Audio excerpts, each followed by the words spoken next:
Chapter 1851. All good things must come to an end. The pair of persimmons and tangerines of Bailiang parted ways with Chen Wang.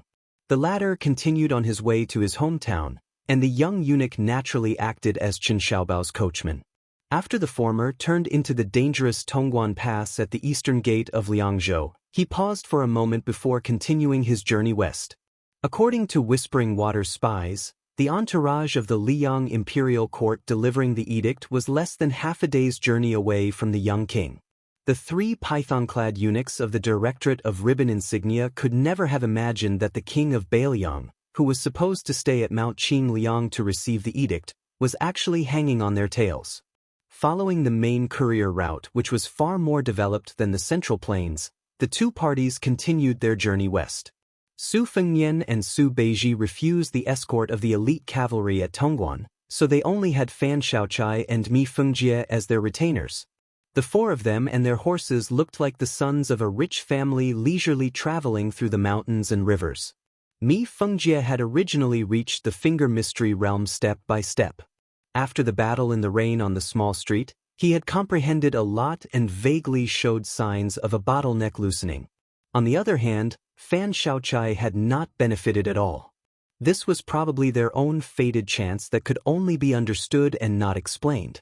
For this reason, Mi Fengjie especially asked Su Fengnian about the mysteries of the celestial phenomenon realm. During their conversation, he revealed his yearning for the old god of sword Li Chuangong's famous skill, the two-sleeved green snake. How could Su Fengnian not know what Mi Fengjie was thinking? He also spoke frankly with this swordsman who had matured late in life. Although the two-sleeved green snake was incomparably powerful, it was unfortunately not suitable for Mi Fengjie's own style of swordsmanship.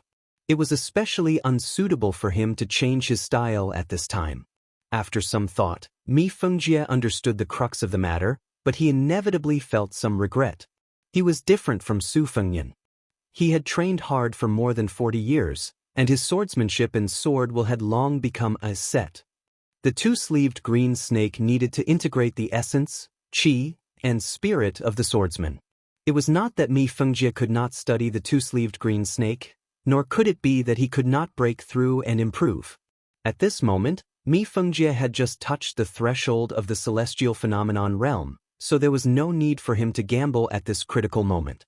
It was like a court official who was already the second in command of the ministry works to become a minister. But the two-sleeved green snake was two. And the two-sleeved green snake. Two. Two. The two-sleeved. The two-sleeved two. Of the. As. The me. Su Beiji had already heard Su Fengnian describe the situation of the battle in the rain. He was famous in Bailiang's officialdom for being heartless, but he still had some lingering fears. When the four riders stopped to rest in a tea house by the roadside, Su Fengnian drank a bowl of bland tea that could not compete with the heat of autumn. He suddenly said to Su Beiji, "After drinking the tea, we will follow the Directorate of Credentials." Su Beiji was not afraid of the cold, but he was most afraid of the heat. As he drank his tea, he asked the owner of the tea house for a cattail leaf fan and shook it vigorously. "What? You want to demand an exorbitant price? After you were taught a lesson by that strange eunuch, you want to vent your anger on the eunuchs of the Directorate of Credentials?" Su Fengnian ignored the man's sarcasm. "Taking advantage of this opportunity, I plan to ask the imperial court for a deputy provincial governor and deputy provincial governor of Bailiang. I'll inform them first so that they won't be caught off guard." Su Beiji frowned and said, "This is not easy to handle. If it were an ordinary official, it would be fine. But the deputy judushi and deputy administrator's request is considered a report between the general and the minister. It requires the approval of the big shot of the Men province. Although Chen Wang happens to be the left scattered cavalry officer of the Men province and can be considered legitimate, he is destined not to bring his official seal with him on this trip. What's more, with Chen Wang's cautiousness, he would never agree to your impromptu plan." The requests of officials below the third rank had always come from the Ministry of Appointments and the Ministry of War. In these 20 years, when Su Xiao was still alive, the Ministry of Appointments and the Ministry of War had given Bailiang more than 700 blank requests 3 times. They allowed Bailiang to choose their own officials. The imperial court was just a figurehead. This was not because Bailiang was domineering and separatist. In reality, excluding the vassals of the Duke of Huainan Zhao Ying, even the Duke of Jiaodong Zhao Sui, who was the weakest and closest to Greaton City, could do this. Of course, in terms of numbers, they could not be compared to Bailiang or Yanqi. However, the obituaries of high-ranking officials such as the Six Ministries Minister or the Provincial Governor-General of a province were known as the obituaries of generals since the Great Feng Dynasty. They were all written on golden and multicolored silk paper by the provincial officials under their command, and then presented to the sovereign. The grade of the paper was linked to the specific official title. The reason why Northern Liang Path's deputy administrator Song Dongming was not recognized by the Central Plains was because he lacked this indispensable process. Su Fengnian smiled and said, "At most, we can have Greaton City make up for it later. It's just a small matter of writing a courier." Su Beiji's tone was not as casual as Su Fengnian's. "Will Yang Xianxia have any thoughts?" Su Fengnian shook his head and said, "I've already talked to Yang Xianxia." The old man looks relieved. Su Beiji smiled coldly and said, "You believe it?" Su Fengnian said flatly, "Maybe one day, Yang Xianxia will be sincerely grateful to Bailiang." Su Beiji turned his head and asked for another cup of tea from the tea house owner. He took the teacup and waited until the old man was far away before asking, "Your troublesome father-in-law, Lu Dongjiang, was promoted from the provincial governor of Liangzhou to deputy administrator? In this way, won't there be suspicions that he was promoted on the surface but demoted on the inside?" Su Fengnian gently put down the teacup and said slowly, "Lu Dongjiang was originally someone who wanted fame more than power. In addition, Li Gongda repeatedly asked to resign from the position of administrator. Therefore, Lu Dongjiang will only feel that his first transaction with Bailiang's civil officials is a step closer." At this point, Su Fengnian lowered his head and looked at the empty teacup in a daze. He then raised his head and smiled. "Then it's settled. You will be the deputy provincial governor." Su Beiji subconsciously grunted in acknowledgement. After taking a sip of tea, he suddenly came back to his senses. He stared and said, "Not the provincial governor of Liangzhou?" Su Fengnian laughed loudly and said, "Leave that position for Baiyu." Su Beiji stared at this young vassal king and said through gritted teeth, "Bullshit." Su Fengnian was silent. Mi Fengjie and Fan Shaochai did not know why the two of them suddenly turned against each other. Su Beiji was so angry that he laughed. "Do I, Su Beiji, need you to arrange a retreat? Do I need you, Su Fengnian, to set up a ladder for me in the imperial court of Liang?" In the second battle of Liangmang, there was bound to be a victor. If Bailiang lost, the Liang imperial court would definitely absorb a large number of Bailiang officials.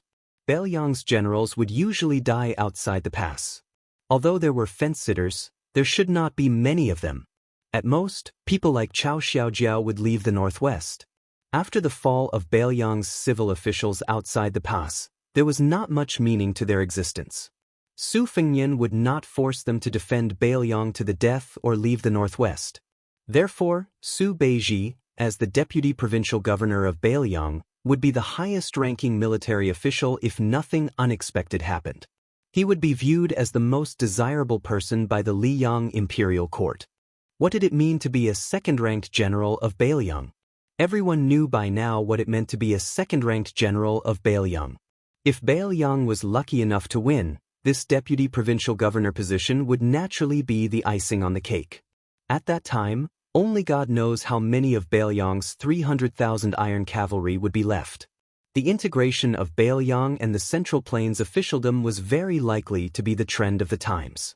Bailiang's 4 prefectures, whose vitality was greatly damaged, would probably need someone to be an official in the imperial court to speak up for the people of Bailiang. Chen Wang alone was far from enough. Moreover, Chen Wang would not be suitable to speak up for Bailiang in the future. After all, Su Beiji was not Zhu Zi who had just entered Bailiang. He had been in the officialdom for many years and quickly understood the young king's intentions. He sighed and said firmly, "Give this opportunity to Chen Shiliang. I'll pass." Su Fengnian, who was becoming more and more powerful in Bailiang, did not insist on his opinion. He nodded and smiled, as you wish. Mi Fengjie and Fan Xiaochai looked up at the sky at the same time. A black dot appeared in their vision. A handsome bird of prey broke through the sky and landed on the small table where the four of them were sitting. It intimately pecked the back of the young king's hand. Su Fengnian skillfully took off the reed pipe that was specially made from the brush room that was hung on the foot of the 6-year falcon. He gently poured out the spy report and opened it. The corners of his mouth curled up as if he was trying hard to suppress a smile. Su Beiji asked, "The military intelligence of the western region?" Su Fengnian handed the roll of paper to Su Beiji. The latter took it and looked at it. He sighed, "This time I'm really relieved." Chapter 1852. With regards to Chao Wei and Xie Shi arbitrarily changing the Lu province strategy set by the Protectorate and making an impromptu decision to intercept and kill Zhong Tan's cavalry at Miyun Pass, the courier cavalry quickly spread the news from Fengxiang to Mount Qingliang and Huayang Pass, causing an uproar among the upper echelons of Beiliang. If not for the fact that Chao Wei and Xie Shi were the trusted aides of Su Fengnian, some of the more experienced and prudent commanders of the border army would probably have cursed them out in public long ago. It could be said that Su Fengnian had stood his ground against the objections of the masses and directed a large number of troops toward Lu province. This was especially so when he had rookies like Chao Wei and Yu Luandao, as well as Ko Jianghuai, who were also young outsiders like Xie Shi and Xie Shi, as the main generals of the Lu province campaign. Su Fengnian had shouldered an enormous amount of pressure. If the battle situation turned unfavorable and the entire Lu province battlefield was in shambles, the enormous prestige that Su Fengnian had accumulated in the First Great War of Liang Mang was bound to be severely damaged. Moreover, Liangzhou, which was closely allied with Lu province, was bound to fall into a perilous situation. Su Beiji clicked his tongue and said, "These two brats are truly desperados.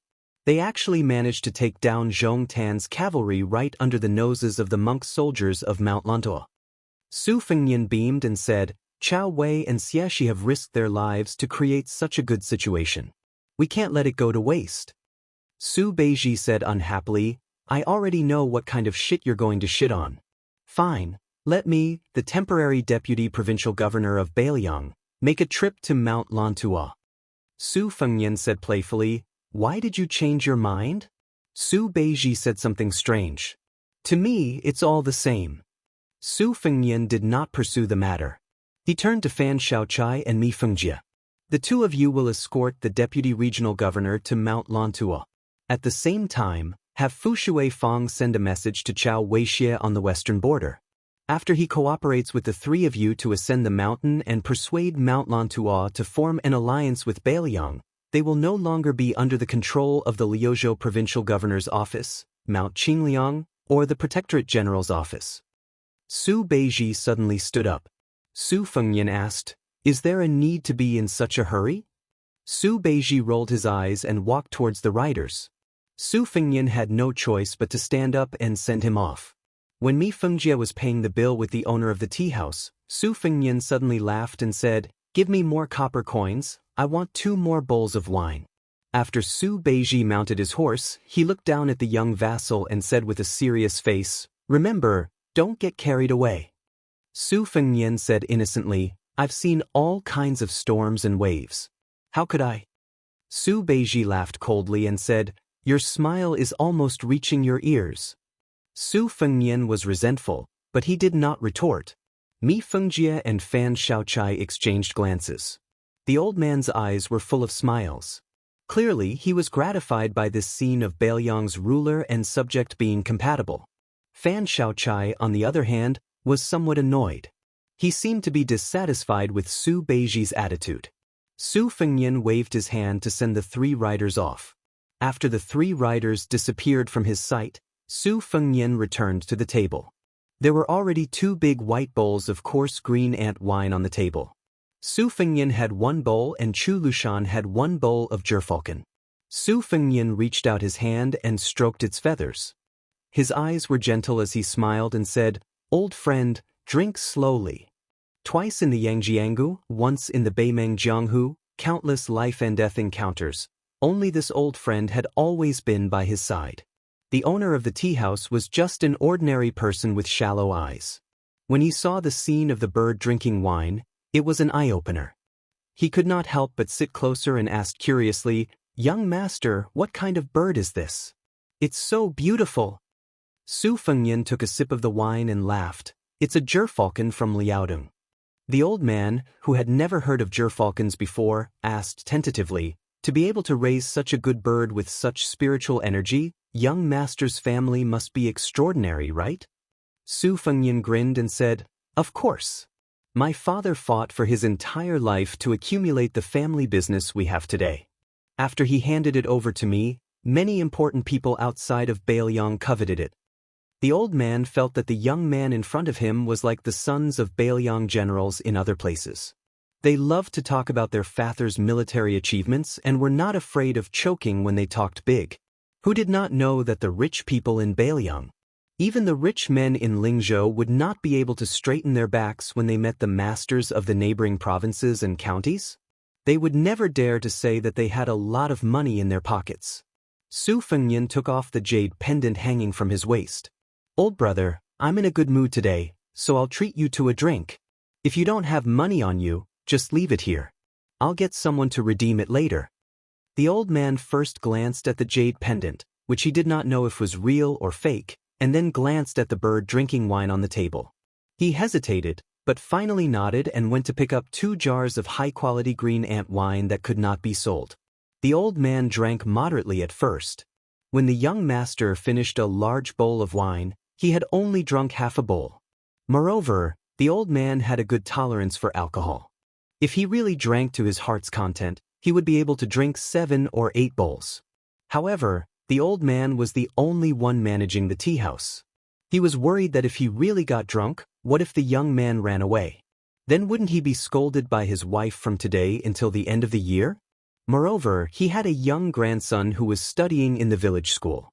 The old man was thinking about using the money he had saved this year to buy the 4 treasures of the study for the child.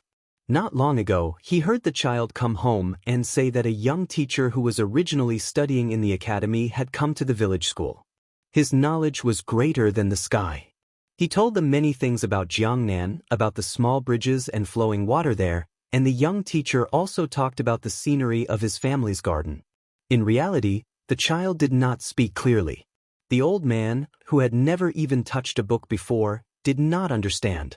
However, as he listened, the old man, who had lived a hard life his whole life, felt that there was more hope in his heart.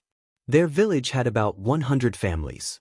The first time they went to war with the Beimeng barbarians outside the pass, a few families with better resources had secretly run away. When they won the war outside the pass, they all ran back.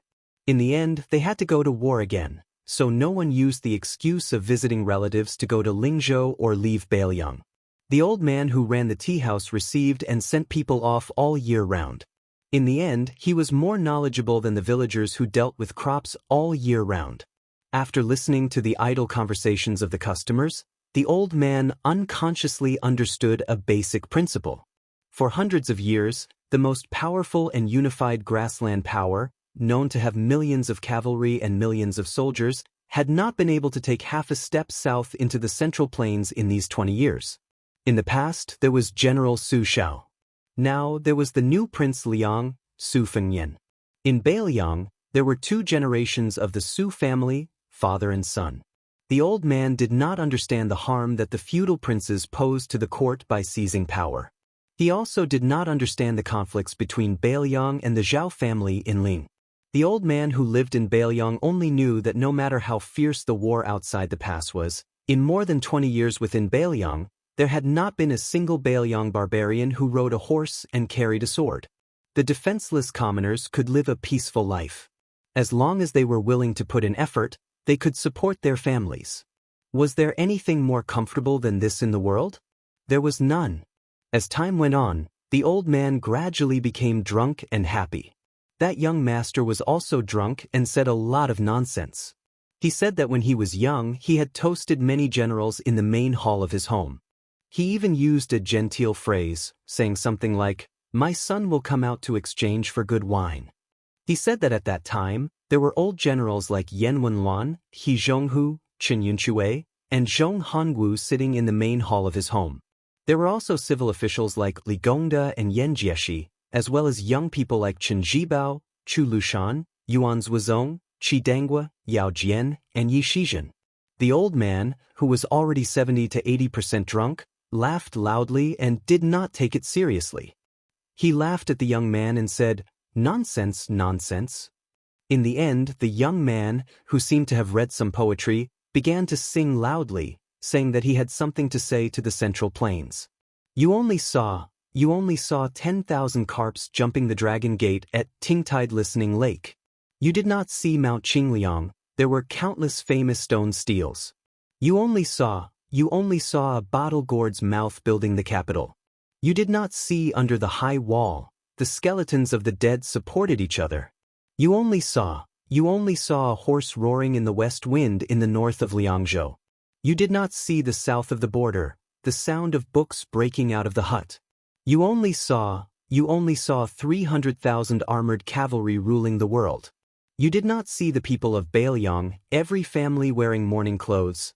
Later on, whenever the young man mentioned the two words, Central Plains, in front of you, the old man would coincidentally shout the two words, Bailiang, at the top of his voice.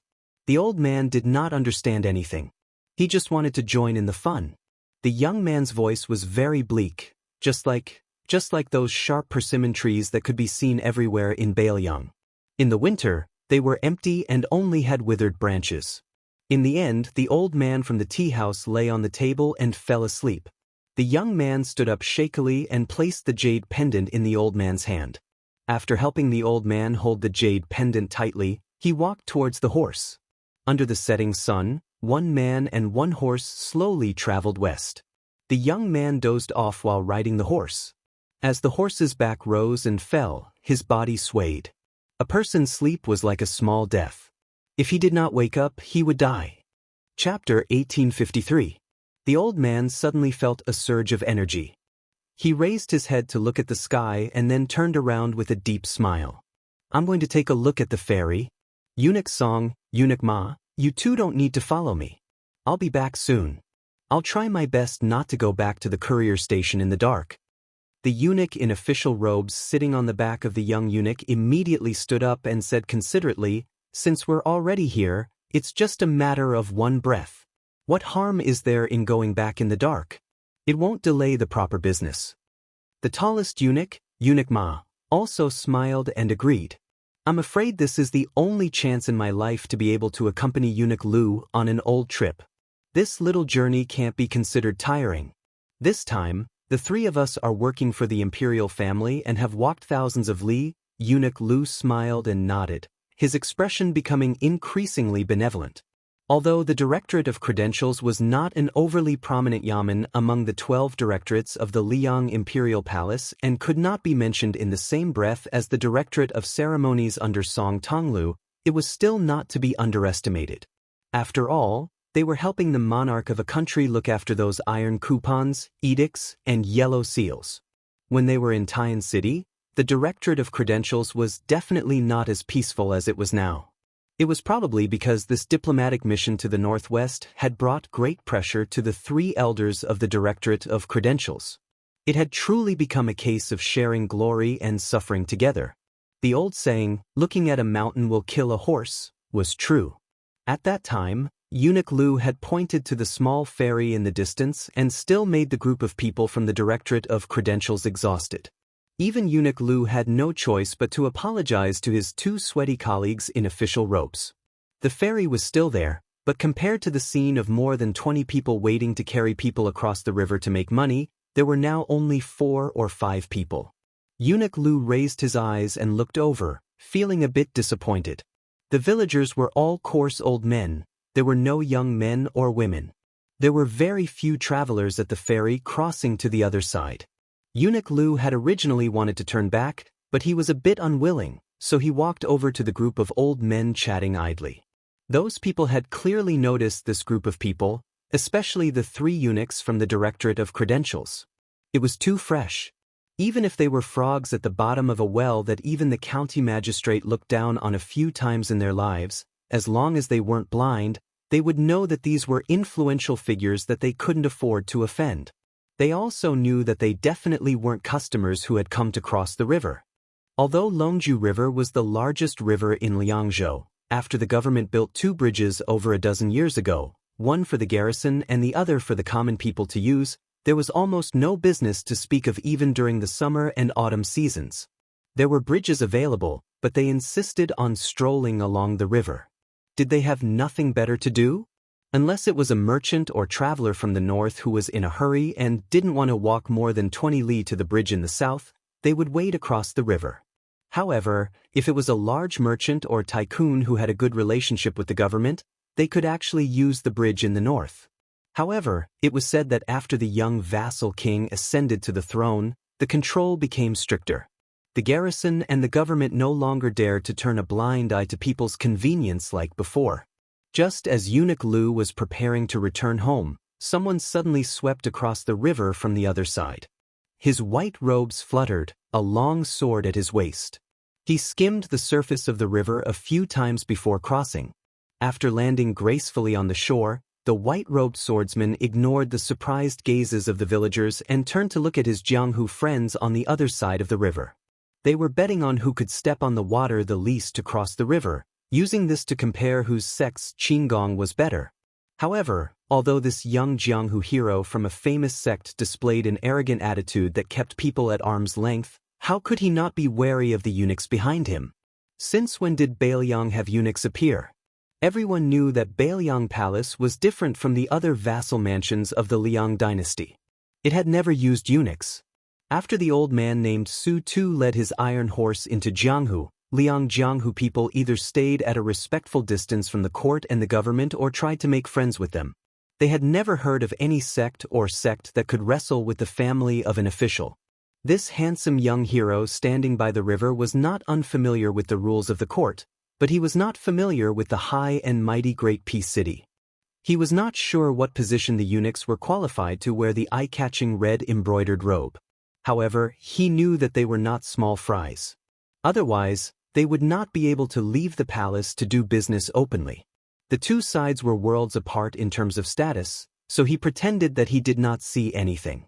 The young eunuch who worked like an ox was good at reading people's expressions. When he saw that the 3 eunuchs all frowned, he immediately explained in a low voice, "Earlier, the female Wulin leader of Mount Hui, Shenyuan Qingfeng, summoned the heroes of Jianghu to encircle and kill a few demons. They killed all the way to the western regions before stopping. After that, many Jianghu people were not in a hurry to leave Bailiang. These people must be young people from the Wulin of the Central Plains." Eunuch Lu snorted coldly. Heroes use force to suppress. Even the West Chu trader Chao Chongqing, the scholarly sage, has repeatedly shown off in Great Peace City. The fat and Buddha-like eunuch Song laughed in a low voice. Jianghu people are not the only ones who rely on force to suppress. Eunuch Lu and Eunuch Ma did not speak. Then, another 2 Jianghu people of similar age passed by Dragon Steed River. Eunuch Lu suddenly turned his head and asked one of the Imperial Guard commanders with a smile, "Commander Qian, what is the cultivation of these young people? What is the difference between them and the Grandmasters of Jianghu?" The burly Imperial Guard with a wooden expression said calmly, "Eunuch Lu, not to mention the 4 realms of first grade, even second grade master is not a height that these embroidered pillows can reach. With their talent and foundation, unless they have a great opportunity, they will not be able to reach second grade master in 20 to 30 years. Eunuch Lu nodded and did not have any more interest in investigating. The Jianghu was far, but the court was high. What grandmasters of the martial way? As long as they were not those few people on the martial ranking, they were nothing more than fish in a pond that the emperor casually raised. Just as Eunuch Lu was about to turn and leave, he suddenly narrowed his eyes and looked hard into the river. A young person that was crossing the river was probably only skilled in external martial arts. His qinggong was something that even he, a ribbon insignia eunuch, felt was not good to look at. Not only did he step on the surface of the river many times, the splashes he made were shocking. If others were said to be flying on the grass, then this brother was really rolling in the grass. But this was not something that Eunuch Lu paid attention to. The old man saw a young person carrying a fairy that seemed to be an old woman as they slowly crossed the river. Chapter 1854. In the end, he was trampled by the young hero with terrible qinggong, splashing water all over his head. In the Dragon Steed River, the old woman helped the young man wipe the water off his forehead. She was kind, but also a little distressed. She said helplessly, "You've suffered, haven't you? I told you you could cross the river yourself, but you insisted on carrying me. I've carried you across the river for decades. Even if I were blind, I could still cross the river during a flood. Why would I need you to carry me?" The young man smiled. "During that storm, the banknotes in my bag almost turned into paste. I didn't have any money with me at the time, and you didn't accept the jade pendant I gave you. I've owed you a favor for so many years. Now that I've finally met you, I should at least carry you." The old woman said gently, "Forget about the jade pendant, I wouldn't even dare to accept broken silver. Crossing the river costs 3 copper coins. No matter how small the broken silver is, it's still too big." Some poor people lived hard lives. If they felt that they couldn't live their lives peacefully, they would really be in pain. The old woman suddenly smiled and asked, "Young master, what about old Huang who crossed the river with you? He's the one who loses his front teeth when he smiles. I remember very clearly that he was right behind us. He's also short, and the river was almost up to his neck." The young man said softly, "Old Huang left. He went to a place far away from Bailiang. I didn't see him." The old woman sighed. She didn't know how to comfort this young man who remembered her for so many years because of 5 copper coins. Perhaps in her village, she could remember who owed her a copper coin for half her life. However, the young man carrying her didn't look like a child from a poor family. Who would carry him across the river and give him a jade pendant just because he didn't have any copper coins? No matter how worthless a jade pendant was, it was still a jade pendant. The old woman smiled and asked, "Young master, are you married? Do you have any children?" The young man said awkwardly, "I'm about to get married." When the two of them approached the ferry, the old woman asked, "Are you tired?" The young man smiled. "Granny, you're so light, how could I be tired?" The young man then teased, "Granny, you must have been very beautiful when you were young. There must have been many people who came to ask for your hand." Although the old woman was poor, she was dressed in clean clothes and smiled knowingly. She did not nod or say no. When they reached the shore, the young man gently put down the old woman. She asked, "Young master, is it really okay for you to leave the horse on the other side of the river?" The young man smiled and said, "Don't worry, I won't lose it."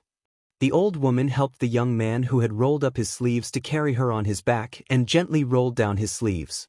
She said, "When you have a family, you can't always think like this." The young man smiled and nodded. "Got it. I'll be careful with my spending." After the old woman came ashore, she waved her hand at the young man standing in the shallow part of the river. "Hurry up and go back. See if the things on the horse's back are missing." The young man who had his sleeves down but still rolled up his pants answered with a smile. The old woman slowly walked towards the ferry. Then she saw an old man in strange clothes. She saw him at first glance, even though there were 2 old men in the same red clothes standing beside him. The Liang Insho was the head seal eunuch, and so was Eunuch Lu. He wanted to say something but hesitated. She only smiled faintly and turned her head slightly. She reached out with her skinny fingers and tidied her hair. He looked at her and was about to take a step forward. In the end, he laughed self-mockingly, pulled back his foot, turned, and strode away. And she, just like many years ago, gently waved her hand at the back of the young scholar, just like the young girl of the past. The sky was dim. The eunuch and the imperial bodyguards were the first to leave. The villagers at the ferry who felt that there would be no more business left the riverbank like the old woman. The poor young man who was walking towards the other side of the river suddenly turned around and jogged ashore. Although his skin was very good, in the end, clothes make the man. Who would look at a poor boy who was carrying people across the river to earn copper coins? Under the disdainful gazes of the 7 and 8 young heroes of the Jianghu, he approached them and smiled. He strangely said, "Back then, when I and my brothers were wandering the Jianghu like dogs, I had long wanted to do something to you experts drifting across the river. Regardless of whether it was the handsome swordsman in white fluttering clothes or the beautiful young heroine, they were all kicked in the buttocks by this guy who seemed to have had his head crushed by a door. They were all kicked into the Dragon Steed River. That scene was like a pot of dumplings. The young man whose boots were still off on the other side of the river stood barefoot at the ferry. He looked at the drenched chickens who were cursing at him and said seriously, "Skill." If those young heroes of the Jianghu knew the identity of this madman, they probably wouldn't be angry out of humiliation, but would be deeply grateful. According to the rules of the Jianghu, being kicked by one of the 4 great grandmasters of the martial arts evaluation was equivalent to exchanging blows. This was a treatment that even the founders of their sects would be envious of. This kind of lucky thing could be bragged about for 30 years. That great grandmaster of the martial arts evaluation stood on the shore with his hands on his hips. He laughed and said, "I, a hero, will never change my name. I am the number 1 figure of the Northwest Tao. In the Jianghu, people call me Invincible Divine Fist, Peerless Leg Technique, Number 1 Blade and Divine Sword Technique, Su Fengyan." He had the demeanor of an immortal, the demeanor of a hero, and the bearing of a grandmaster. Naturally, he didn't have any of these. Therefore, the young hero who had just stepped on the water and splashed him all over angrily said, "Sue your grandpa." Everyone only heard that bastard with a smug look on his face laugh and ask, "You don't like it? If you don't like it, then come and hit me. The green mountains will not change and the green water will flow forever. We will meet again someday." This time, even the heroines and fairies who had to try their best to remain aloof when they fell into the water couldn't bear it anymore. However, just as they were about to criticize him, they suddenly felt their bodies fall. In the next moment, everyone looked at each other, dumbfounded. It turned out that everyone was sitting at the bottom of the river. The riverbed was still wet, but there was no water. Looking up, at the end of their vision, there was no water coming from upstream and downstream. No one knew who was the first to look up and discover the truth, but they were all in a daze. It turned out that the river was still flowing, but it was above everyone's heads. It was like a green dragon sweeping across the sky. When everyone was scared out of their wits and ran to the shore, they were scared out of their wits. That long river dragon hanging in the air just happened to fall heavily into the river, splashing huge water to both sides. However, at this moment, no one cared about becoming a drowned rat again. Far away, a man was leading a horse slowly toward the Green Horse Inn. Jianghu was still the same. However, the horse was no longer the bad horse of the past, and he was no longer young. He no longer had old Huang with missing front teeth and the wooden sword ranger. Chapter 1855. The Liyang Relay Road with the capital Tai, and city as the center, was a well-deserved official road. It was once praised by the old Ministry of War as the bloodline of the country. It was also compared to the prosperous dynasty that unified the Central Plains to an unprecedented land god. The power of the essence and blood could be said to be unparalleled in both ancient and modern times. Liangzhou's Qingma Relay Road was close to the provincial capital and was set up in the downtown area of a bustling town. Because this was a place that one had to pass to enter and exit the city of Liangzhou. Not only was the relay station large, it also had the only one of the many relay stations on the road of Bailiang. There were as many as 70 postilions. There was also a garrison of light cavalry stationed nearby all year round. It was said that the young king's personal guards, the White Horse righteous followers, came from this cavalry in the early years. Naturally, their combat ability was not to be underestimated. For example, the madman Hong Shuan, who was now climbing up the ranks in the Bailiang army, came from this troop that did not show off. Li Gongda, who had always firmly maintained the number 1 civil official position in Bailiang, stayed at the Qingma Relay Road in his early years. When he was in the mood, he wrote a calligraphy piece that said, "There is a world of difference." However, no one knew whether it was because the relay station treasured it too much or because the 4 words were too strong and beautiful, but it had not been mounted or hung for many years. Bayan Town, where the Qingma Relay Road was located, was also an unusually prosperous place. Lingzhou had always been known as Jiangnan beyond the Great Wall, while Bayan Town was known as Little Lingzhou. It was enough to show that this big town in Liangzhou was different. In recent years, with the strong rise of the young king, more and more people from the Central Plains came to Bayan Town after hearing the news. They all entered the Jianghu of Bailiang together. Over time, the local residents of Bayan Town became accustomed to it.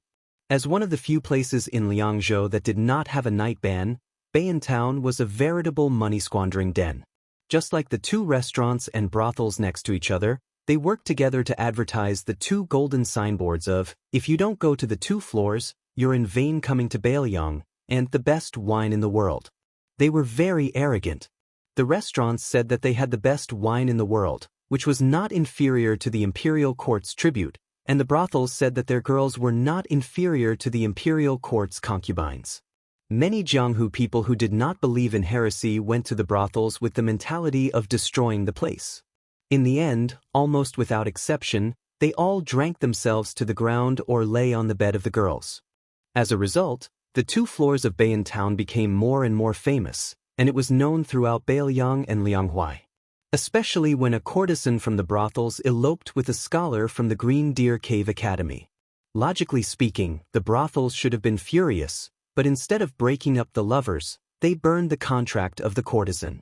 The restaurant even sponsored the scholar to buy 100 books with 1,000 taels of silver. This romantic story shocked the scholarly and literary circles of Bailiang. Even the Jiangnan region of the Central Plains had heard about it. It was to the extent that a famous scholar in the literary circle clicked his tongue in amazement in front of everyone, and he personally praised the heroic spirit of Bailiang.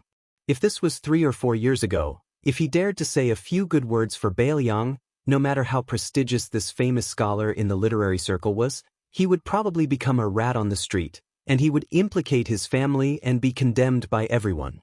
But now, although there were very few people who agreed, there was definitely no one who would actually compete.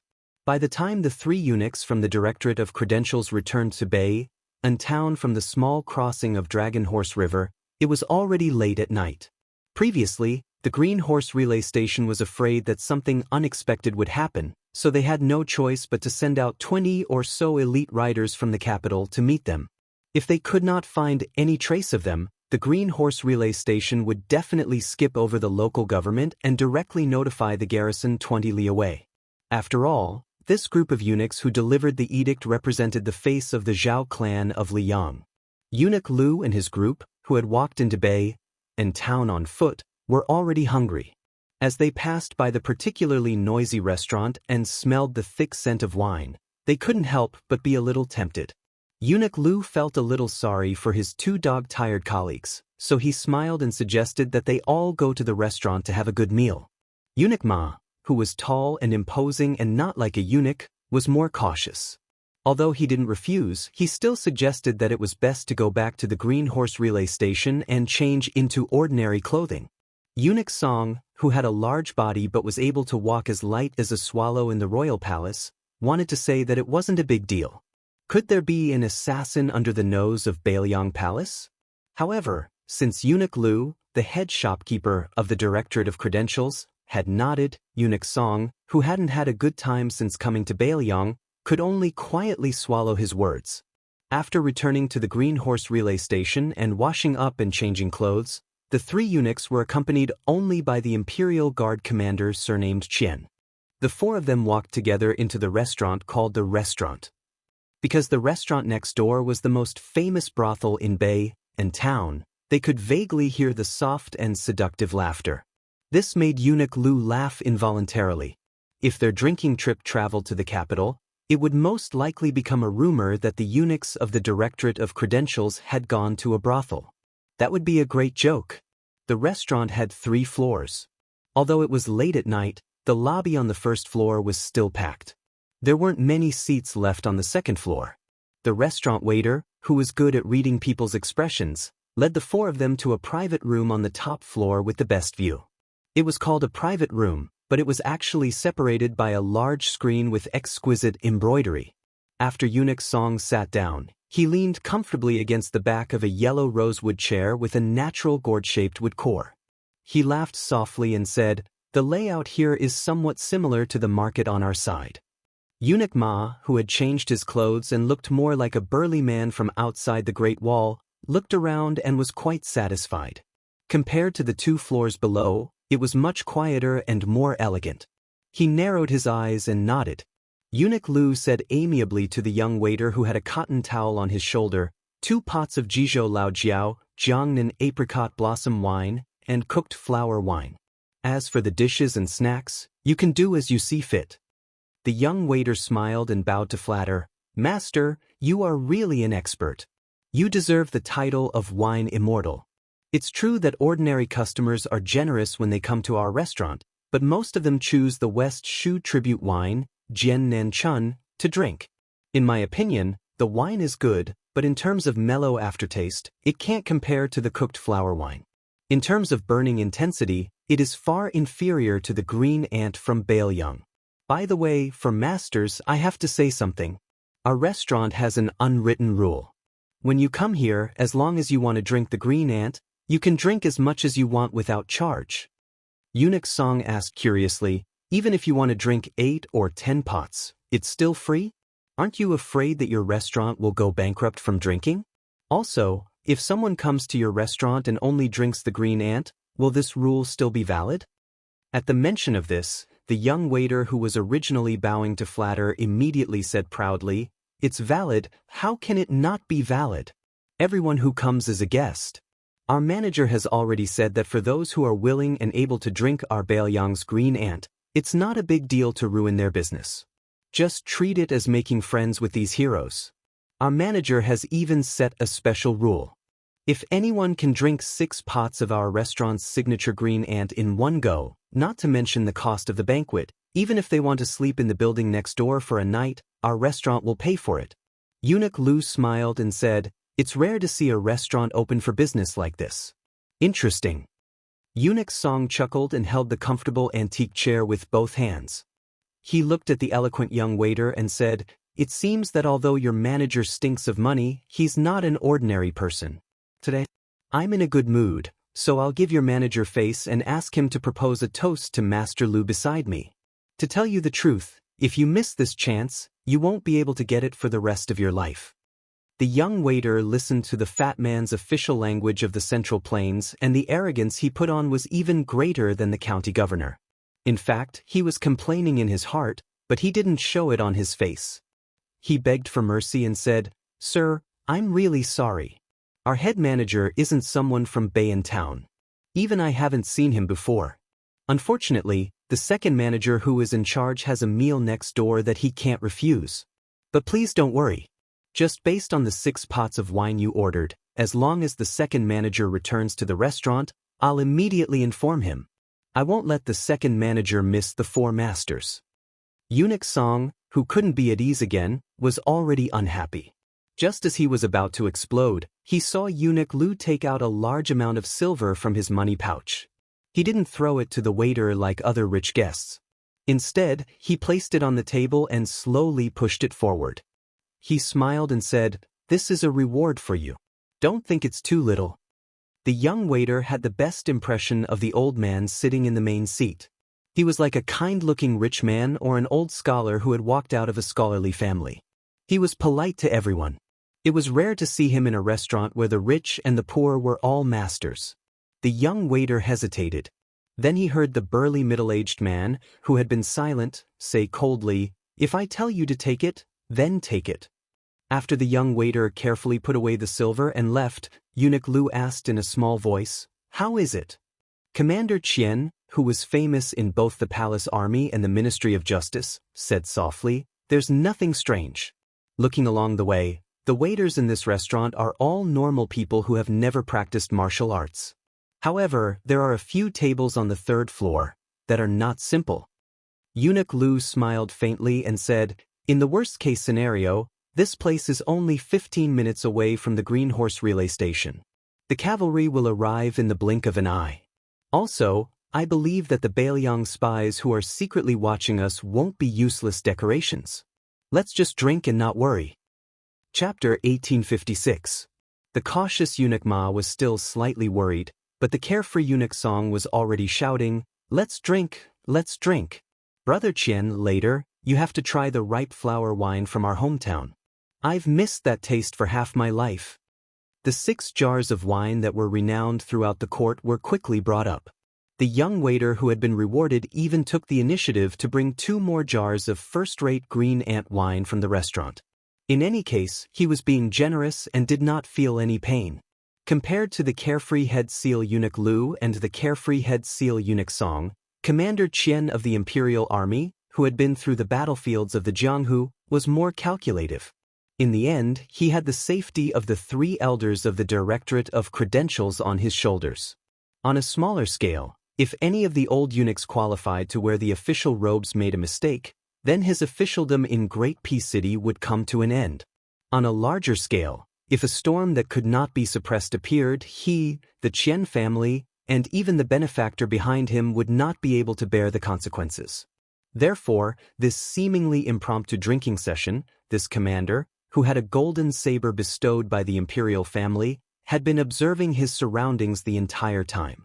For example, after they reached the 3rd floor, although there were screens on all 4 sides of each private room, there was still enough space between the screens. The 2 tables near the stairs were not out of the ordinary. They looked like regular drinkers, and there were even young beauties who smelled of prostitution accompanying them. They were clearly prostitutes from the brothel next door. However, to their left and right, as well as across from them, there were hidden dragons and crouching tigers. To the left of head seal eunuch Lu, there was a table separated by a shoe-embroidered screen. There were 4 people sitting there, all of whom had powerful auras. One of them was a young woman with outstanding looks, especially the middle-aged man across from her who had one hand on the hilt of his saber even as he raised his cup and drank. His aura was vigorous. Even though he had only glanced over at the time, this bladesman, whose back was facing him at the time, had instantly reacted subtly. Although he did not turn around or draw his saber, the hand under the table clearly changed from caressing the hilt of his saber to tightly clenching his fist. So, to avoid unnecessary trouble, Commander Qian simply gave up on sizing up the other 2 men. On the other side of the jade screen to eunuch Lu's right, there were 6 men and 3 women at the table. There was a great disparity in age and weapons of all kinds. They were either generously placed on the table or hung on a wooden rack, as if they were a group of Jianghu allies. Most of them were there to accumulate reputation and experience for the younger disciples of their sections. This was not uncommon in the Jianghu of the Central Plains. Their conversation was mostly about interesting Jianghu stories. At this moment, they were talking about the deeds of the leader of the Purple Dress Alliance in Mount Hui. They were talking about the rumor that had spread like wildfire. On a snowy night at the end of winter last year, Xinyuan Qingfeng had comprehended immortality by watching the snow on the cliff of Great Snow Plateau. Commander Qian felt relieved.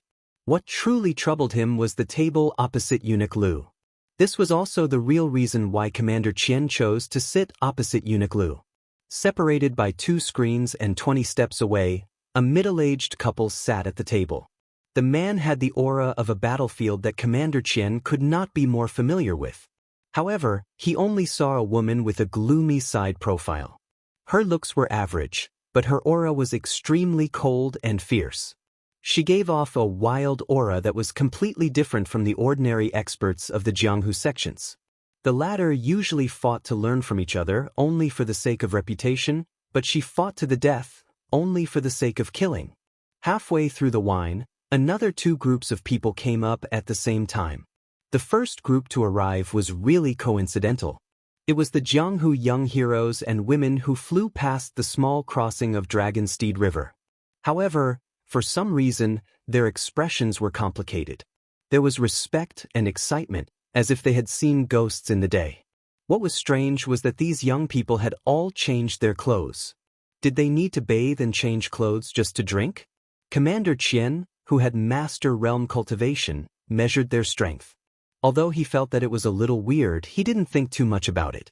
Although he knew that it would be difficult for him to reach first-grade Vajra realm, he didn't dare to say that he was invincible among second-grade masters, especially those Jianghu martial masters who didn't fight on the battlefield. However, as long as it was a fight, he was confident that he would be the only one who would survive.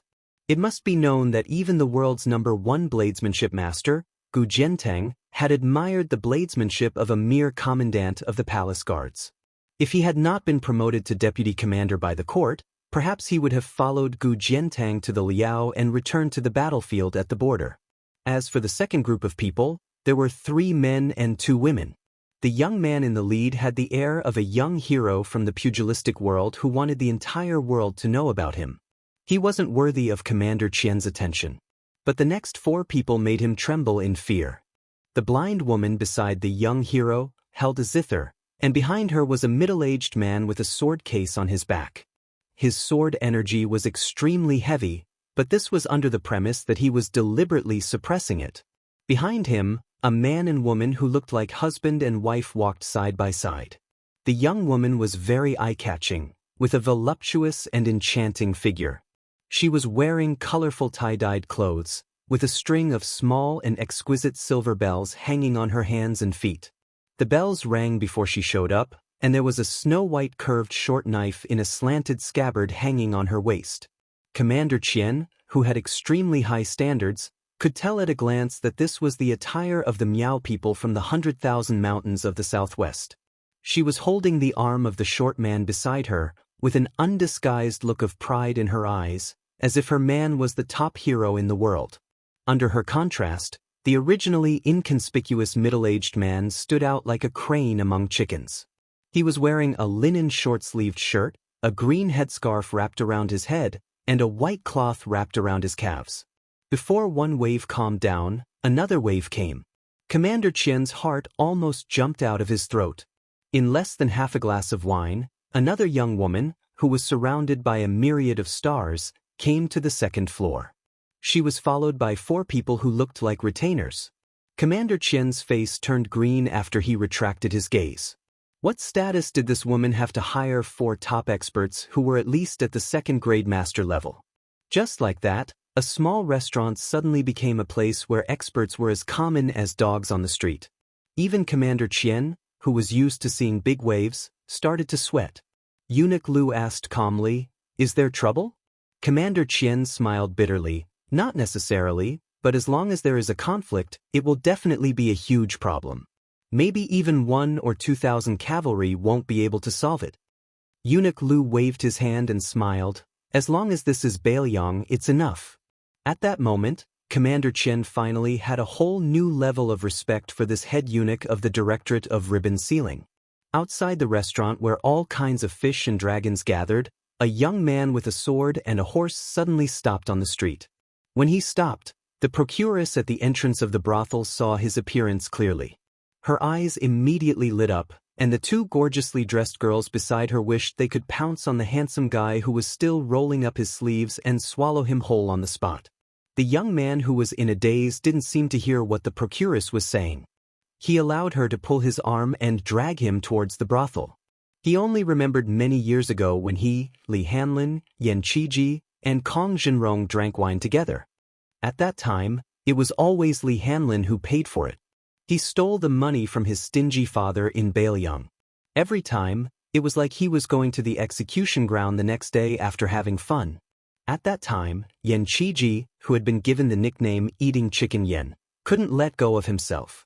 No matter how many girls were around him, it always seemed like he was being taken advantage of. And Kong Wuqi, that big idiot, every time he went to the brothel, it was to save the poor. As soon as he entered the door, he would say, "Whichever girl in the brothel hasn't had a customer for the longest time, I'll order her." So every time Kong Wuqi was there, the most beautiful girl and the ugliest girl in the brothel would appear at the same time. The young man finally came back to his senses and asked with a smile, "His Royal Highness is drinking wine with girls. Can I not pay?" The procuress, whose chest was trembling, was overjoyed and replied, "This young man really likes to joke. Even if the prince came, he would have to pay." The young man who had been dragged a few steps stopped. He still held the horse with one hand and said with a bitter face, "Then I won't enter the brothel." The old brothel woman glared at him, "Young man, you're not being honest. You dare to walk on the street with this kind of sword. Do you think you don't have money? I can promise you that even if I don't have a single copper coin on me, it's fine. I'll owe you." Just as the young nobleman seemed to be in a dilemma, an ordinary-looking man suddenly appeared beside them. Trying his best to conceal the excitement in his voice, he lowered his voice and said, "Second-class room, Earth number 16, I have something to report." The young man nodded and silently broke free from the arms of the 3 brothel girls. He smiled apologetically at them and then led the horse forward. The young man turned to look at the elite spy from the whisk room, whose eyes were burning. "Is there an emergency?" The latter said in a low voice, "I just discovered that someone tried to assassinate 3 eunuchs from the Directorate of Credentials. If I hadn't discovered the prince's whereabouts and acted on my own initiative, I would have already used the Green Horse Relay's secret military seal and moved the garrison into the city." Speaking of this spy, who had a high position in the whisk room in Bailiang, lowered his head and said, "Please forgive me, Prince." The young man joked, "No wonder you're from the whisk room. You're the same as Chu Lushan. Why are you asking for forgiveness? It's more like you're asking for credit." The spy from the whisk room, who was in charge of the intelligence of Bayan Town, was obviously at a loss. After a moment of distraction, he hurriedly reported the situation to the young man who was leading the horse in detail. The young man was the young king, Su Fengyan. After listening, he nodded. "You don't have to intervene in this matter. This king will handle it himself." Just as the spy was about to accept the order and turn to leave, Su Fengyan said in a low voice, "Thank you for your hard work." The spy from the whisk room was stunned. He wanted to say something but stopped. In the end, he didn't say anything. He grinned and then left silently. Su Fengyan led the horse slowly to the brothel. Chapter 1857. A young swordsman staggered past the screen and was about to ask the waiter for a few more pots of Jiannan Chun wine when he suddenly felt as if someone had strangled his neck with a rope. He was dumbstruck and stared at the woman who was only 7 or 8 steps away from him. What did a man of Jianghu rely on to meet a land immortal? He could only rely on his ancestors' graves. Then, in one day, he met a land immortal for the first time and then met a world-famous fairy. What did he rely on? He could only hope that his ancestor would climb out of his coffin and bask in the sun, right? However, this young swordsman who had been kicked into the Dragon Horse River by the Immortal not long ago really saw the fairy recognized by Jianghu, the sect master of one of the top 10 sects in the world, the leader of Bailiang's Jianghu, Lu Nerong. He fiercely rubbed his eyes and then his face instantly turned red. He didn't dare to take half a step forward, as if there was a thunder pool under his feet. He only gathered his courage and asked in a trembling voice, "May I ask if you are sect master Lu?" If God could give him another chance, he would definitely straighten his tongue before opening his mouth. The young woman who was originally going to meet a group of distinguished guests from afar stopped when she heard his voice. She asked with a calm expression, "What's the matter?" The young swordsman, who was considered an influential figure in Jianghu in his hometown, blurted out, "Nothing." She dismissed it with a smile and turned to leave. Full of regret, he wanted to slap himself in the face, but in the end he was emboldened by alcohol. He slightly raised his voice and stared at the graceful back of the woman. He shouted in a trembling voice, "Sect Master Lu, I am Song Guanxiang from Bailing County. My master is the Green Blade Swordsman, the Lord of Hao Ran Restaurant." The unapproachable woman had already bypassed the screen and entered the private room. Soon, she disappeared from his sight. He no longer had the courage to shamelessly follow her. Perhaps there was only a shoe-embroidered screen between men and women of similar age, but this outstanding disciple of Hao Ran Restaurant in Bailing County knew that there was a world of difference between him and the woman who seemed to be close to him. It was as if they were separated by yin and yang.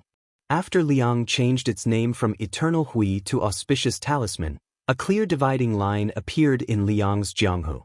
Apart from the new Prince Liang who had unknowingly connected the 2 generations of Jianghu, the old and new Jianghu were very clear.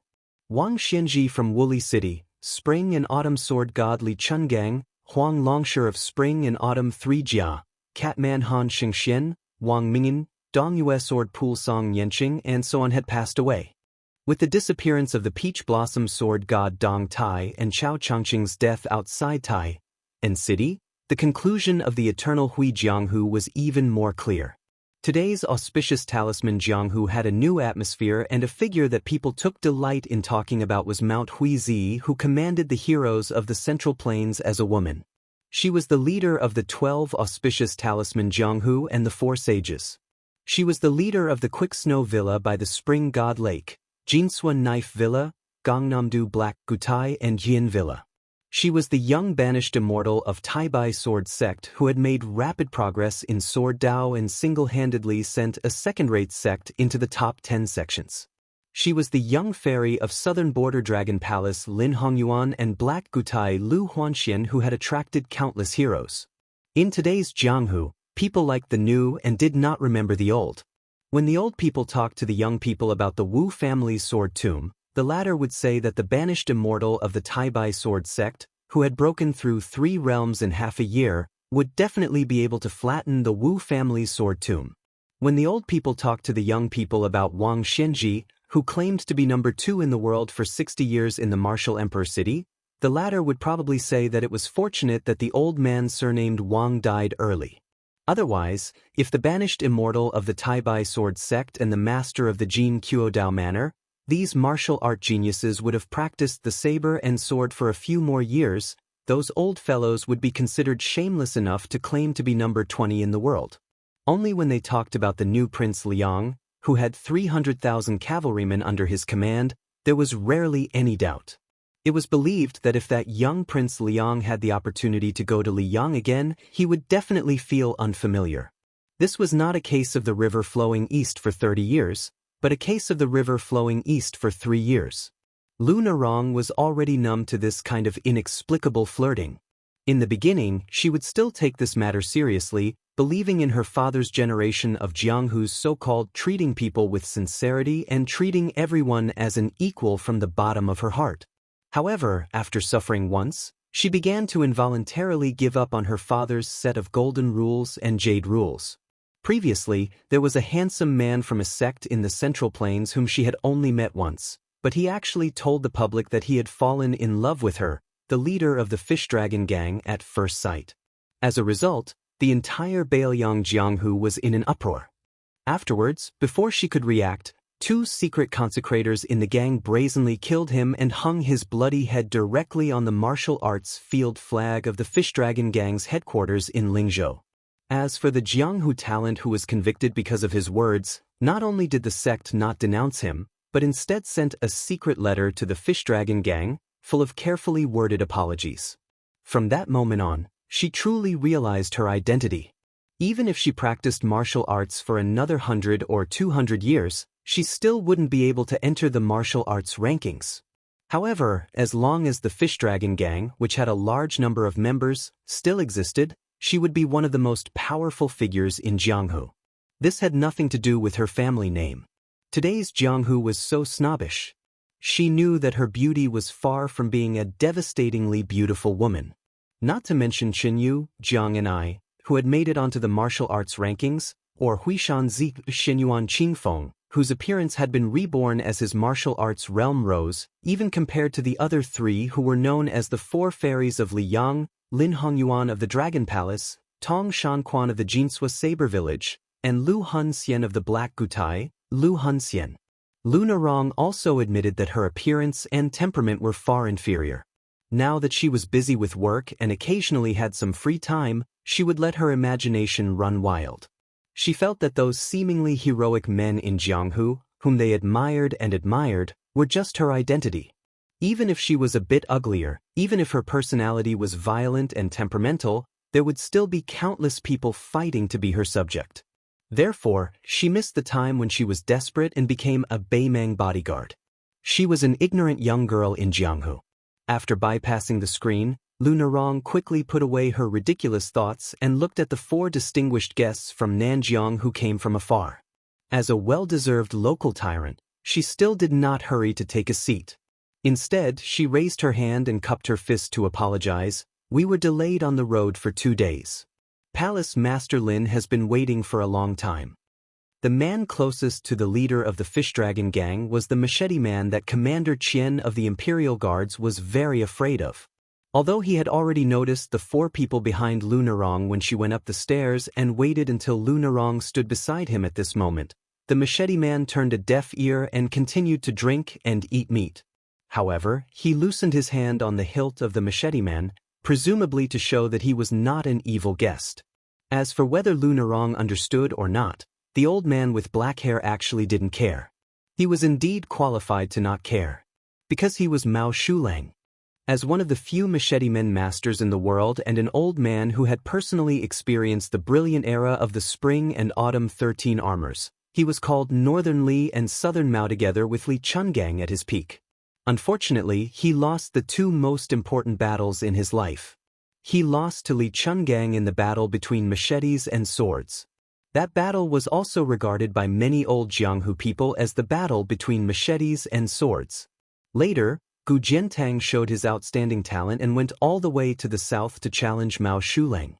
In this battle, although Mao Shulang's body was not seriously injured, his pure mind, which was originally close to perfection, was fragmented. Since then, he had been completely sealed. In the past 20 years, many rising stars had bravely made progress on the road of martial arts, but Mao Shulang had been crawling forward in the mud. From the young genius machete man who was the most powerful in Nanjiang, he had been reduced to a trash who even Wang Tongshan dared to sneer at. The woman called Lin Hongyuan by Lu Narong smiled sweetly, slowly got up and said, "Boss Lu, you are too polite. There are tens of thousands of people in the Fish Dragon Gang, unlike our Dragon Palace, which only has 300 people at most. It is difficult to find something to do. Lin Hongyuan is very grateful that Boss Lu can take time out of his busy schedule to meet us." Cheng Baishuang, who was recognized as the first master in Nanjiang after Mao Shulang, smiled helplessly. Obviously, he knew that Lin Hongyuan, this proud daughter, had always looked down on Lu Narong, the leader of the Fish Dragon Gang. It was said that Lin Hongyuan had already gone to the western region with Hui Shanzi to encircle the 6 demons. Lin Hongyuan had shown tit for tat to Lu Narong many times in public. As for why she did this, Cheng Baishuang, who vaguely knew the inside story, certainly did not want to get involved. What's more, it was reasonable for him to protect Lin Hongyuan, who he had watched grow up. However, Ji Lu, who was the chief guest of the Dragon Palace in Nanjiang, frowned and said in a low voice, "Palace Master, don't delay the important matter. Our trip to Bailiang was supposed to go to Lingzhou and see Boss Lu first. It was Palace Master who changed the itinerary without permission and insisted on seeing the eunuch of Great Peace City. How can you blame Boss Lu?" Lin Hongyuan glanced at Lu Narong and said with a smile, "Uncle Jian, Boss Lu will not lower himself to my level." Chapter 1858. The 4 masters behind Lu Narong, who had joined the Fish Dragon Gang as servants over the years, were more or less angry. After all, the court paid particular attention to the master's humiliation and the servant's death. In Jianghu, the masters of the Fish Dragon Gang had long been dissatisfied with Lin Hongyuan's sarcastic remarks about Lu Narong, especially the high-ranking members of the Fish Dragon Gang. Although the people in Jianghu respected the Fish Dragon Gang, they believed that the Fish Dragon Gang did not have a real master. For example, the Dragon Palace in Nanjiang had 2 masters, the Old Palace Master and Ji Lu. Not to mention the celestial phenomenon Supreme Master Huang Fangfua on the Great Snow Plateau of Hui Mountain. The Taibai sword sect had an amazing sword genius, which was enough to convince people. The Music Saint, one of the 4 sages in Jianghu, was also one of the 4 sages in Jianghu, and the female owner of Jinsua Knife Village could also turn the tide. Although Yuyan Villa did not have a top supreme master to deter Jianghu, it had built a good relationship with heroes from all sides because of the reforging of the sword in the Dragon Rock Sword Furnace. The Fish Dragon Gang, which lived in a remote corner of Jianghu in the northwest, could not be compared with them. As for the Spring Invitation Cottage in Shishu, as long as they imagined the man in white behind Lu Narong, no one would dare to underestimate them. In the end, the Fish Dragon Gang's weakness was the most fatal. When the leaders of the Jianghu in the Central Plains joined hands to hunt down 6 evil demons who dared to steal secret manuals from the Great Snow Plateau, in that soul-stirring tide of righteousness, many people did not know whether to laugh or cry. Among them, Dou Changfeng, who was previously one of the top 10 talents in Jianghu, left a famous saying that spread throughout Jianghu after he had a conflict with the members of the Fish Dragon Gang. Therefore, when Lin Hongyuan praised the tens of thousands of members of the Fish Dragon Gang in front of Lu Nerong, although Lu Nerong looked indifferent, a burly foreign official in the prime of his life strode out from behind her. Even though Lu Nerong tried to stop him, he still walked to the table, put one hand on the table and sneered. I heard that there is a sword Tao Supreme Master named Ji Lu, and in the Dragon Palace. His swordsmanship is outstanding and quite amazing. Even Wang Tongshan, who was killed by our Lord, boasted that he was half a master. Ji Lu, who had 2 heavy swords hanging from his waist, narrowed his eyes. I'm Ji Lu, who is half a master. The burly man stared at Ji Lu and said with a fake smile, so it's you. Since you're a guest, I, Steel Hand, Zhao Shanhong, would like to propose a toast to you. He gently pressed the table did not move an inch, but the wine cup in front of Ji Lu'un, which still had half a cup of green ant in it, shattered with a loud bang. The shards did not scatter in all directions, but fell within an inch of the original position of the wine cup. That half cup of green ant wine was still condensed and did not dissipate. This display of power left a lingering aftertaste. Lin Hongyuan turned a blind eye to this. He cast a sidelong glance at Lu Nerong with undisguised schadenfreude, as if he was saying that Lu Nerong, the gang leader, was really just a decorative vase. She couldn't even control a consecrator who was supposed to be a direct subordinate. Lu Nerong was still expressionless in the face of Lin Hongyuan's silent provocation. When Cheng Baishuang, who looked like an old Confucian scholar, saw this scene, he secretly had a higher opinion of Lu Nerong, who looked like a clay bodhisattva without a temper. Ji Lu'un smiled and said, since it's a toast, I can't refuse. I'll drink this cup. And stretched out 2 fingers and gently knocked on the edge of the table. The shards instantly gathered in the air and reformed into a brand new wine cup. And gently picked up the wine cup, raised his hand slightly, and drank it in one gulp. After casually putting down the wine cup, and smiled and said, after drinking the toast, I feel like drinking the forfeit. Before joining the Fish Dragon Gang and becoming a consecrator, Zhao Shanhong had been the #1 master of the underworld in Jizhou for 10 years. If it weren't for the mad dog Yuan Tingshan, who was the general of Jizhou at that time, who had worked hard to accumulate his family property and more than 200 brothers who were as skilled as the Liaodong cavalry, how could Zhao Shanhong, who had been a local tyrant for more than 10 years, escape to Bailiang like a stray dog? Although he had been well behaved in the past year, a leopard couldn't change its spots. Zhao Shanhong was famous in the Fish Dragon Gang for being unruly and difficult to tame. Although he didn't have a high position among more than 30 consecrators, he became more and more arrogant as he stood on his own in the Fish Dragon Gang with several other powerful figures with similar temperaments. Otherwise, Zhao Shanhong wouldn't have ignored Lu Nerong's obstruction in front of outsiders like the Dragon Palace. Zhao Shanhong grinned and said, the toast is just for show. As for the forfeit, it won't be so easy to drink. Lu Nerong finally turned her head and said coldly, Zhao Shanhong. Zhao Shanhong completely ignored the nominal leader of the Fish Dragon Gang. He just gently twisted his wrist and stared at Ji Lu. At this time, the youngest of Lu Nerong's 4 retinues made a move that was absolutely unexpected to both the Fish Dragon Gang and the Dragon Palace. Standing behind Zhao Shanhong, he quickly punched the back of Zhao Shanhong's waist. The huge 1-inch punch almost penetrated Zhao Shanhong's waist in an instant. Although Zhao Shanhong was an extremely vicious person, he was indeed a rare martial arts genius. In his early years, he practiced external martial arts to the point of perfection with an extremely unpopular fist manual. Later, by chance, he obtained half of the lost mental cultivation method of the Longhu Mountain and turned to Taoism to cultivate both internal and external martial arts. Therefore, although Zhao Shanhong was limited by his innate bone structure and his martial arts realm stopped at the 2nd level of the Master of Martial Arts, he could also be regarded as a freak in the 2nd level of the Master of Martial Arts. His combat strength was extremely good. Therefore, when the young consecrator behind him suddenly attacked without warning, Zhao Shanhong instinctively tightened his back. Almost at the same time that the punch hit his back, Zhao Shanhong began to quickly take 3 small steps forward. But even so, he tried his best to dissipate the majestic force. Zhao Shanhong's burly body still shook a few times. He bent down to pull a chair and sat down. He poured himself a glass of wine, or to be precise, half a glass. When he lowered his head to drink, he first spat out the blood into the glass and then swallowed it together with the wine. It had to be said that Zhao Shanhong had always been ruthless to others, and he was not any better to himself. Zhao Shanhong wiped his mouth and turned his head. His eyes were red. He gritted his teeth and said, "In the end, my family is considerate and let me drink a glass of good wine." The young consecrator said calmly, "When we go back, I'll treat you to a few more glasses. It's enough." Surprise flashed in Lunarong's eyes. In her impression, this taciturn young consecrator never formed cliques in the fish dragon gang.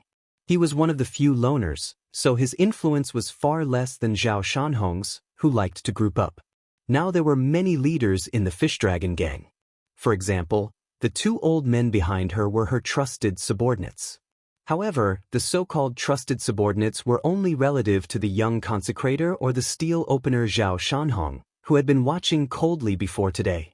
Otherwise, the 2 old men would not stand by and watch when Zhao Shanhong was insatiable.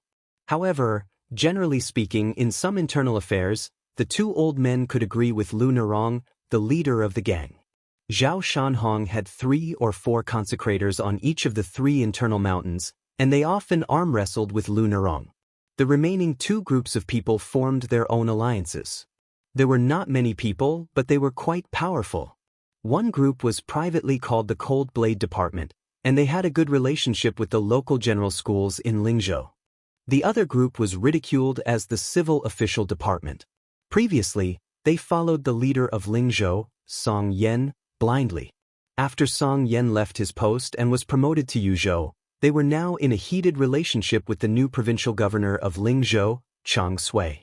The Fish Dragon Gang, was really a mix of good and bad people. The name of the gang that Lu Narong's father gave back then was a prophecy. However, because the Fish Dragon Gang had learned a lesson from the past, they had cleaned up a large group of real power figures a few years ago. So, Zhao Shanhong and the other ruthless people were more or less afraid and did not dare to fall out with Lu Narong. Although it could be concluded that Lu Narong definitely did not have that kind of ambiguous relationship with the young lord, it was obvious that the Fish Dragon Gang had nearly 30,000 members. Not to mention the government of Longqing County, even the Lingzhou provincial governor's mansion and Mount Qingliang had people specially watching the Fish Dragon Gang. This was the root cause of Zhao Shanhong and the others not having the courage to do whatever they wanted. Once they angered Mount Qingliang, which even the Liang imperial court could only turn a blind eye to, not to mention the young lord, one of the 4 grandmasters of wushu arts, to come personally, they did not need to mobilize any cavalry in Bailiang. As long as the water room or the eagle room came, they did not need to mobilize all of their forces. They just needed to bring out 100 elites. It was believed that the Fish Dragon Gang would fall apart in the blink of an eye. When the tree falls, the monkeys scatter.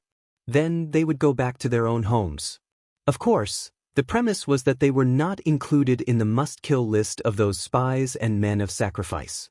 In the final analysis, just as the Central Plains said, the Fish Dragon Gang lacked a stabilizing force that could suppress all the heroes. In fact, it was not that there were no smart people in the Fish Dragon Gang secretly speculating why Mount Qingliang did not directly find someone to replace Lu Narong, who had mediocre cultivation and was not tough enough and cold-blooded enough. Otherwise, that person only needed to reveal his identity as from Mount Qingliang. Even if he was a trash who was even more useless than Lu Narong, who would dare to not bow their heads and listen to him obediently. Don't talk about tripping people up, they would wag their tails and beg for mercy. In fact, Lu Narong did not understand this point.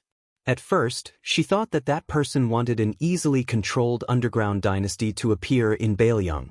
However, as the Fish Dragon Gang prospered day by day, that person never took back the crops that he had cultivated. Therefore, Lu Narong did not understand that person's thoughts at all. Casting a long line to catch a big fish? But they were about to fight the second battle of Liang Mang. From beginning to end, Mount Qingliang did not show any signs of forcibly conscripting the young men of the Fish Dragon Gang. Could it be that they still hoped that after Beimeng broke through Zbiqing, the Fish Dragon Gang would be able to defend Bailiang Road? Lu Narong was a little disheartened. This Jianghu was very different from the Jianghu she had envisioned when she was young. Chapter 1859. After Su Fengnian gave the horse to the waiter of the restaurant, he did not go straight to the third floor. Instead, he chose a table near the window on the second floor and ordered 2 stewed eels and sauced carp. After hearing that the green ant wine was free, he ordered 2 pots of it. It was unexpected for Bei and town to be so lively, but it was still within reason. There would be a Wudong martial arts symposium during autumn and winter this year, which would undoubtedly attract many heroes of the martial arts world. Anyone with a discerning eye would know that the Northern Liang sect wanted to help Mount Wudong suppress Mount Longhu. As for the idea of taking advantage of others' weakness, it came from Deputy Administrators Song Dongming. Chen Yao and Yu Xingrui, the only 2 old men left in Wudong, did not have no differences. Chen Yao did not want to be so ostentatious. The endless incense on the mountain had already made this old man very busy. However, the heroic Yu Xingrui insisted on doing it, so Chen Yao had to comply with this temperamental junior brother.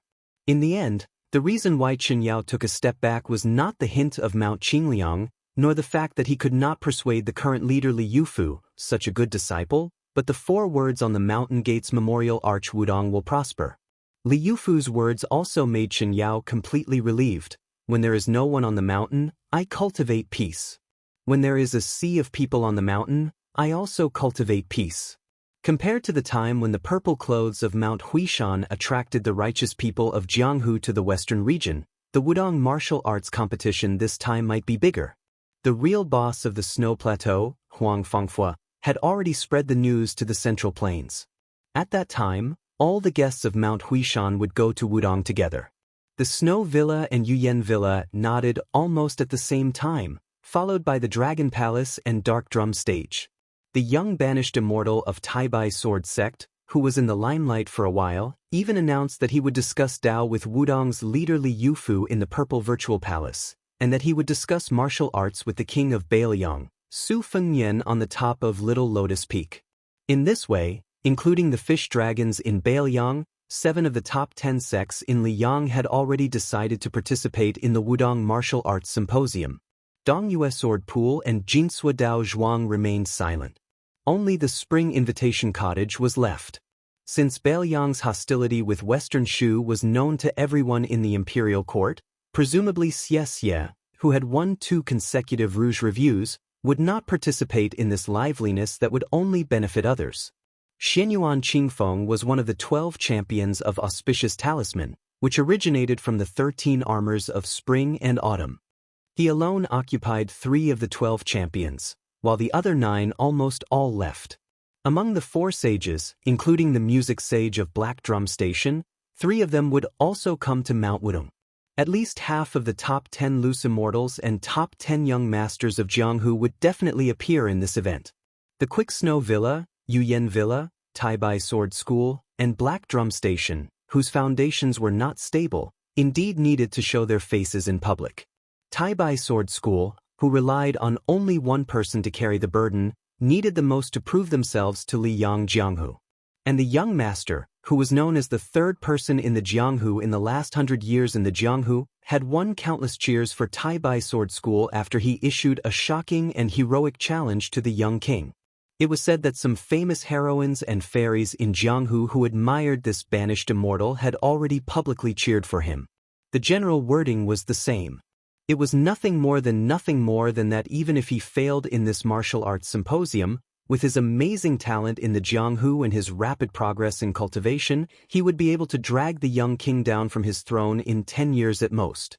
Just as Su Fengnian was about to raise his cup and drink a mouthful of green ant wine, he saw the restaurant waiter bowing and leading the 2 people to come over. Without the waiter's embarrassed face saying anything, Su Fengnian smiled and said, "You want to share a table, right? No problem." The 2 people sat down. The old man had an ordinary appearance. He smiled at Su Fengnian and then sat opposite to Su Fengnian. The other woman was wearing a curtain hat and black clothes. Two scabbards with seriously worn scabbards were hanging on her waist. They were not divided into left and right sides, but they were staggered on the right side of her waist. The blades were longer than ordinary blades. The woman sat on a bench facing the window between the old man and Su Fengyan.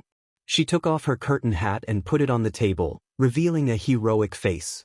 Her beauty could not be considered to be a beauty that could bring disaster to a country, but she was definitely worthy of the word, not ordinary. She could really make onlookers forget her appearance. Her appearance was unforgettable. Her aura was particularly fierce, but she did not give people the feeling that she was overbearing. Su Fengyan smiled and said, "It's true that good people will be rewarded." After hearing this sentence, the young woman did not have the slightest change of expression. She did not even frown. She did not squint at the stranger who seemed to be a lecher. Instead, she turned her head and looked directly at the man. After she looked into the young man's eyes, she smiled slightly and said, "Thank you." She and he both had clear eyes. The old man laughed. Compared to the young woman who should be his granddaughter, he was obviously more talkative. "It's fate that we meet. Young master, from your accent, are you a local of Liangzhou?"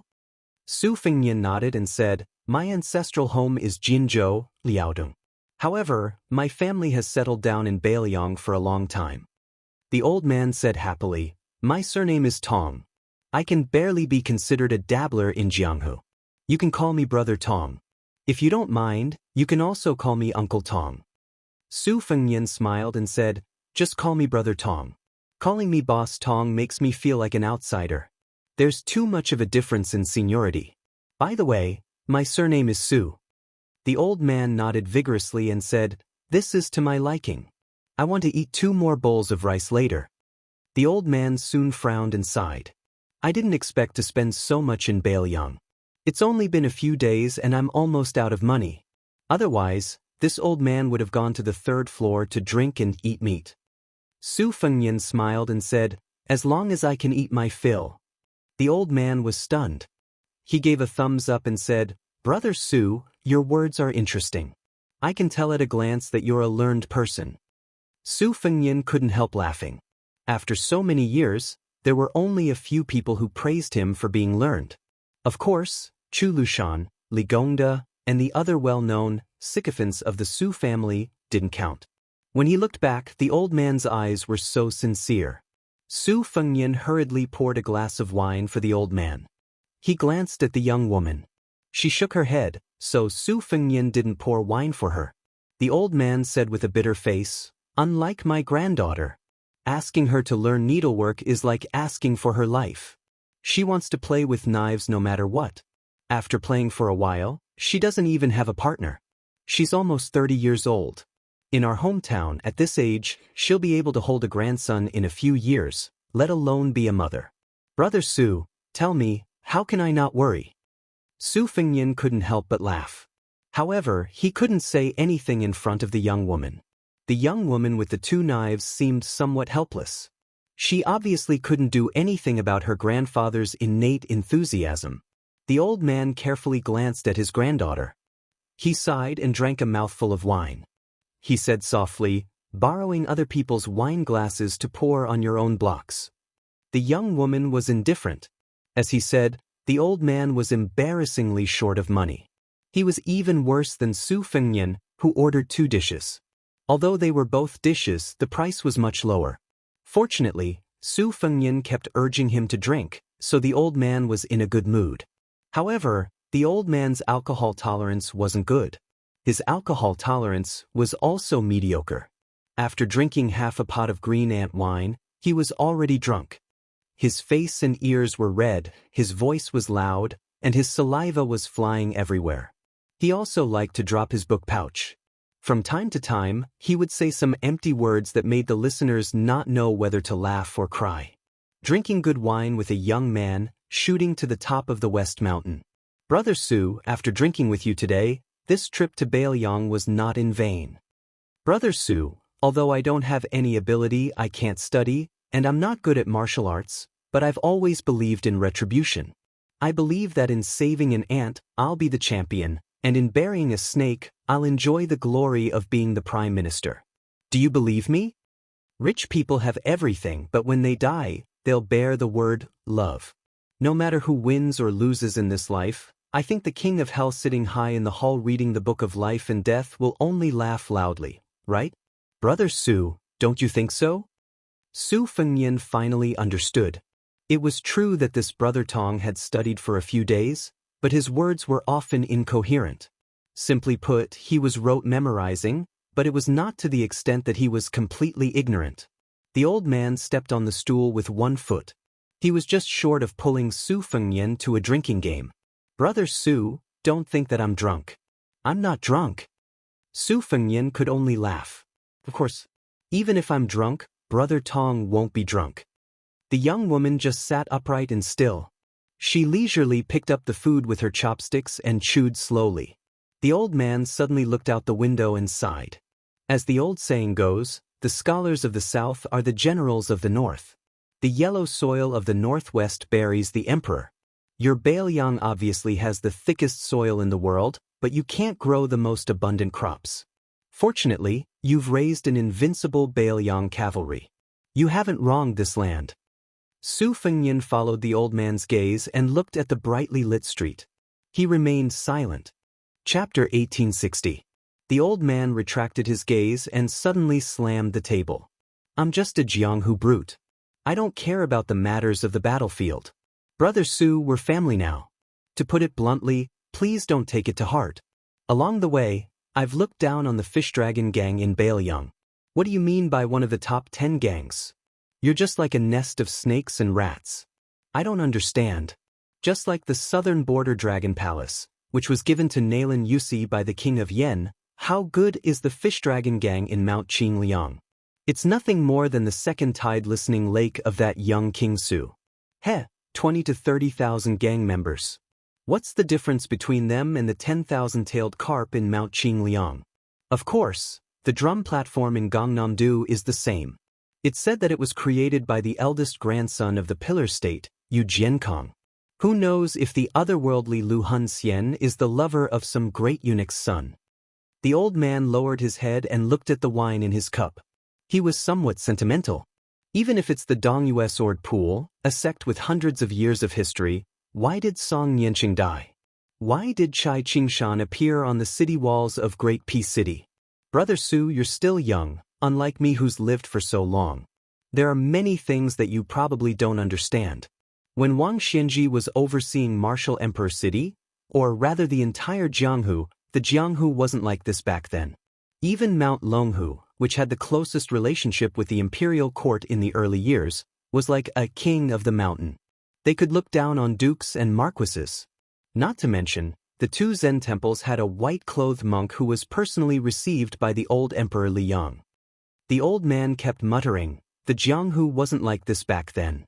In the end, he drank half a cup of wine.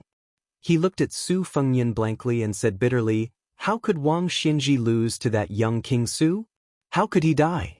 Wang Xianji shouldn't have died, and he can't die. With his death, the Jianghu changed. Su Fengnian had suspected that the old man with the surname Tong had recognized him, but that was quickly denied. Words, expressions, and even eyes could be concealed seamlessly. However, as long as a martial artist had not reached the realm of Earth Immortal, Su Fengnian would be able to see everything clearly. On the other hand, Su Fengnian had deliberately concealed his aura. Even a celestial phenomenon expert might not be able to detect his presence. The old man sighed heavily and grinned. After all, I'm an experienced man. I know Brother Su's identity is not simple. Otherwise, I wouldn't have dared to hang a Bailiang saber in public. If I'm not wrong, Brother Su, you're from one of the largest families in Liangzhou, right? Su Fengnian nodded and said with a smile, indeed. The old man chuckled and said, that's not a problem. Let's drink. There's no more wine on the table. Why don't I buy you another bottle? Su Fengnian immediately waved his hand and called for the waiter to order 2 more bottles of green ant wine. The waiter turned around and rolled his eyes, then went to get the wine resentfully. Damn it. You poor old man and young woman. You only ordered a few dishes that cost money, but you're addicted to the green ant wine that doesn't cost money? Unknowingly, this pair of brothers who sat at the same table and called each other brothers had already drunk 5 bottles of green ant wine. Green ant wine was known as a strong wine that could burn the throat and break the intestines.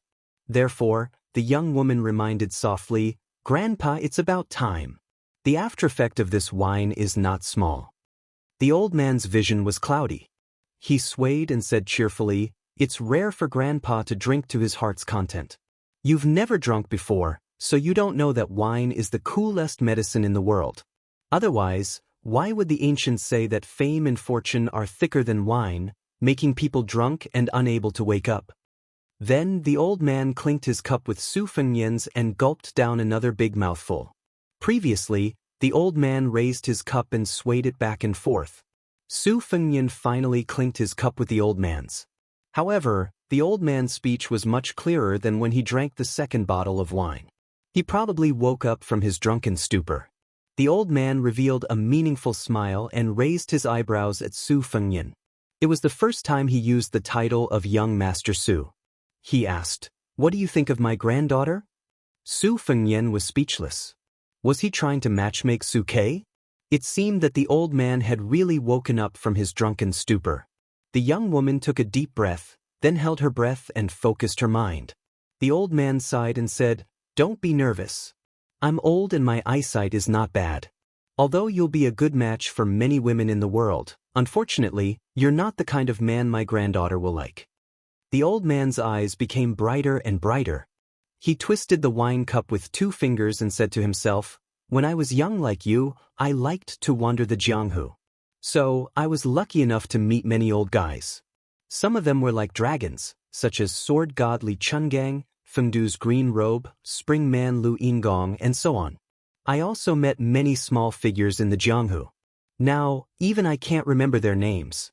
But anyway, the Jianghu people at that time believed in the old rules that are regarded as pedantic and ridiculous by modern people.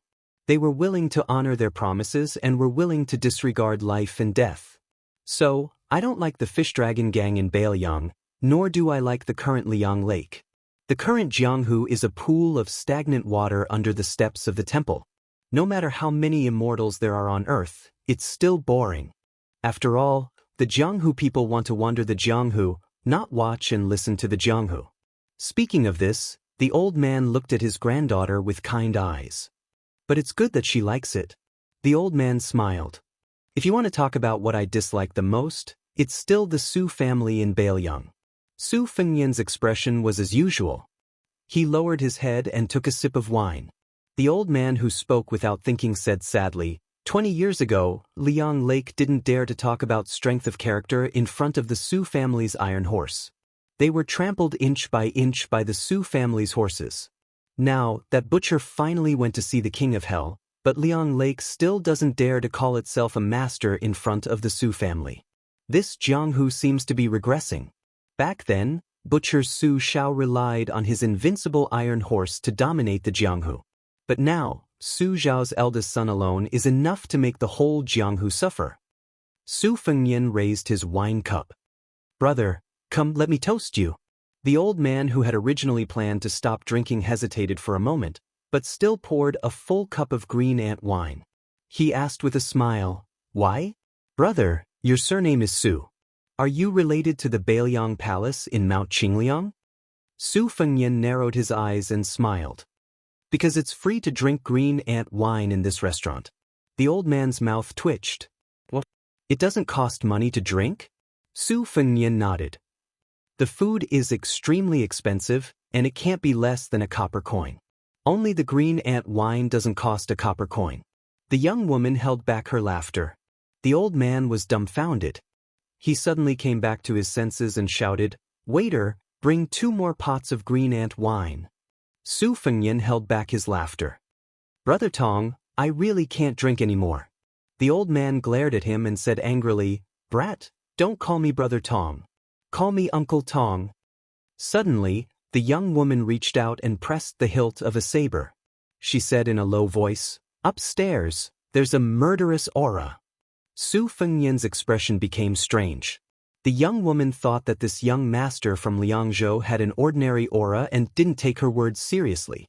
Considering that he had accompanied her grandfather to drink so many pots of green ant wine, she reminded him for the first time. Young Master Su, there are many masters on the third floor. At least 4 or 5 of them have strong and majestic qis. If these masters, who are strong enough to reach the first grade, fight, I may not be able to take care of you. Su Fengnian knew the situation upstairs.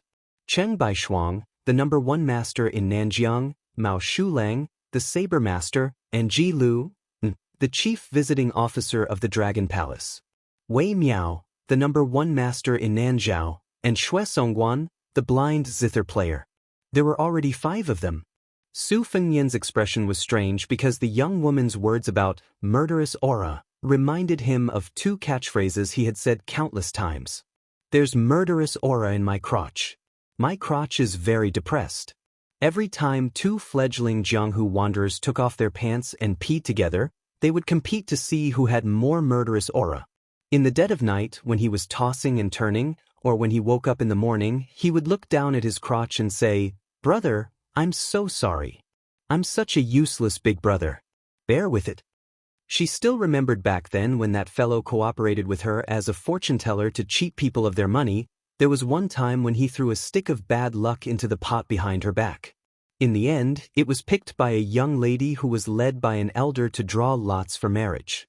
The result could be imagined. But at that time, that young lady's appearance was really shocking. Su Fengnian subconsciously looked out the window. Even he didn't realize that the corners of his mouth were curled up and he was smiling warmly. By the time Su Fengnian came back to his senses, a loud bang was heard from the 3rd floor. Su Fengnian stood up. "Uncle Tong, Miss Tong, my friend is on the 3rd floor. I have to go take a look." He had long guessed the woman's identity. She was Tong Shangquan, the head of Jinsua Saber Manor in Nanzhao. She was a genuine female saber master. Her martial arts path was exactly the same as Lin Ya, the fist master of Martial Emperor City. Then she had 2 blades on her right waist. They were the 6th and 9th most important weapons in the world. Martial virtue and heavenly treasure. The old man's expression was serious. "Since that's the case, let my granddaughter accompany you." Su Fengnian shook his head and smiled. "I appreciate Uncle Tong's kindness. Don't worry, I know what's important." The old man was about to speak when he suddenly felt his granddaughter tug at his sleeve. He looked down and she shook her head. Although the old man didn't know what was going on, he still said worriedly, "You must be careful. If something's wrong, call out." Strangers meeting by chance could take life and death lightly. Perhaps this was the Jianghu of the old man's generation. Su Fengnian had just taken 2 steps when he suddenly turned around and gave a fist salute. He smiled and said, "The last cup of wine is for my father to toast Mr. Tong. If he can hear it with his own ears, not to mention 5 bottles of green ant wine, even 10 or 20 bottles, he will drink with Mr. Tong to his heart's content." After Su Fengnian left, the old man was confused and asked in confusion, "Little girl, what did Grandpa say just now?" She said in all seriousness, "I forgot." The old man, who was still a little dizzy, shook his head and decided not to think about it. He smiled and said, "Little girl, Grandpa has figured it out." She was a little curious. The old man said seriously, "This young man is not simple." The woman, who was known as the twin prides of Jianghu with the young banished immortal of Taibai sword sect, took a deep breath and pursed her lips tightly without saying a word. Just as she was feeling disappointed, the old man said something shocking. "He is the king of Bailiang, Su Fengnian." She was horrified. The old man lowered his head and took a sip, chuckling. "Silly girl, you believe this?" Chapter 1861. The death of the envoy of the royal family in the territory of the vassal prince was both a conspiracy and an overt one. The 3 eunuchs of the Directorate of Credentials were well aware of this. However, the decisiveness of the assassin was beyond their imagination. The final location of the assassination was Bay and Town, which was very close to Liangzhou City. This choice was too rash. However, it was precisely this almost unreasonable stupidity that brought the assassin a glimmer of hope. As Commander Qian of the palace guards expected, the assassin who attacked first was the man and woman at the table opposite the head eunuch Lu. 20 steps, 2 screens. When a figure used a sharp weapon to break the first screen in an instant, Commander Qian, who had been prepared, had already stood up and pulled out the golden knife that symbolized his identity from his waist. When the assassin cut the second screen in a straight line, Commander Qian did not blindly retreat and take a passive defensive position. Instead, he did not advance and instead retreated, quickly chopping at the assassin with his knife. His moves were simple, but his momentum was majestic. When he swung his knife, he was worthy of the nickname of Zanmadeo in the capital. Commander Qian's knife technique abandoned all forms and was not sloppy at all. It did not rely on the finesse of his moves. It already contained a sense of returning to simplicity. The world's knives and swords were similar, but there was also a competition of techniques. For example, Li Chungang, who was known to be on par with ancestor Lu in swordsmanship, and Dong Tai, who was at the peak of killing.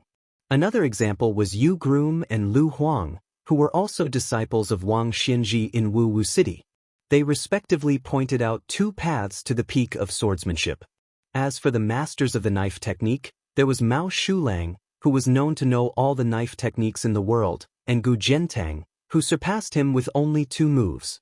Commander Qian, who was far away from the battlefields of Jianghu and had lived in the Forbidden Palace for a long time, was obviously chasing after Gu Jiantang's shadow on the path of the knife technique. He pursued to use the fastest knife to kill in the shortest distance.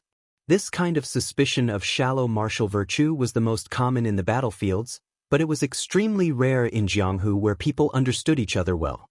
Today, the spear saint of Snow Hut, Li Hozhao, who was one of the 4 sages of Liang Lake, was famous for not conceding in martial arts competition, not showing mercy when using his spear, and not letting people live after gaining the upper hand.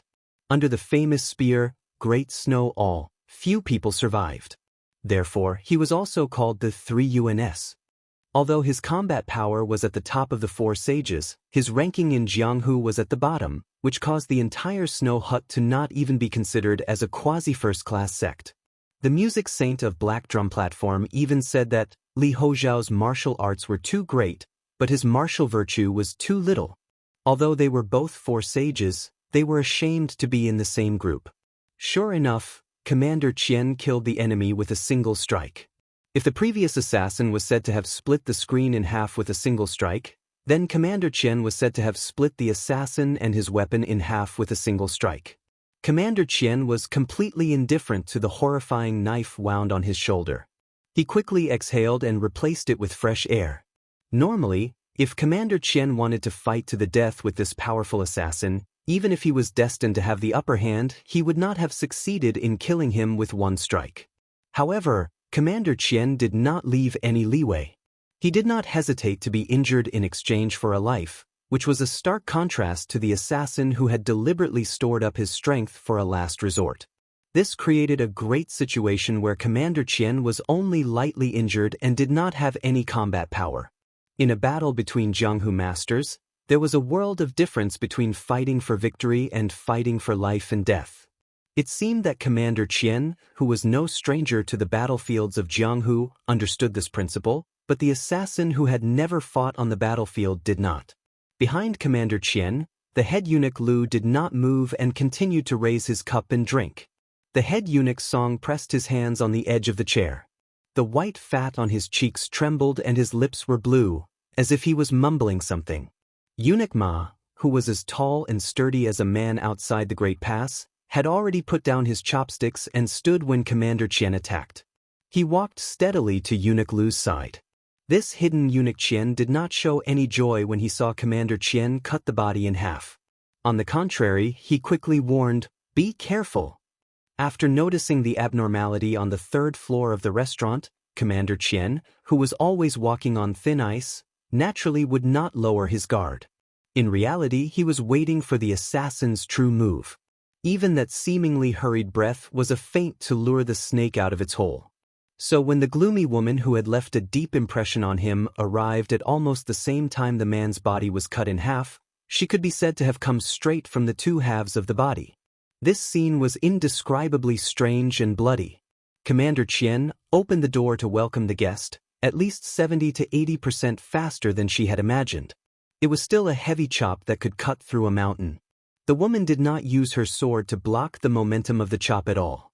The tip of her sword still went straight for Commander Qian's heart. Her eyes were cold, and the slender arm that held the 3-foot-long sword did not tremble in the slightest. She was so calm when she killed, and she was so even when she was killed. This was probably a true top assassin. Even if Commander Qian had tilted his body slightly at the last moment and avoided the fatal blow, the green tip of the sword still cut a bloody groove in his chest. As for the vicious and merciless female assassin, she had already died under Commander Qian's second strike. Although the force of the blade didn't chop her body into pieces like before, it still knocked her body flying out, causing the table to collapse and explode into pieces, causing the ground to be in a mess. Her body fell into a pool of blood, and a shocking scarlet line of blood slowly appeared from between her eyebrows to her abdomen. Near her head, it happened to be where a wine jar had fallen. The wine slowly spread on the ground in silence. There was wine in death. From beginning to end, from life to death, she and her companions had not said a word. This kind of silence was far more intimidating than the murderous fighting. Chapter 1862. It was said that the deer reaping tower that had gradually surfaced was regarded as the 11th sect in the world by the Wulin. It specialized in cultivating assassins who treated killing like dirt. They took money to eliminate disasters for others. No matter the identity of the person they killed, whether it was a high official or a top master who had already made a name for himself in the Jianghu, as long as the price was right, the deer reaping tower would take the job. Even if the assassins died and suffered heavy losses, the deer reaping tower would only continue to send a second and third batch. They would not stop until they reached their goal. After killing someone, they would cut off the head to show the reputation of the deer reaping tower to their employer. It was widely rumored in the Jianghu that when Su Fengnian was still His Royal Highness, the assassins who killed Wang Mingyin for him outside Xiangfan City and the men of sacrifice who later killed the Celestial Realm Grandmaster Lu Haosher all came from the most mysterious 9th tower of the Deer Reaping Tower. However, as for the truth, after Su Fengnian ascended to the top of the Jianghu, it became an unsolved case. The Deer Reaping Tower shrouded in fog would not give an answer, and no one dared to ask in front of the young king. After killing the 2 assassins that were very likely to have come from the Deer Reaping Tower, Commander Qian's face was pale. He quickly raised his trembling left hand and tapped a few major acupuncture points in front of his chest, causing the qi and blood that had been flowing normally in his meridians to immediately take a different path. He had to turn the blood groove near his wound into a place of death without help because the tip of the female man of sacrifice's sword was coated with poison. Once it seeped into his bone marrow, even an immortal on earth would not be able to save him. However, in this way, his life was not in danger for the time being. Commander Qian also lost the ability to continue fighting. He was afraid that the assassins still had people lurking in the shadows, so he quickly turned his head and said in a low voice, "3 eunuchs, we have to leave this place." In reality, from the first assassin splitting open the screen to Commander Qian speaking, it had only been a few blinks of an eye. At this moment, an angry roar came from outside the screen to Eunuch Lu's right. An ancient voice sounded above the heads of the 3 eunuchs of the Directorate of Credentials and Commander Qian. There was endless joy in the voice. "Castrated dogs of Great Peace City. You came to Bailiang's territory to show off, and now you want to leave." Eunuch Song, whose bloated body was squeezed into the yellow rosewood chair, was pushed back along with the chair. It was clear that this great eunuch of the Directorate of Credentials was terrified. Eunuch Ma, who looked extremely heroic without his red python robe, had somehow circled to Eunuch Lu's right side. He raised his head and looked at the man and sword flying down. The burly eunuch had one hand behind his back and the other clenched into a fist on his abdomen. He sneered softly, "I'm waiting for you traitors." Eunuch Lu, who was sitting as steadily as Mount Tai, glanced at the old man with a head full of frost and snow. He sighed softly and drank the cup of green ant wine in his hand. The remaining people at the table behind the screen on the right all followed the white-haired swordsman, who was the most senior of them all, and flew towards the 3 eunuchs from the capital. For a moment, the screen seemed to be filled with butterflies and bees. It was a beautiful sight. In this group, other than a few who had taken down their weapons and placed them on the table, the others didn't get up to retrieve their weapons from the wooden racks. This was also why Commander Qian didn't immediately inform the 3 eunuchs. In Commander Qian's eyes, these 9 people had been chatting merrily about Xianyuanzi on the great snow plains and comprehending immortality through observing snow for one night. Of the 4 young grandmasters, banished Immortal of the Taibai sword sect was the most likely to become the leader in the future. They were just ordinary people who wandered the Jianghu, and they racked their brains to gather together wherever they could accumulate prestige for their faction. They tried to curry favor with famous Jianghu figures, exchanged pointers with fellow Jianghu cultivators, and became sworn brothers with those who shared similar ideals. Commander Qian, who had once relied on an iron blade to conquer the world, had seen too many of these Jianghu figures more than 10 years ago. Compared to the 2 true men of sacrifice, this kind of trash couldn't be measured. However, Commander Qian felt a strong sense of unease in his heart for no reason. He subconsciously tightened his grip on the blade in his hand and turned his head to look at those Jianghu experts who, logically speaking, should have reached a higher level of Jianghu, but definitely couldn't be counted as assassins. The old swordsman, who had pounced down with the momentum of a lion hunting a rabbit, suddenly saw a blur in front of his eyes. Then, this old man, who had always been extremely confident in his swordsmanship, felt as if a sledgehammer had struck a bell in his chest. He came quickly and left even faster. Before he landed on the ground, he was already a corpse with blood flowing out of his 7 orifices. The old man's corpse that flew out collided with a young woman in white fluttering behind him. After flipping over the screen, they both fell onto the table together. Then, the table full of dishes and bowls slid to the ground. It was unknown whether the woman was dead or alive. Commander Qian suddenly shouted sternly, "Be careful below the screen." As it turned out, there were 9 people at the table, but only 8 assassins had leaped over the screen. The missing person was destined to be the trump card at the bottom of the box. First, they threw out bait as a smokescreen at the cost of 2 lives. Then they pretended to be weak, and finally, they coincided with each other. This kind of calculated assassination was meticulous and sinister. One after another, it was impossible to guard against. Commander Qian had already seen through the killing intent after realizing that something was wrong. That eunuch Ma's reaction was not slow either. However, that 9th person who seemed to leisurely walk out from behind the screen could be said to come and go like a ghost. His move was earth-shattering. With just a tap of his foot, his body rushed forward as fast as rolling thunder. His 2 hands moved forward, and 2 short swords were hidden in his sleeves. Because his body rushed forward so quickly, the sword chi of the short swords, which were less than 5 inches long, seemed to leave behind 2 slender but resplendent white rainbows in the air. Fortunately, Eunuch Ma heard Commander Qian's warning and took a step back. The 2 hidden swords did not pierce his chest on the spot. Even so, his chest was still pierced with 2 bloody holes.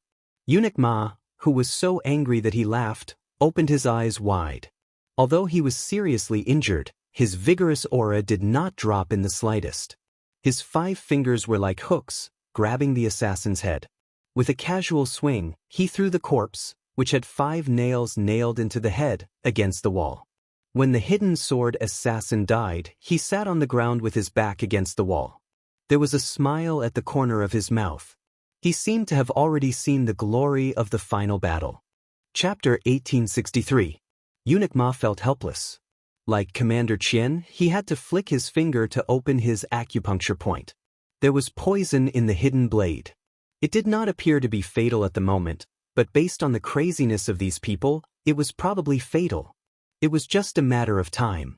Even if Bayan Town's Green Horse Relay and the Jingdo Cavalry flattened this restaurant, what benefit would it bring to the situation? This game of chess on the 3rd floor of the restaurant could possibly affect the general trend of the entire world.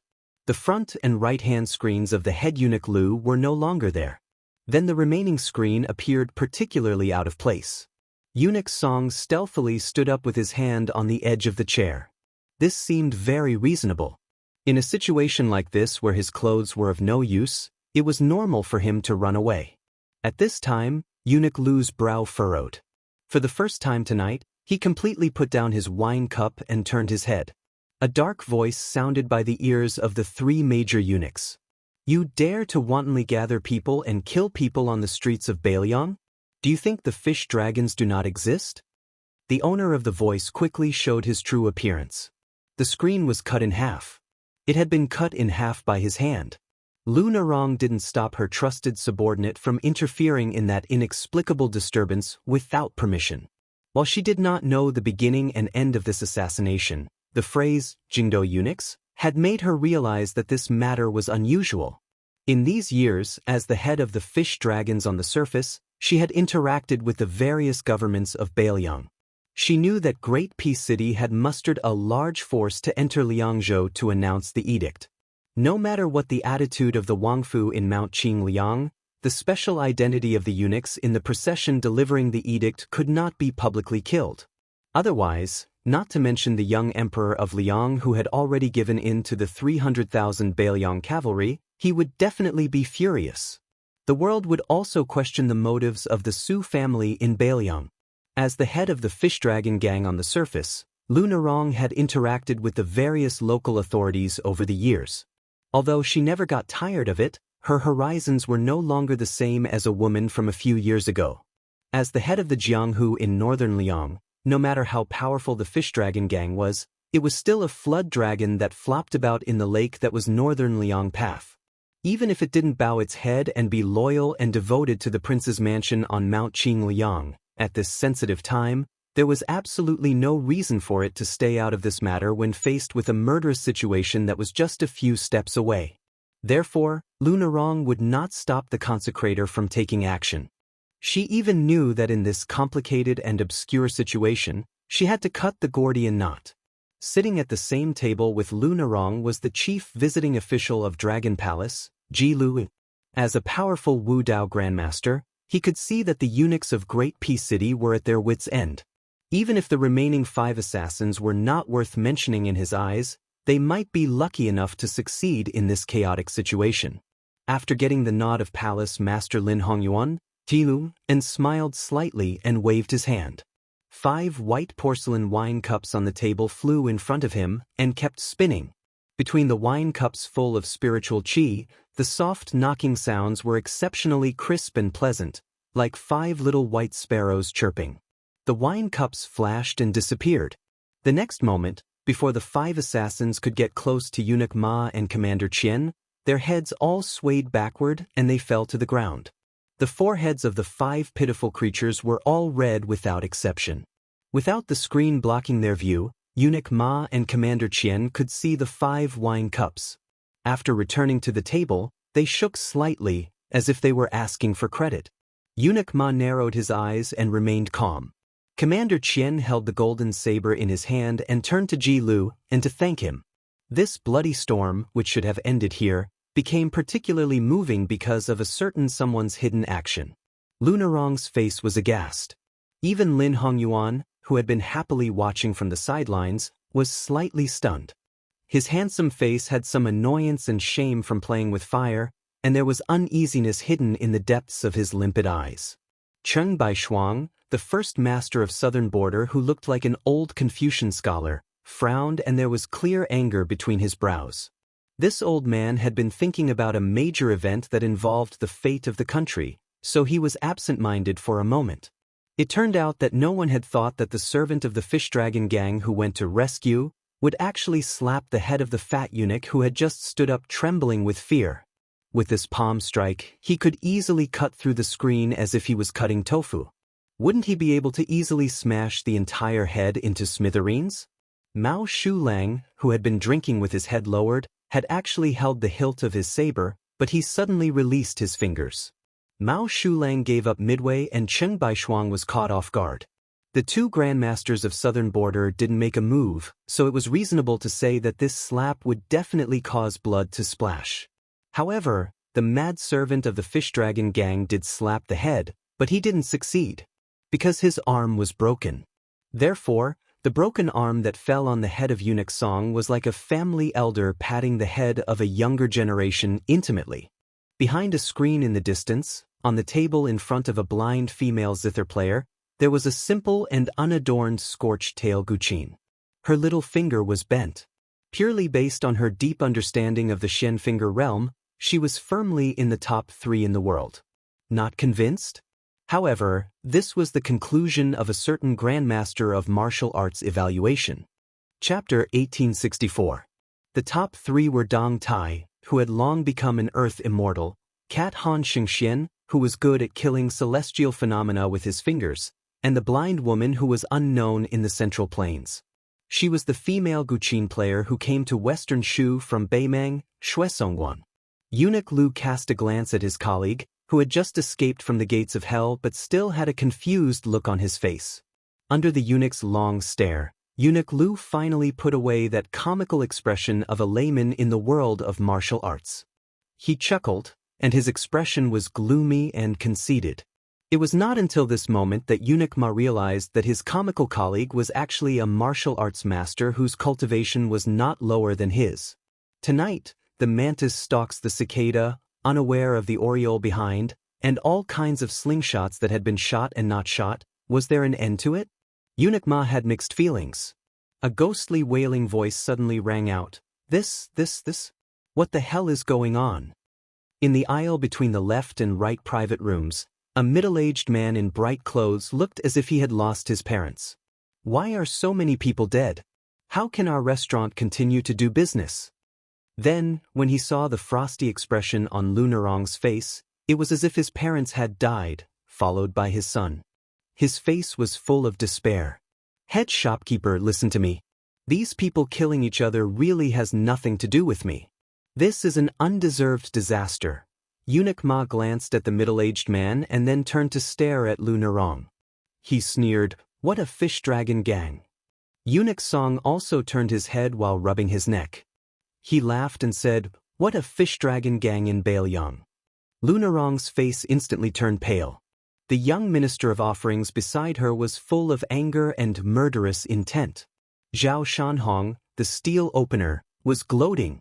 He didn't care whether Lu Nerong had received instructions from Mount Qing Liang or not. He only knew that after this assassination failed, it didn't matter whether Lu Nerong was innocent or not. The Fish Dragon Gang, which was at the peak of its power in northern Liang Path, would soon usher in a major change of blood. After all, a new emperor would bring in new courtiers. As for whether Lu Nerong would be able to get out of here alive, she would probably have to pray to Buddha and Bodhisattva for protection, right? Lu Nerong didn't explain anything to the 2 great eunuchs of the Directorate of Credentials. She just looked at the second shopkeeper of the restaurant who was crying incessantly. "Guxian, I only ask you one thing. Did you participate in tonight's matter?" The middle-aged man named Guxian was a senior figure in the new Fish Dragon Gang. Not to mention Zhao Shanhong, the steel opener, he was even better than the young minister of offerings who joined 2 years ago. However, Guxian's martial arts were mediocre, but he was good at business management. He took a shortcut and quickly stood out. In the end, he became the second manager of this restaurant in Bayan Town. At that time, in the Fish Dragon Gang, this kind of transfer could only be regarded as an exile because Guxian was one of the few people who were loyal to Lu Nerong. He could drink with the old boss of the Fish Dragon Gang from time to time. Guxian left Lingzhou with his tail between his legs. In the end, it was a microcosm of Lu Nerong's power. Previously, no one thought that Guxian, who had no soldiers, generals, and little money, could make a comeback and get a place in the top management of the Fish Dragon Gang in Bayan Town. However, Guxian soon made everyone look at him in a new light. The restaurant and the brothel next door could be so prosperous because of Guxian. Lu Nerong, who already felt guilty about this person, was happy to see the Fish Dragon Gang prosper in Bayan Town. She even intended to promote him to a deacon with real power in the Fish Dragon Gang next year. It was not a high position, but it was powerful enough to control half of the Fish Dragon Gang's business. Guxian said with a sobbing tone, "Sect leader Lu, I'm just a weak commoner. Why would I kill someone when I can make a lot of money every day?" The shrewd eunuch Song smiled innocently. "Head shopkeeper, second shopkeeper, are you trying to play the role of the good cop? Isn't it a little too late?" On the street outside the restaurant, the sound of horse hooves could be heard. The murderous aura of the cavalry on the battlefield was completely different from the murderous aura of a grandmaster in Jianghu who could single-handedly defeat a country. However, it also made Jianghu feel like their guts were about to explode. At this moment, a warm and mellow voice with an obvious smile sounded throughout the entire third floor.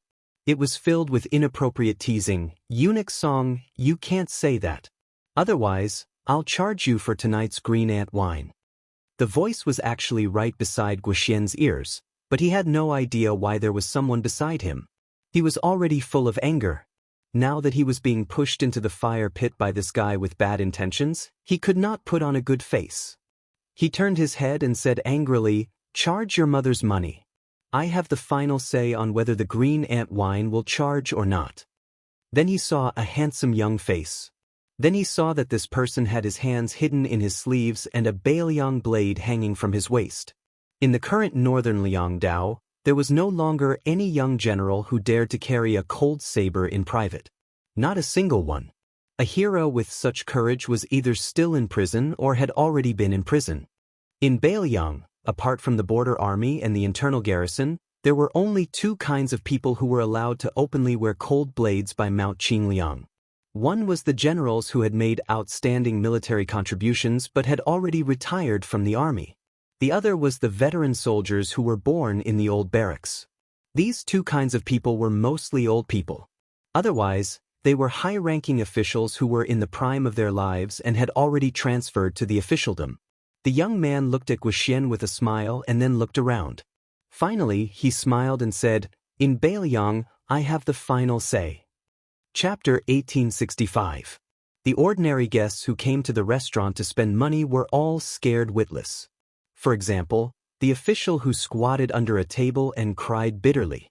As a county official, he originally came to Bay and town under the guise of observing the people's situation. He wanted to drink some harmless wine and prepare to go to the bed in the neighboring brothel after sacrificing his internal organs. He wanted to tame 1 or 2 rouge horses at the age of 50. How strong was he to throw away his pen and join the army? After knowing that someone had died, he also knew that it was not good to stay here for long. However, his legs were too weak to walk. Secondly, he was afraid that the group of evil people who killed without blinking would find him an eyesore and directly kill the innocent. At this wine table, the only one who was still sitting in the chair and continuing to drink was the foreign scholar who had almost no place in the yamen this year.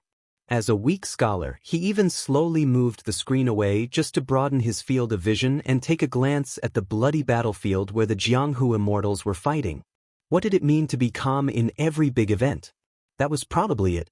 However, his absurd action, which showed that he was a famous scholar, undoubtedly caused his colleagues and Bay and town to share a common enemy. Not all of the guests were willing to resign themselves to death. There were a few tables of Jianghu people who were trying to sneak down the stairs after the young master with the saber appeared. However, on the railing of the stairs, there was a beautiful woman in a crimson robe. She was like a bodhisattva standing in a Buddhist shrine. She was not angry, but she was majestic. There was no need for her to say anything. All the Jianghu people tactfully returned to their original positions. There was a smart guy who quietly opened the window and tried to jump down. In the end, he was scared out of his wits. He saw a head hanging upside down outside the window. After staring at each other, he did not say anything. He slowly closed the window. He was probably afraid that there would be a gap. He did not forget to pull the window in with all his strength. Only then did he sit back on the chair and silently said, "There are gods 3 feet above my head. If you have grievances, take revenge. Even if you are a ghost, don't look at me, Wang Jian, who is a man in his 30s. I am still a virgin. Yang energy is the strongest.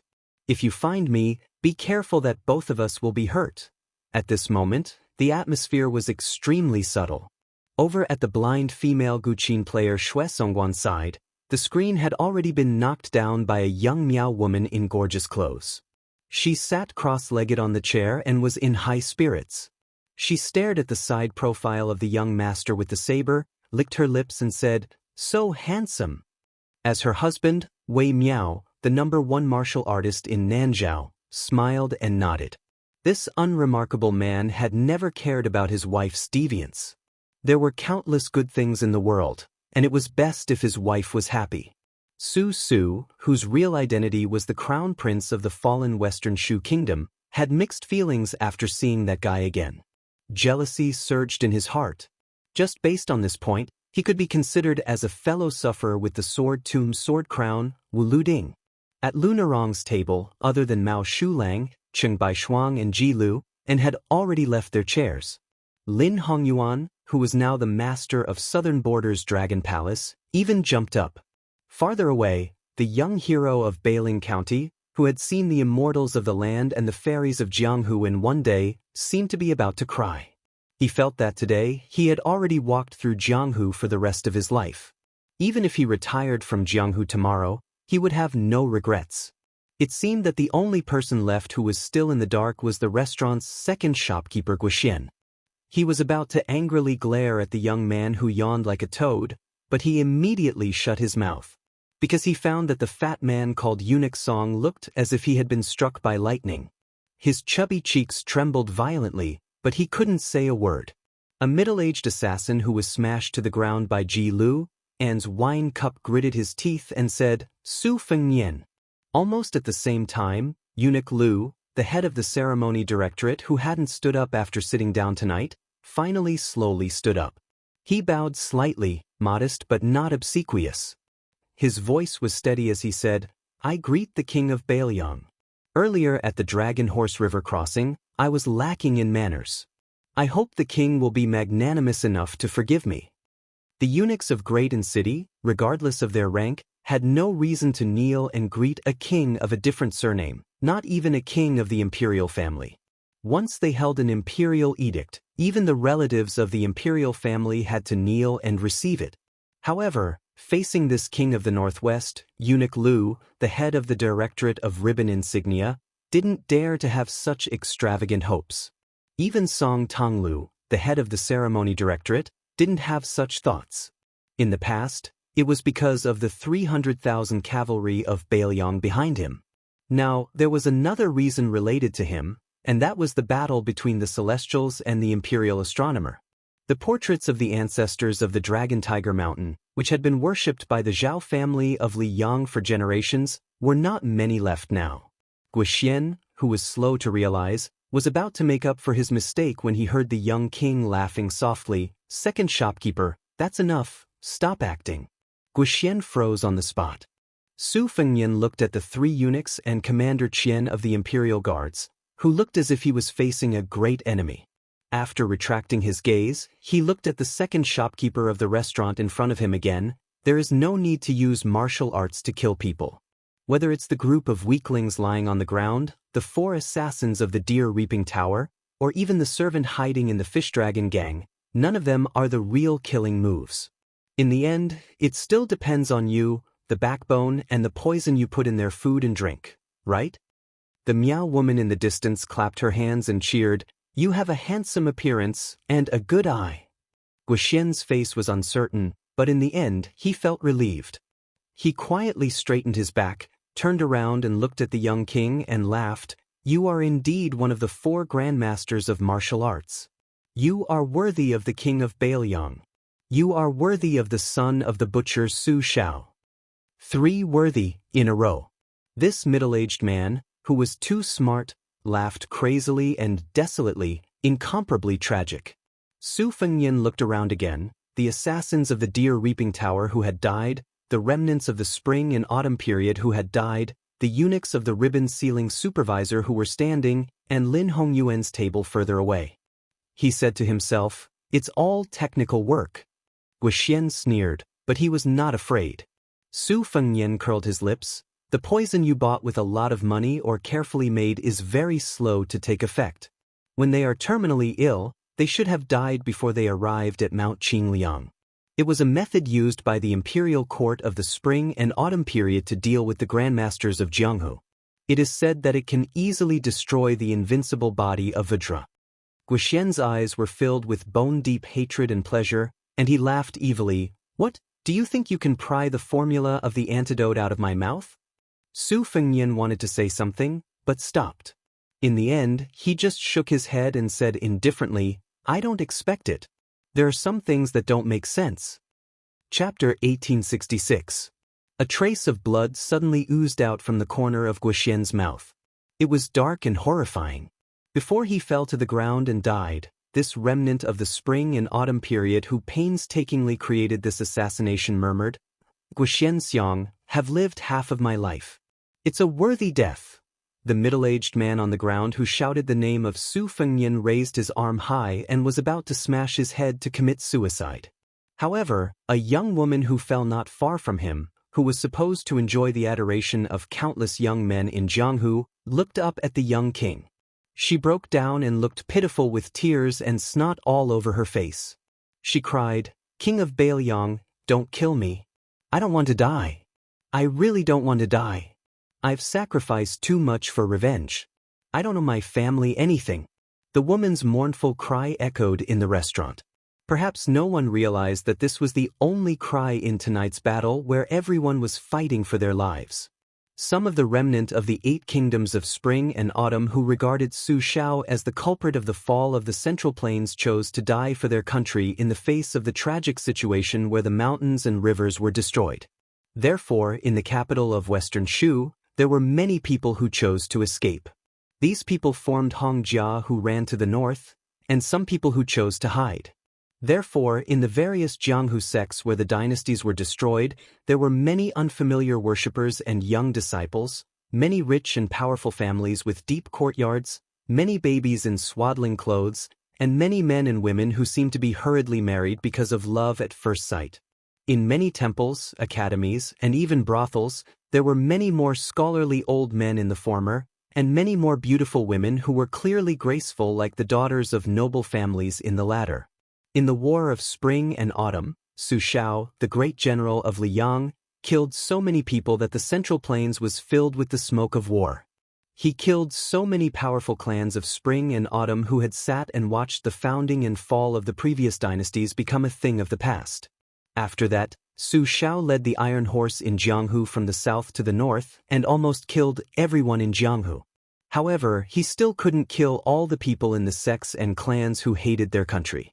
If you can't get rid of the roots of the weeds, they'll grow again when the spring breeze blows. Therefore, whenever Bailiang and His Royal Highness went out, people would die. The remnants of the spring and autumn period would die, and so would the Whispering Room. In those years, the number of assassins who had launched sneak attacks on Mount Qingliang was even more numerous than the number of carps crossing the river. In the end, even the maidservants who lived with Wutang day and night would also die. Moreover, the 2 maidservants whom His Royal Highness had personally helped to give nicknames to died with a little shame but no regrets. Su Fengnian could still clearly remember the first assassination that startled Wutang'an. It was the middle of a snowy winter night. He ran out of the house without boots and stood on the steps, looking at the heavily guarded small courtyard. Everywhere he looked, there were dead bodies. The snow was soaked with blood and then covered with snow. In the end, it was a vast expanse of white. At that time, the man whose legs weren't so lame and whose back wasn't so hunched also didn't wear boots. He walked up the steps and stood shoulder to shoulder with the youth. He had the imperial bodyguards in iron armor carry the bodies away. He laughed and said, "In this life, Father has too many enemies. I can't count them all, and I'm too lazy to count them. Son, are you afraid?" The youth didn't know if he was cold or scared, but his teeth chattered. However, he still stubbornly said, "What's there to be afraid of?" At that time, the man whose hair wasn't completely white took off the old mink coat he was wearing and put it on the youth. He laughed loudly and said, "You're a descendant of our old Su family." The youth rolled his eyes. He grabbed the warm mink coat with both hands and quickly ran back to the house. The man who hadn't been called father by his son since the death of his wife turned around and walked down the steps. He strode out of the courtyard. However, as soon as he stepped out of the courtyard, he lost his heroic spirit. He was so cold that he almost jumped. When he caught a glimpse of his adopted son, Yuan Zhuozong, he kicked him without saying anything. The latter was at a loss. The man stared at him and lowered his voice. 2 words came out from his teeth, "Take off your boots." Unfortunately, the funny scene couldn't be seen by the youth. At this time, on the 3rd floor, An angry shout interrupted the woman's crying. "Shut up!" The woman was suddenly stunned. Then, her heart-wrenching cry turned into a low sob. The middle-aged assassin said sternly to the young woman, "I'm from the Chongshan Song family.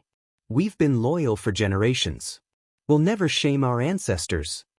After saying this, the middle-aged man's eyes flashed a complicated look. Finally, he suddenly raised his arm and slapped the woman's forehead. 20 years of living in humiliation, only to die for innocence. This was the only wish of the Song family's man. As for what the younger generation of the family thought, he didn't care. Although the woman could summon up the courage to beg for mercy from the king of Bailiang, she had exhausted all her energy. At this time, she didn't have any courage to resist the anger of the elders of the family. Su Fengnian, who had been gentle, suddenly became furious. The next moment, he appeared in front of the man on the ground and stepped on the head of the man who tried to put justice before family.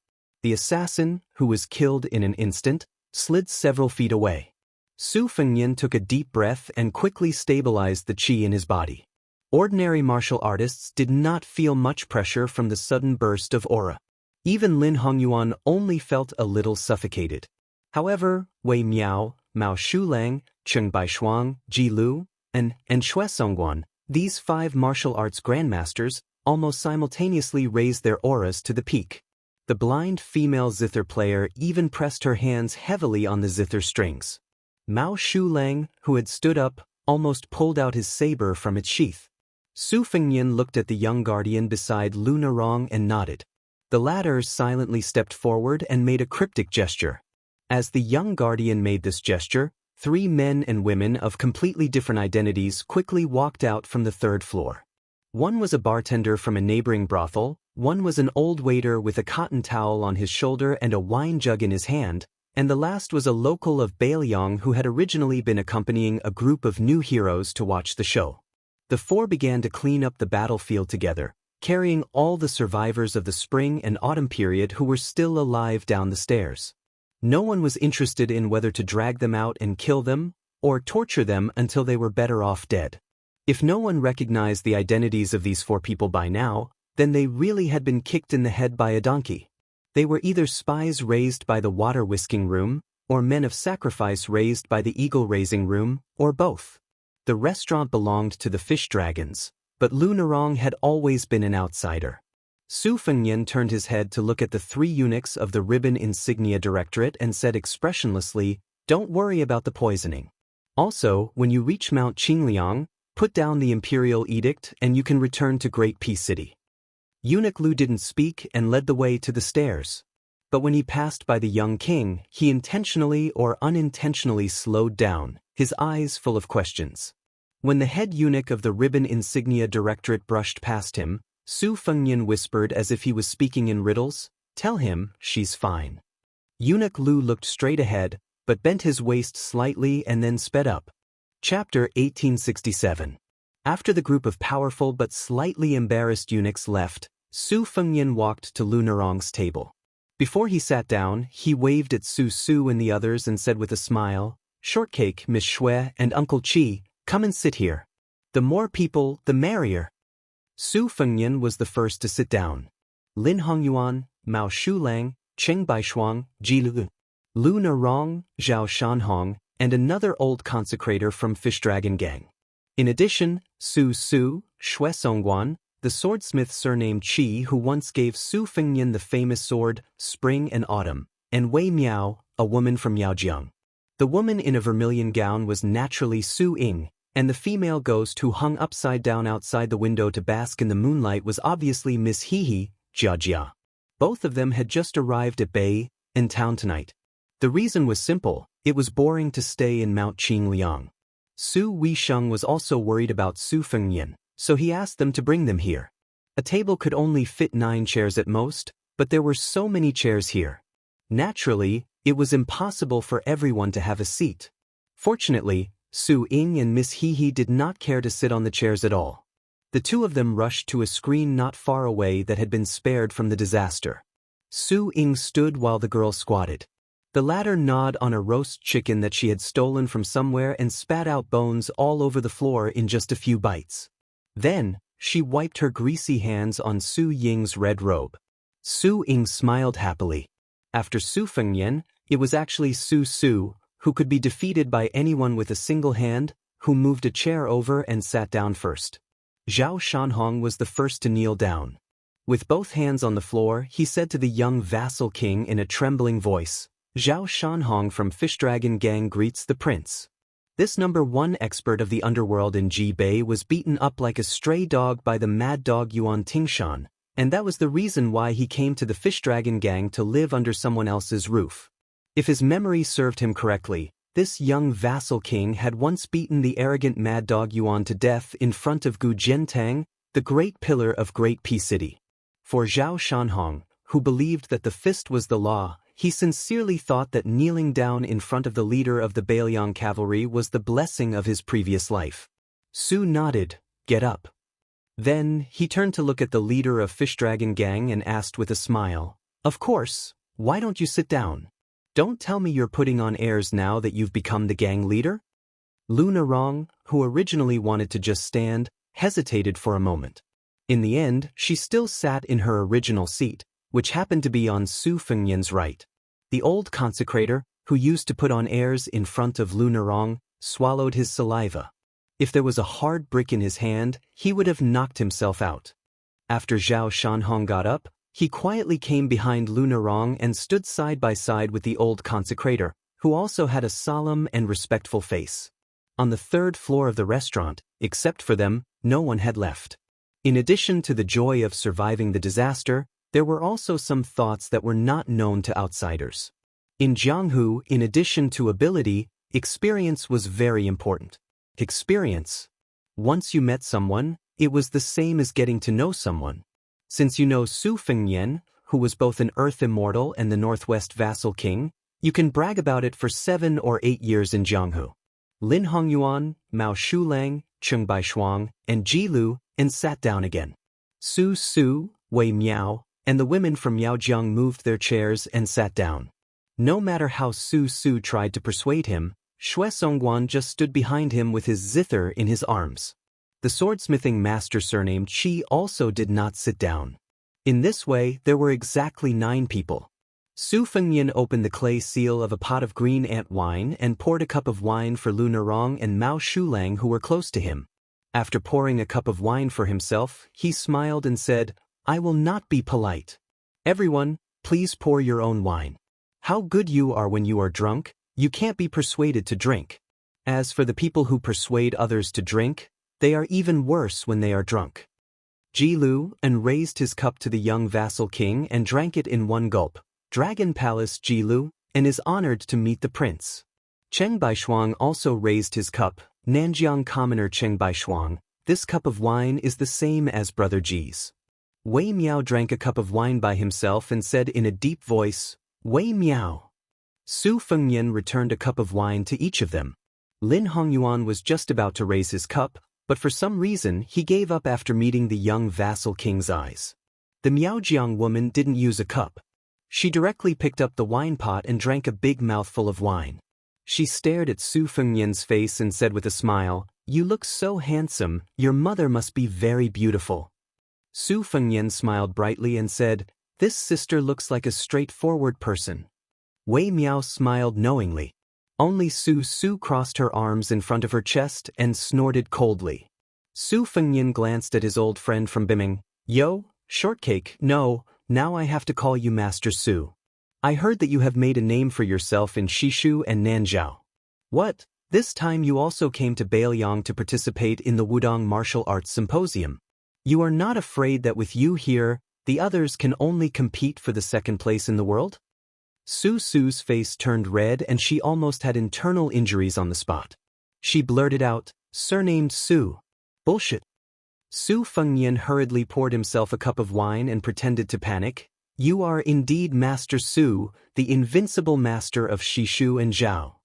I need to drink a cup of wine to calm my nerves." Su Su stood up and slammed the table angrily. "I'll drink your grandpa. Surnamed Su, are you looking for a beating?" Not to mention Lin Hongyuan and the other guests from Nanjiang, even Luna Rong and Wei Miao were speechless. They couldn't understand this guy's stupidity.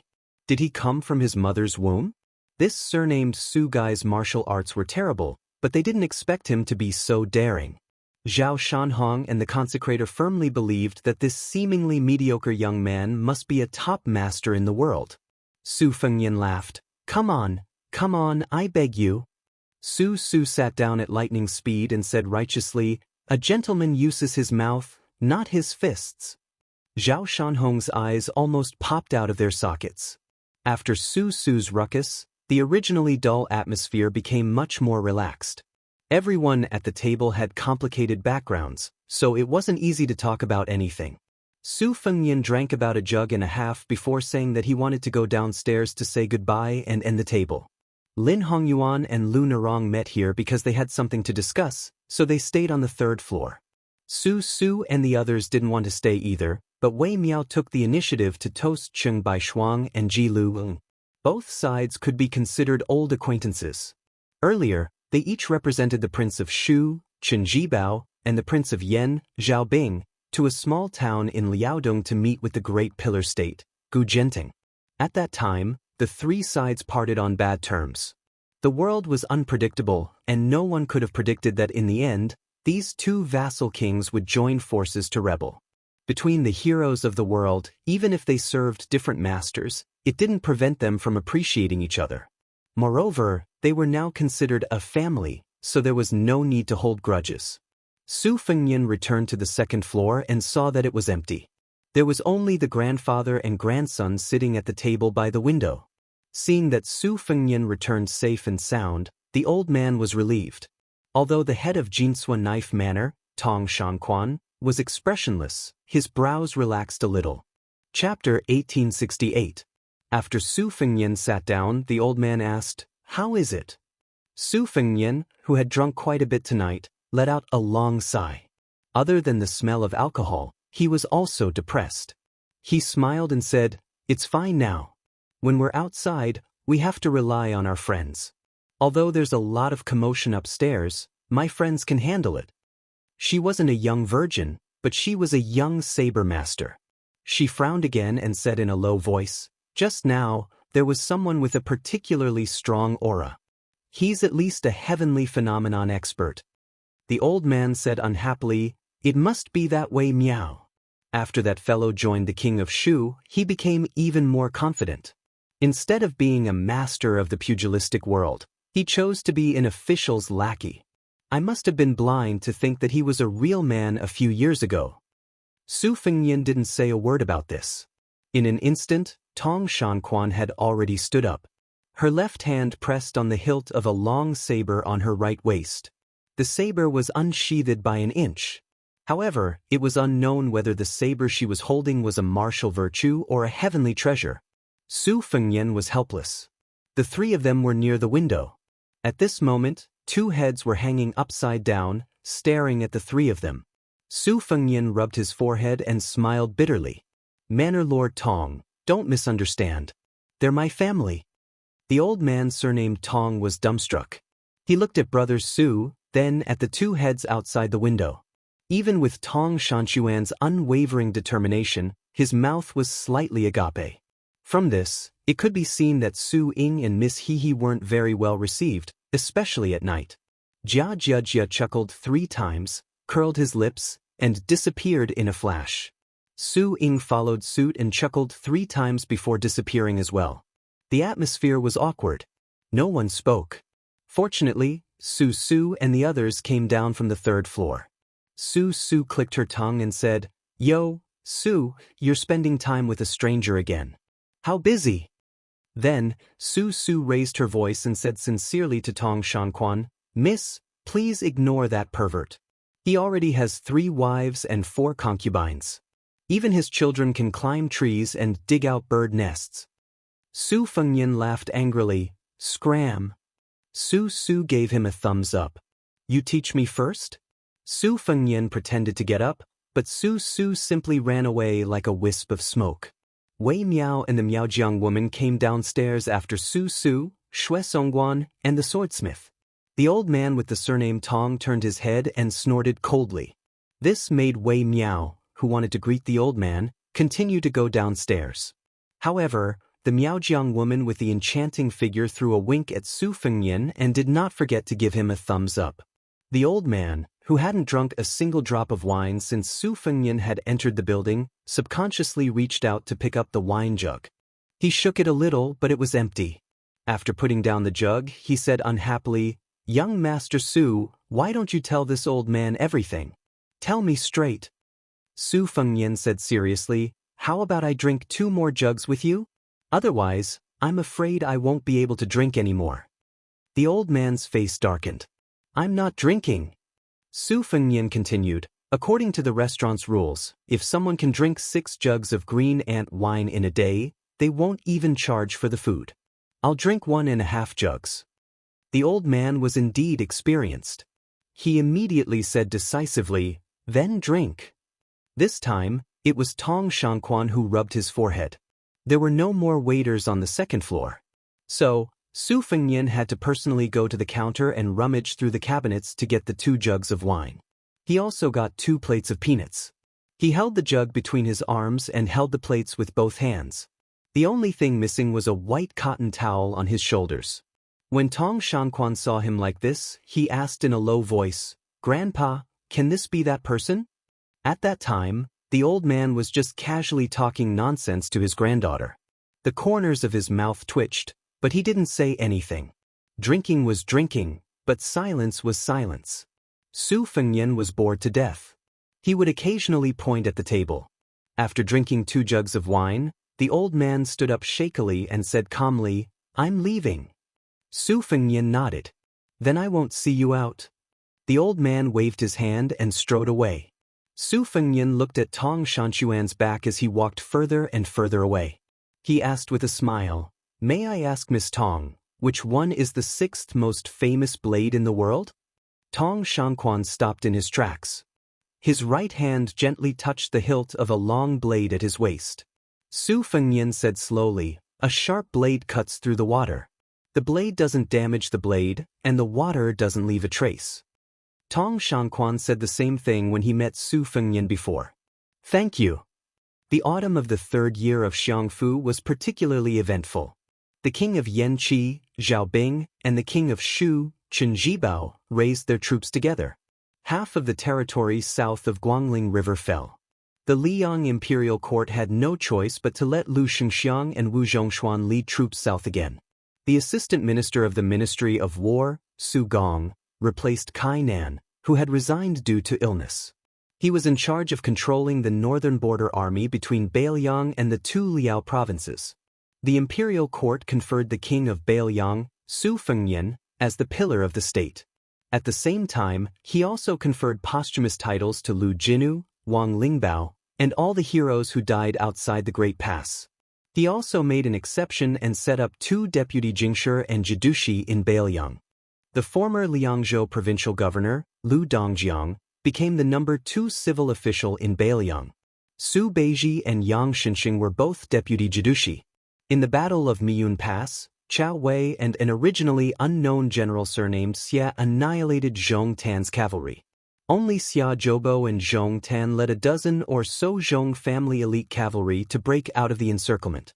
In this battle, they successfully forced Lantua Mountain, who had already accepted the title of Guoshi of Beimang, to change sides. 20,000 monk soldiers rushed to the aid of Qingcang City in Liuzhou. Yulandao led more than 10,000 light cavalry to bypass the Gentleman's Pavilion and several important border towns of Gusai Prefecture. His lone army penetrated deep into Beimang's southern court hinterland and pointed at Xijing, shaking the 2 dynasties of Beimang.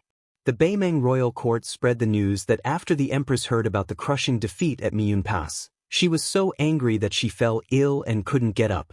Crown Prince Yelu Hong temporarily took charge of the southern expedition.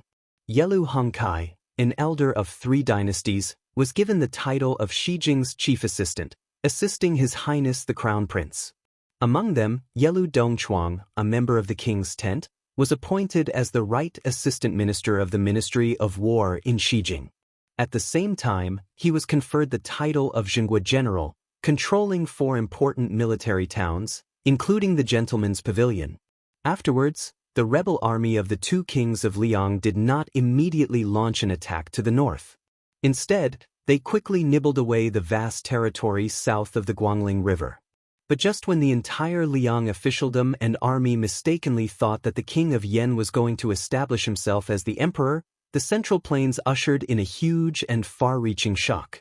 It was rumored that the two kings of Liang were going to raise the king of Jing and Zhao Sun to the throne because of his loyalty to the orthodox Zhao family. The eyes and thoughts of the world were all focused on this series of shocking changes. Among them, the crown prince of Yanji, Zhao Zhu, was still calm and collected. He also did not pay attention to the small place in Liangzhou called Bay and Town.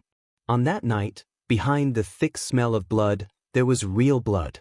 The real blood, there was no blood. On the contrary, it was the warmth of the past, the life and death of the past. On the second floor of a big restaurant, Su Fengyan sat alone on a bench, closing his eyes and taking a nap. When Su Fengyan opened his eyes, Lu Narong was standing alone at the table. Seeing that she was not the woman he expected, the young king was relieved. Even if he was destined to meet the other woman, it was always good to meet her a little later. This was like His Royal Highness who had returned from traveling Jianghu. He knew that Su Xiao was starting to grow old, but it was better to be slower. Chapter 1869. Looking at the leader of the fish dragons, Su Fengyan said softly, "Sit down." Lu Narong nodded and sat opposite him. Su Fengyan asked with a smile, "Do you feel tired?" Lu Narong smiled. She looked tired, but her eyes were bright. "Probably a little more relaxed than you." Su Fengyan poured a glass of wine for Lu Narong and joked, "I won't persuade you to drink. You're really casual. It's not appropriate for a man and a woman to get drunk." Lu Narong dismissed it with a smile. She didn't pretend to drink it all in one gulp. She just took a small sip. When the meaning was there, the meaning was there. Su Fengyan didn't drink. Instead, he put his hands in his sleeves and said slowly, "Hot, annoyed, and cool, but only in the state of mind. Therefore, there is no cold or heat in the Buddhist land, and the immortal city is like the three springs. It's just that we are mortals after all, and it's difficult for us to reach this state. Even if we do, it may not last long. In the end, there are two kinds of people in the world who live the easiest lives. One is the really generous people. Some people scold the old and clumsy, but the old and clumsy only say yes. Some people beat the old and clumsy, but the old and clumsy just fall asleep. The other kind is the really petty people. They will seek revenge for the smallest grievance. They pay attention to kindness and hatred, and they can even repay kindness with evil with good conscience. The former only cares about retreating, while the latter only cares about climbing up. Lu Narong asked, "What about you?" Su Fengyan grinned and said, "Of course I'm the former of the latter. I'm not a good person, and I can't be a good hypocrite. I can't rely on either side. So I'm very depressed at the moment." Lu Narong was not amused. Instead, she lowered her head and said in a low voice, "The fish dragons?" Su Fengyan interrupted her and said, "Do you know why I want you to be the leader of the fish dragons? You may think that I need an additional source of soldiers, or that I've been coveting your beauty for a long time." Lu Narong, who didn't know whether to laugh or cry, looked up and found that his expression was actually very serious. Su Fengyan said calmly, "None of them. My original idea was very simple. I felt that the Jianghu of Beiliang needed one or two heroines like the one I had envisioned when I was young. It didn't matter whether she was good at martial arts or not, but she was full of righteousness. She was in high spirits and could pass judgment on the world. She was born with a chivalrous heart and was willing to lend a helping hand when she saw injustice. Then I looked around and found a girl called Lu Narong from a small gang. She also happened to like the Jianghu and had gone through thick and thin with me." Lu Narong suddenly smiled. "I believe you." Su Fengyan teased, "Because you're stupid, you believe whatever others say." Lu Narong laughed at herself and did not deny it. At this moment, Su Fengyan realized that she was really tired. If it had been the Lu Narong who escorted Beimeng back then, she would have been at loggerheads with him. Even if she felt guilty, she liked to talk back. Su Fengyan said, "I will find someone to replace you as the leader of the fish dragons. Please apologize to the old leader for me." After all, the fish dragons is his life's work. Lu Narong nodded. She seemed to be a completely different person. She asked curiously, "What's going on tonight? Can you tell me?" River crossing dragon, Great Lake flood dragon, wild mountain python, cave snake, and pond carp. I feel like I've gathered all of them. Su Fengnian smiled and said, "Why can't I tell you? When I was still the heir of Bailiang, there weren't many fools who were willing to go to Mount Qingliang to seek trouble. After I became a prince and a martial arts grandmaster, the majority of the spring and autumn period survivors who hid in Bailiang were close to despair and gave up. Since they couldn't go to Mount Qingliang to assassinate me and couldn't throw away their lives in vain under the watchful eyes of the cavalry outside the pass, what could they do? They could only resentfully wait for death. Afterwards, the fish dragons rose rapidly.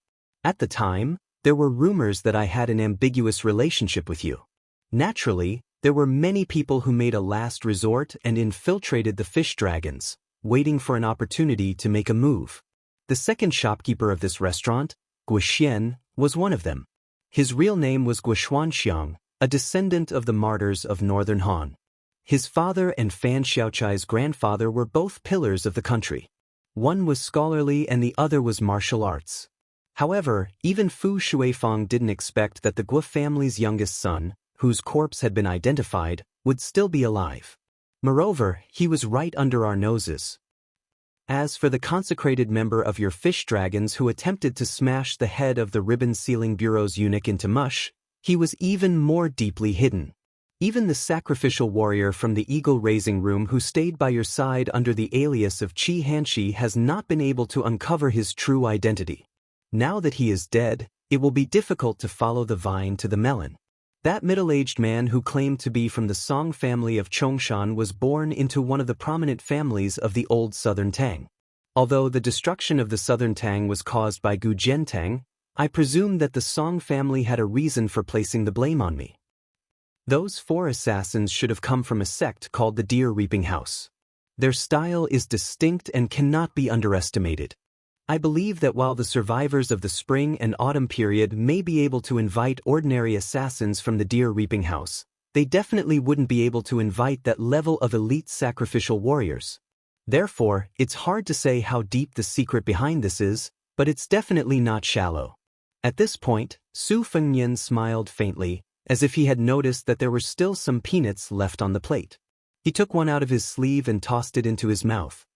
I won't care about the others for now. But since this Deer Reaping House has the guts to establish a sect in Jianghu and dares to swagger over to Bailiang to arm wrestle with me, then I'll take it as accepting a life-or-death battle invitation. Lu Narong was puzzled. You're going to visit them in person? Su Fengnian couldn't help but laugh. The Battle of Liangmang is imminent. Why would I go to the Central Plains? However, back then, the Wu family's sword mounds sent hundreds of cavalry and swords to Liangmang, and they were all under my command. Not all of the swordsmen were willing to die outside the pass. Moreover, many of them wanted to return to their homeland. There were about 20 of them. Originally, I wanted them to symbolically go to the gourd mouth of Yuzhou to kill once or twice. Each of them could kill 100 enemies, and that would be a way out for both sides. But Lu Narong also bent over to pick up a peanut and put it into her mouth. You want the 20 cavalry of the Wu family to go directly to the Deer Reaping House to cause trouble? Chapter 1870. Su Fengnian raised his eyebrows. Of course not. The Baimang barbarians still have to kill 100 people before going to the Central Plains to flatten the Deer Reaper Tower. Lu Narong rolled her eyes. You sure know how to do business. Su Fengnian snorted. This is called swallows holding mud in their mouths. Good housekeeping. After saying this proudly, the great king of Bailiang tossed a peanut high into the air and caught it with his mouth open. Lu Narong was speechless. The small plate of peanuts was quickly devoured by the two. Lu Narong thought for a long time and finally couldn't help but ask, those people obviously didn't even want to assassinate you, so why did they still do it by hook or by crook? Don't they know that once Bailiang and Liang become enemies, not only will the Bailiang cavalry suffer, but also the people of the Central Plains? Su Fengnian waved his hand and said casually, didn't I tell Guo Xuanxiang earlier upstairs that some things can be justified by both sides? This kind of reasoning doesn't work. Lu Narong's face darkened. She wanted to say something but stopped. She could only sigh. Su Fengyan thought for a while and said slowly, some people really have nothing left. They're just hanging on by their last breath. If you want them to swallow that last breath, it's worse than killing them.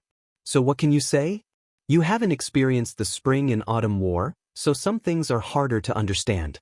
As for me, it's only because I'm my father's son that I have more than you. No matter what, the grudges of my father's generation are there. It's only right for the son to pay the father's debts. However, if someone really has the ability to kill me, I'll admit it. If they don't, then don't blame me for killing faster. It's always a good thing to think deeply, but it's also not a bad thing to solve problems in a simple way. Lu Narong asked, "You're talking about these things so calmly?" Su Fengyan said unhappily, "What else can I do? Others are about to stab me with a knife, and I still have to ask those heroes to put down their knives first, and talk about how it's better to squash enmity than keep it alive?" It was clearly a waste of energy, and his heart was tired. What was the point? I've thought it through a long time ago.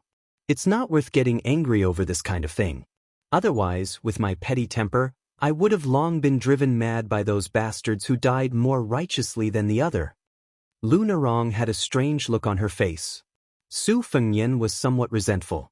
Suddenly, he blinked and patted the cold saber on his waist. Su Shao left this for me. Who am I afraid of? At the very least, even if I were to die from anger one day, I would definitely die after those people, at least 100 years later. Lu Narong yawned. Su Fengyan got up and said with concern, "You should sleep early. Otherwise, there will be more wrinkles at the corner of your eyes." Lu Narong smiled and said, "Please, get lost. Stay away." Su Fengyan gave her a thumbs up. This heroine is really a sentimental person. Without waiting for Su Fengyan to finish flattering, Lu Narong had already stood up. With her hands behind her back, she turned and left with light steps. It turned out that she was still wearing a ponytail as before. She swayed gently, like a rippling river. Su Fengyan left the restaurant and walked on the street. The farther he went from the restaurant and brothel, the quieter it became. Then Su Fengyan saw that figure. He knew that she would wait for him, but he didn't want her to appear. His originally comfortable mood gradually became heavy. However, when Lin Hongyuan saw this young vassal king, he was still the guy who brought her countless nightmares by the spring god lake. He looked sloppy, but in fact he was extremely shrewd and sinister. The two of them walked together. Although they were chatting, after all, both of their identities were there. It couldn't be trivial matters. Instead, it involved the recent trend of the Guangling Road War, Liang and Zhao Gou's strong infiltration of the current Jianghu, and the latest deployment of the two vast border armies under Gu Jianteng. In the end, it couldn't be said that they parted happily, but it also couldn't be said that they parted unhappily. In short, it was lukewarm. Su Fengyan was leaving Bay and town tonight, and Lin Hongyuan was returning to the inn in town. After that, she would participate in the Wudong Martial Arts Symposium as the Palace Master of the Dragon Palace. Therefore, it was Su Fengyan who sent Lin Hongyuan to the entrance of the inn for the first time. While the latter was flattered, her beautiful face was also full of resentment. "You Su Fengyan don't want me to warm your bed, do you?" Of course, Su Fengyan didn't have the leisure time. He turned and left. Lin Hongyuan had the thought of calling out to him, but in the end, she didn't speak. She looked at the slender figure that was gradually disappearing into the distance. He held the back of his head with both hands, leisurely. Previously in the restaurant, Su Fengyan and Lu Narong had been frank and honest about many things. But there were some things that Su Fengyan didn't say. For example, why Lin Hongyuan and the other three would suddenly decide to meet you in Bay and town, why it happened to be when the eunuchs of the Ribbon Insignia Institute were staying at the Green Horse Post, and why you, Lu Narong, happened to be delayed by a day on the road. Little beggar, you want to be the emperor, I know. Then why don't you come to Bailiang yourself, come here and treat me to a drink, and then directly tell me, "Brother, I, Zhao Zhu, will definitely sit on that dragon throne, how about it?" But he didn't bring wine. It was Lin Hongyuan who had come to Bailiang. There was no banquet that didn't end in this world.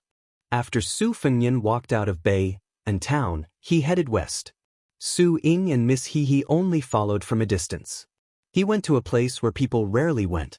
Su Fengnian, who was flying like a rainbow in the sky, suddenly floated to the ground, raised his arm high, and put two fingers together to form a sword, shouting, "Two-sleeved green snake." A bright sword aura rolled like a green dragon, especially stunning and spectacular in the deep night. Su Fengnian repeated the words, "Two-sleeved green snake," again and again. So between Bei and Town and Liangzhou City, between heaven and earth, there were endless green rainbows. Sword aura rushed to the sky. I have a sword that burns the sun and spits out clouds, swallows the river and the moon. I have a sword that opens the earth with qi and shakes the heavens. I have a sword that destroys mountains and shakes cities, and thousands of soldiers flee. When Su Fengnian approached Liangzhou City, the sweaty young king lay on the ground, panting desperately.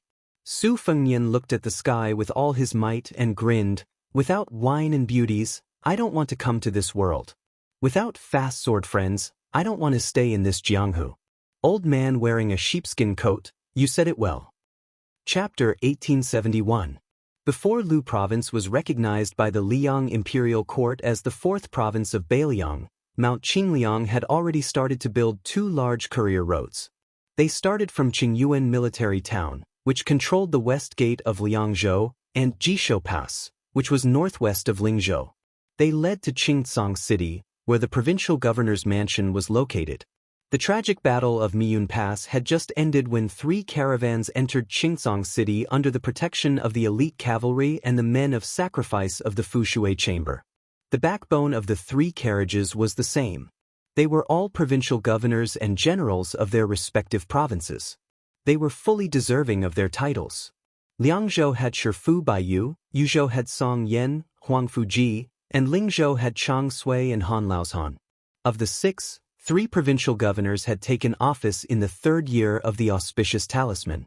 This was especially true for Baiyu, the newly appointed provincial governor of Liangzhou. He had shocked the officials of the northern Liang Path.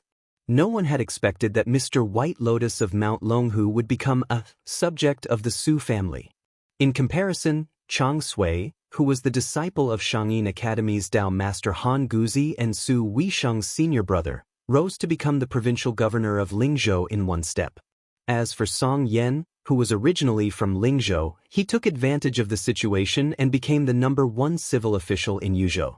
Today, everyone in Beiliang knew that this ruthless official, who worshipped magic, was connected with the new Liang prince when he was temporarily the general of Lingzhou. He was one of the second ministers to join the new king, second only to Li Gongda, Huangfu Ji, and Han Laozhan. When the three caravans entered Qingcang City from east to west, another group of people entered from west to east.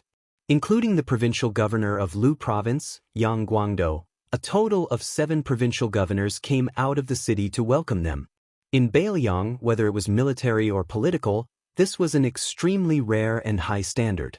As far as the city gate could see, there were more than 80 riders with swords on their backs, Su Yanbing with an iron spear in his hand, and the two Fu Shui Fengjie and Fan Shaochai, as well as more than 20 riders without armor or sabers.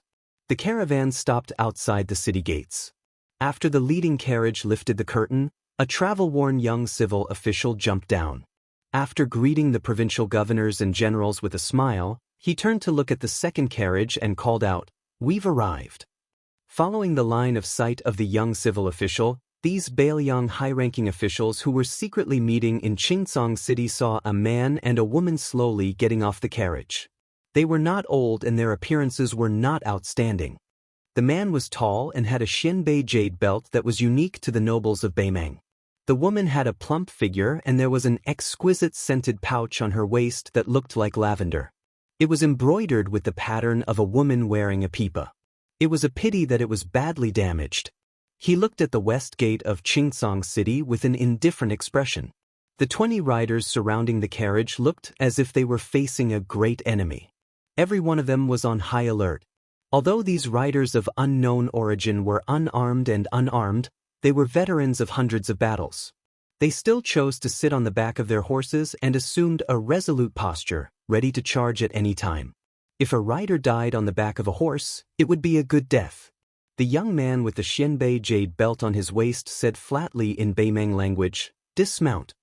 Although the riders were unwilling, they did not hesitate to dismount and land on the ground. Many of them were clearly injured, but each of them stood tall and straight. The two young men of similar age were both from Beimeng and came from prominent backgrounds. However, their fates were completely different. The former was the grandson of the former king of Beimeng's northern courtyard, Su Huainan. Now, he was visiting Su Beiji of Mount Lantua as the deputy provincial governor of Beiliang. The latter's identity was only known from the military spy report of the provincial governor's residence. He was Xiajibu of Bimeng, Zhong Tan, the eldest grandson of the Zhong family. He was one of the few famous generals of the new generation in Beimeng's imperial court. Just like the old saying, you can escape the first time, but you can't escape the second time. Zhong Tan, who had previously broken out of the siege at the gourd mouth of Yuzhou, was successfully intercepted by Su Yanbing and the 80 Wu family sword tomb cavalry at the border of Gusai Prefecture. Then, he met up with Su Beiji at the military town of Linyao and came to Qingcang City together. When Zhong Tan identified the people at the city gate through the spider web spy report, his already heavy heart sank to the bottom. The reason why he assisted Huang Songpu in commanding the Battle of Liuzhou seemed to be the aftereffect of the defeat at the Gourd Mouth battle and was abandoned by the Beimeng imperial court outside of the main battlefield where he could obtain military merits. However, this time, not only did the Zhong family have high hopes for him to make a comeback, even the imperial court of Taiping also paid close attention to him. And before the Battle of Maiyangku was over, Zhong Tan was only one step away from success. Once the tens of thousands of monk soldiers from Lantua Mountain surrendered to Beimeng and cooperated with Huang Songpu's army, it meant that the situation of Liang Mang and Liang Mang in the battlefield of Liuzhou was not just a disparity in military strength, but also the fact that Beimeng was the first to achieve a general trend on the battlefield.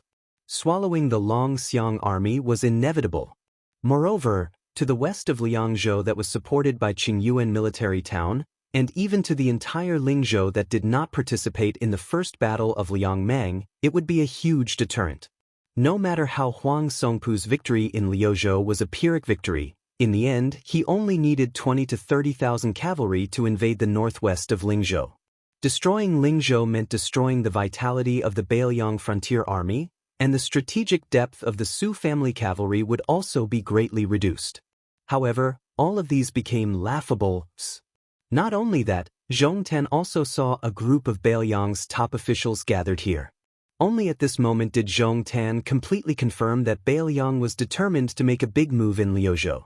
Therefore, the Battle of Maiyangku was definitely not a last-minute idea of the two young Beiliang generals. Riches and honor were sought in danger, and if one succeeded, it would often be great riches and honor. Zhong Tan sighed slightly. He was the same. It was just that Zhong Tan's luck was really too terrible. Later on, when he learned that Mount Lantua had discovered Chao Wei's cavalry, they did not watch the fire burn across the river. On the contrary, they quickly gathered 20,000 monk soldiers and rushed to the battlefield. There were even 3,000 of them who left the main army behind, almost biting the tail of Chao Wei's cavalry. Mount Lantua could be said to be very decisive. If Zhong Tan had been given another hour, he would have been able to break through the bloody defensive line piled up by Xie corpses outside Miyun Pass. Perhaps if Chao Wei had been just a moment slower, he would have been completely entangled by the 3,000 Mount Lantua monk soldiers. Zhong Tan really could not understand. Chao Wei was one thing. After all, he was a Beiliang general born and raised here, but why was Xie willing to fight to the death for Beiliang and not retreat? Why was he even willing to give his life to Chao Wei? Zhong Tan only felt that this defeat was very unjust, but it was also not unjust at all. At this moment, Zhong Tan still did not know that his defeat to Chao Wei and Xie's alliance would be praised by later historians as a glorious defeat. This was because Chao Wei and Xie's alliance had steadily occupied the top 10 generals for 300 years after the auspicious talisman. Many years later, Zhong Tan would become the first person from Beimeng to enter the central government of the Central Plains. He and Chao Wei would each become the left and right assistant ministers of the Ministry of War. At that time, Xiexi's voice was very loud in the court and was most qualified to compete with Ko Jianghuai for the position of Minister of War. However, between the height of the imperial court and the distance of Jianghu, Zhong Tan chose the latter. Later generations would laugh that if Xiexi's did not give up his official career, then the Ministry of War's Yamen could be called Miyun Pass. On the way to Qingzhong City, Zhong Tan and Su Beiji, two people who belonged to different camps, one to the military and the other to the civil, had several open and honest conversations. Zhong Tan more or less knew that after becoming a prisoner, his head would not be used as a sacrifice to the Bailiang border cavalry for the time being, nor would it be directly chopped off and thrown to the other side of the gorge to add bricks and tiles to those huge temples. Zhong Tan did not believe in the saying that death was better than living. As long as one was still alive, there was hope to rise from the ashes. So along the way, Zhong Tan didn't make any small movements that brought contempt upon himself. Of course, this was also because he was well aware that unless the northern Mang army's god, Bodhisattva Tuoba, personally led the troops over, otherwise, with the terrifying combat strength of Su Yambing's troops and the 80 Wu family swordsmen, even an immortal on earth would be unable to save them. Chapter 1872. At this moment, a carriage drove out of the city gate, and 3 people stepped out of the carriage. These 3 people were important figures of Bailiang, whose official positions were higher than the provincial governors and generals. Bailiang Deputy Administrator Song Dongming and Deputy Provincial Governor Yang Xinxing. There was also the King of Bailiang and Su Fengyan. After exchanging greetings with Yang Guangdou and the others, the young king came to Su Beiji and Zhong Tan. He looked at the Beimang Xia Jamo and his personal maidservant, and said in a skillful Beimang official tone, "We meet again after we parted at the Heshi provincial governor's mansion." Zhong Tan said indifferently, "If I knew Prince's identity, I would have stopped Prince." Su Fengyan shook his head and smiled. "Although my cultivation was not high at that time, even if you and this expert from the princess tomb tried to stop me, you might not have been able to stop me from escaping." Zhong Tan sneered, "Prince, don't forget, my father and uncle were nearby at that time." Su Fengyan said something inexplicable. "Let me say this first. I don't mean anything else. I've always been curious. You're called Zhong Tan, your brother's name is Zhong Ge, and your uncle's name is Zhong Liang.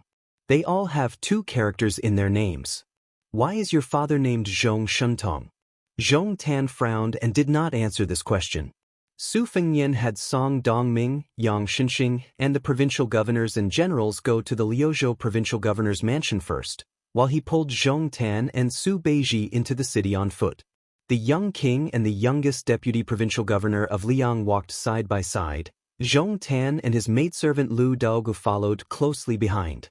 Zhong Tan looked at the back and asked directly, "Prince, may I ask if I am dead or alive, when will I die, and how long can I live?"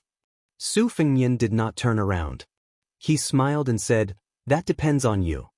Zhong Tan said in a deep voice, "If your highness wants me to persuade the Zhong family to change sides before the battle, you're overestimating my influence and underestimating my Zhong family's style." Su Fengyan couldn't help but stop. He turned to look at Xia Jubo, who had a determined expression on his face, and said with a strange smile, "It's too early to say that." Zhong Tan could not figure it out, but he was too lazy to get to the bottom of it. After a moment of hesitation, he asked, "In Liuzhou, who will Bailiang use to deal with Huang Songpu's army? Who will go deep into Xijing alone?"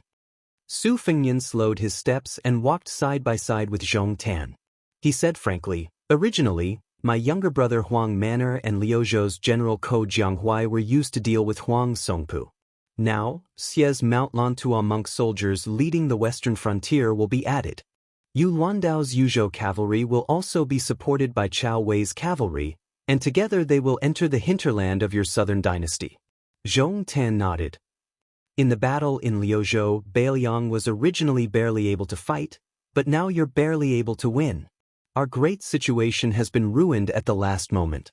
Su Fengyan smiled and said, "General Zhong is a great contributor." Zhong Tan's expression was indifferent, but his personal maid did not have this old monk's composure.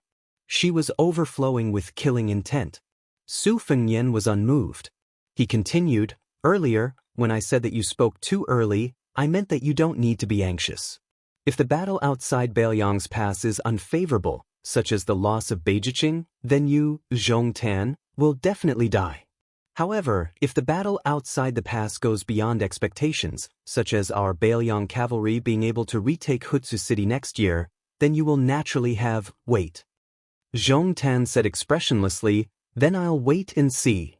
Su Fengyan suddenly joked. When I went to Beimang, I had to speak in your Beimang language from beginning to end. You, Zhong Tan, are luckier than me. Now that you're in Qingsong City, you don't have to speak the language of the Central Plains. Zhong Tan dismissed it with a smile. However, the female master from the princess tomb sneered and said, I heard that the Su family in Bailiang has a deep grudge with the Zhao family in Liang. Unexpectedly, the prince has the heart of a bodhisattva who repays evil with good. He is hell-bent on guarding the Liang emperor's house. Without waiting for Su Fengyan to speak, Zhong Tan softly shouted, rice? Her eyes were gloomy and her lips were tightly pursed. She was fearless and looked at the young vassal king who was a grandmaster of martial arts evaluation. She was unafraid of death. Su Beiji, who had been silent all this time, said, your words are a little hurtful. It's not very kind. Pulling Lu Daogu behind him, Zhong Tan showed an expression of admitting defeat for the first time. Please forgive me, Your Highness. Su Fengyan glanced at the shabby brocade pouch on her waist and asked, have you ever drunk our Bailiang's green ant wine? Her words were full of sarcasm. I drank it once in my early years and I don't want to drink it again. It's very crude. However, I do want to drink the poisoned green ant wine. Your Highness, remember not to be too stingy. If 1 cup is not enough, give me a pot. Zhong Tan turned his head and shouted angrily, Lu Dogu, if you want to die, don't drag me down with you. Su Fengyan withdrew his gaze from her face and continued to walk forward. That's enough. Both of you, master and servant, stop acting. One of you wants to spill your own blood and die on the spot. That way, that prince won't be angry and earn a chance to live for your master. The other wants to distance herself from her personal servant so that she won't be angered. In the end, the taste of you two is much worse than the green ant wine. After being exposed, Zhong Tan and she were speechless. Su Fengyan raised his head and looked into the distance, lost in thought. The reason he had asked that boring question about the green ant wine was that after seeing the spy and death warrior in the princess tomb, he couldn't help but think of the servant girl in Wutangen whom he had given the nickname Green Ant. Men were willing to die heroically for their country. Soldiers were willing to die for their friends. They died generously. Some women were only willing to live for men. They only wanted to dress up for those who liked them.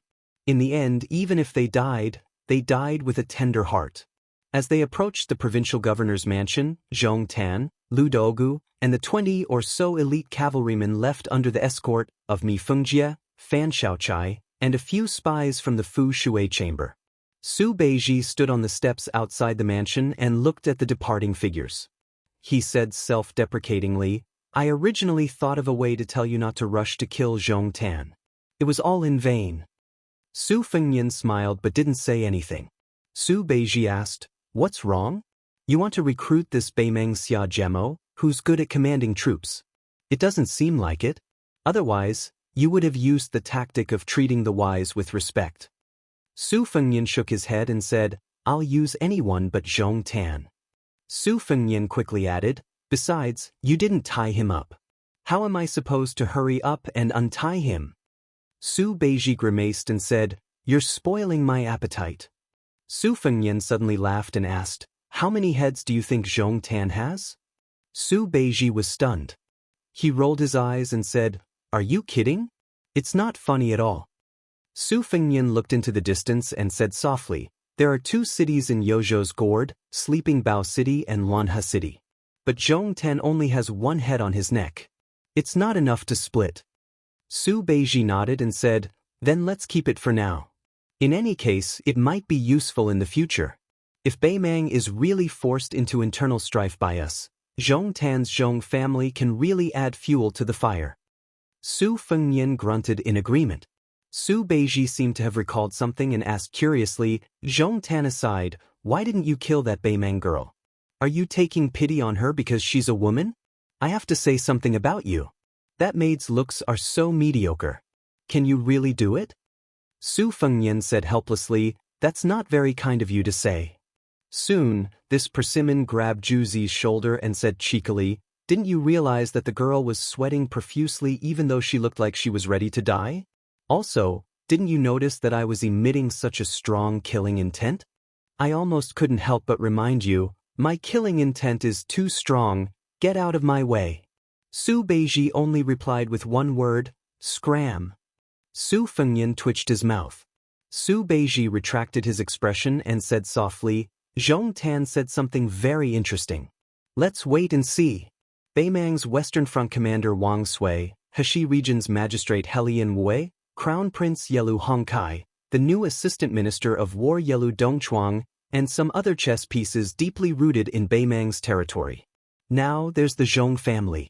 Really? Su Fengnian continued and said slowly, There's also Gu Jiantang in Liang, the administrator of Li Huai, Han Lin, the Prince of Jiaodong, Yang Huchen, Han Fong, and Yang Huchen. So it's really a lot of killing intent. The entire world was filled with killing intent.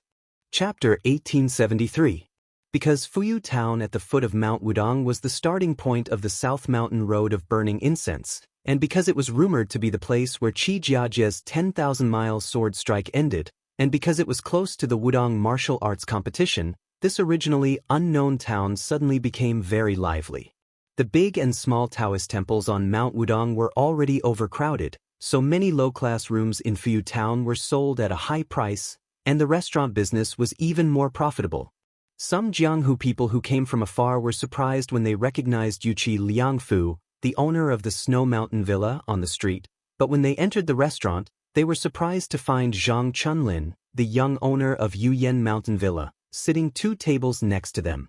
Then they heard that there were many fairies of Gangnam-do sitting upstairs, and then they saw Liao Dong's red sandalwood monk, one of the 16 individual immortals, striding in. The onlookers were completely numb. Normally, when they walked in Jianghu, rare grandmasters were elusive, but now, they were like cabbages on the street, it was hard not to see them. This small Fuyu town was full of crouching tigers and hidden dragons. Therefore, at this time, no matter what sect the young talents were from, or what cultivation they were from, no one dared to speak loudly. They were afraid that if they accidentally spat on the ground, it would splash on the clothes of some martial arts grandmaster, and then they would be in serious trouble. This was not an alarmist talk. Previously, the Fish Dragon Gang had sent a message to the Jianghu people that in Beiliang, it was okay to stop sparring, but they were not allowed to fight and hurt people because of personal grudges. Otherwise, if they were found, the Su family's iron cavalry would be executed without mercy. Half a week ago, there were 2 pitiful people who were unlucky. Because someone glanced at the table next to him while eating, they drew their swords and fought each other. One of them was seriously injured on the spot, while the other left in a heroic spirit. In the end, the latter was killed by the local cavalry within the time it took for an incense stick to burn. His head was hung on the street as a public display. This made people understand a principle. When traveling in Jianghu, especially Beiliang Jianghu, which had always been outside the Central Plains, one should never blindly look or act recklessly. People might die.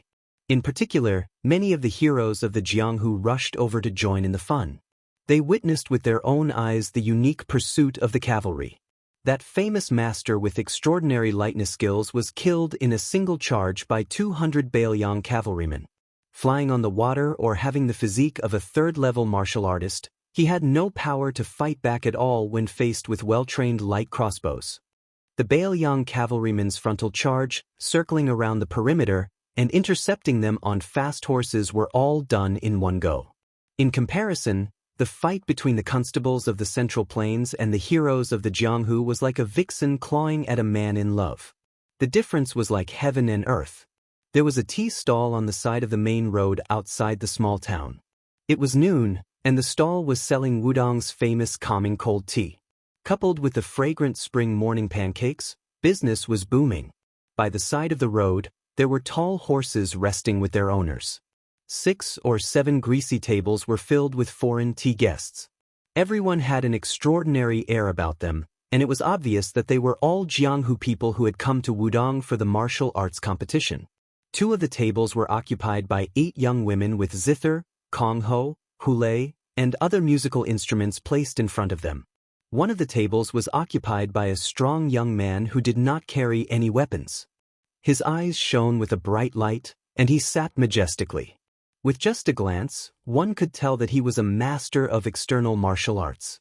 The young men at the other table each carried a white spear on their backs. Although they were wooden spears that they practiced with every day, the 4 of them had completely different styles. They had the relatively complicated crow neck spear, the simple awl spear, the great shoe brush spear, and the Dongyue splitting horse spear. These 4 tables surrounded the main table, in the middle like stars surrounding the moon. There were 3 people who seemed to be of different ages sitting there. The young woman had a crystal-clear jade flute on her waist. She was graceful and moving. The man with white hair on his temples carried 2 cloth bags. The middle-aged man was short, a full head shorter than the young woman, but he had a proud look on his face. The other 2 tables were probably outsiders to these 5 tables. They were also relatively close to the road. Once a carriage passed by, dust would fly up and it would be hard to tell whether they were drinking tea or eating dust. At this time, a carriage slowly stopped. There were 3 knights serving as the carriage's retainers. The young coachman turned around and lifted the curtain. A handsome man in white walked out of the carriage. He habitually squinted his eyes and vaguely saw the outline of escaped summer town. After whispering to each other, the man returned to the carriage. The young coachman jumped off the carriage and took the reins from one of the retainers. The retainer took over as the coachman, and the carriage continued to move towards the small town. Only one of the 3 retainers followed the young coachman. It was a young woman with a knife on her waist. Her appearance was outstanding, but unfortunately, her face was gloomy and cold. Her whiteness reduced a lot of her charm. The young man and woman, who were probably servants of a big family, led their horses to the tea stall. Coincidentally, there were also 2 men and women who were about the same age as them walking back from the distant river. The woman was carrying a peeper wrapped in a brocade case with western shoe pattern. Her lips were thin and her mouth was small, graceful and charming. However, the man who accompanied her was too inferior. He had a toad face that could ward off evil. He was too young and mature. When he smiled, he did not look like a Jianghu talent. He was the kind of person who would be treated as a flower thief by the guards at the city gate even if he had an identity card. When the 2 pairs of young men and women walked to the tea stall at the same time, the toad face's small eyes rolled around and fiercely sized up the woman's retainer with a knife behind the coachman.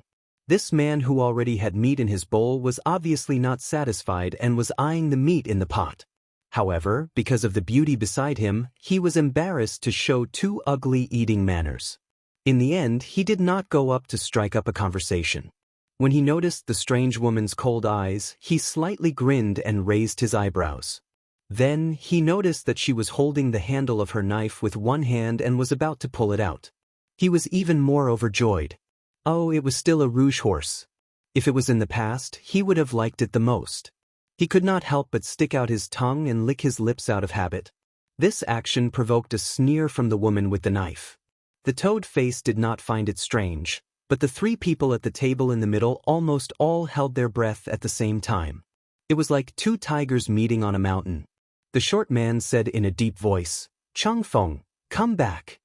At the same time, the young man who had been the coachman stopped and patted the shoulder of the woman beside him. The latter immediately restrained her spirit and released her murderous aura. Chapter 1874. The toad face was full of resentment as he walked towards the table of the elders with the woman whose thin lips left a deep impression. Just then, a table near the official road was about to pay and leave. The man and woman sat down and ordered 2 bowls of calming soup. The woman with the saber lowered her voice and said, "The woman who is good at retaining her youthful looks is Lu Jejuan, the leader of the Misty Peak of the Huainan sect. She is a 2nd-grade grandmaster. I don't know why she has a deep relationship with the Qi cultivators of the northern sect. She has 2 kinds of mysterious finger supernatural powers. Now she is on good terms with the Great Snow Plateau of Mount Hui and has a good relationship with the Ministry of Justice of Liang. The man who spoke just now was called Feng Zongxi. According to the spy report of the Fu Shui chamber, this person was once defeated by the Fist Master Ya of the martial emperor city during the last years of Yonghui. They fought for more than 40 rounds. The people of Liangjianghu called him the Divine Fist of the Central Plains. He was ranked alongside Fairy Fei Chan, Lu Jiejuan, and the Purple Sandalwood Monk as one of the 16 rogue immortals. As for the man with the spear bag, judging from his luggage and his accompanying disciples, he is most likely one of the 12 chiefs of auspicious talisman, Li Zhongho. He is also one of the 4 sages. The whisk chamber did not have any records on him. He is a newly emerged martial artist of the Central Plains. Among the 3 of them, only Li Zhongho is considered to be capable. The man at the same table was none other than Su Fengyan, who had escorted Bai Yu out of Qingsong City in Liuzhou to Liuxia town. Mr. White Lotus and the white-robed monk of Liangchan Temple, Li Dangxin, had once sparred in the decennial debate between Buddhism and Taoism on Mount Longhu. Moreover, he had just received news that his good friend, Qi Xianxia, had already joined forces with Chai Qingshan of Dongyue Sword Pool.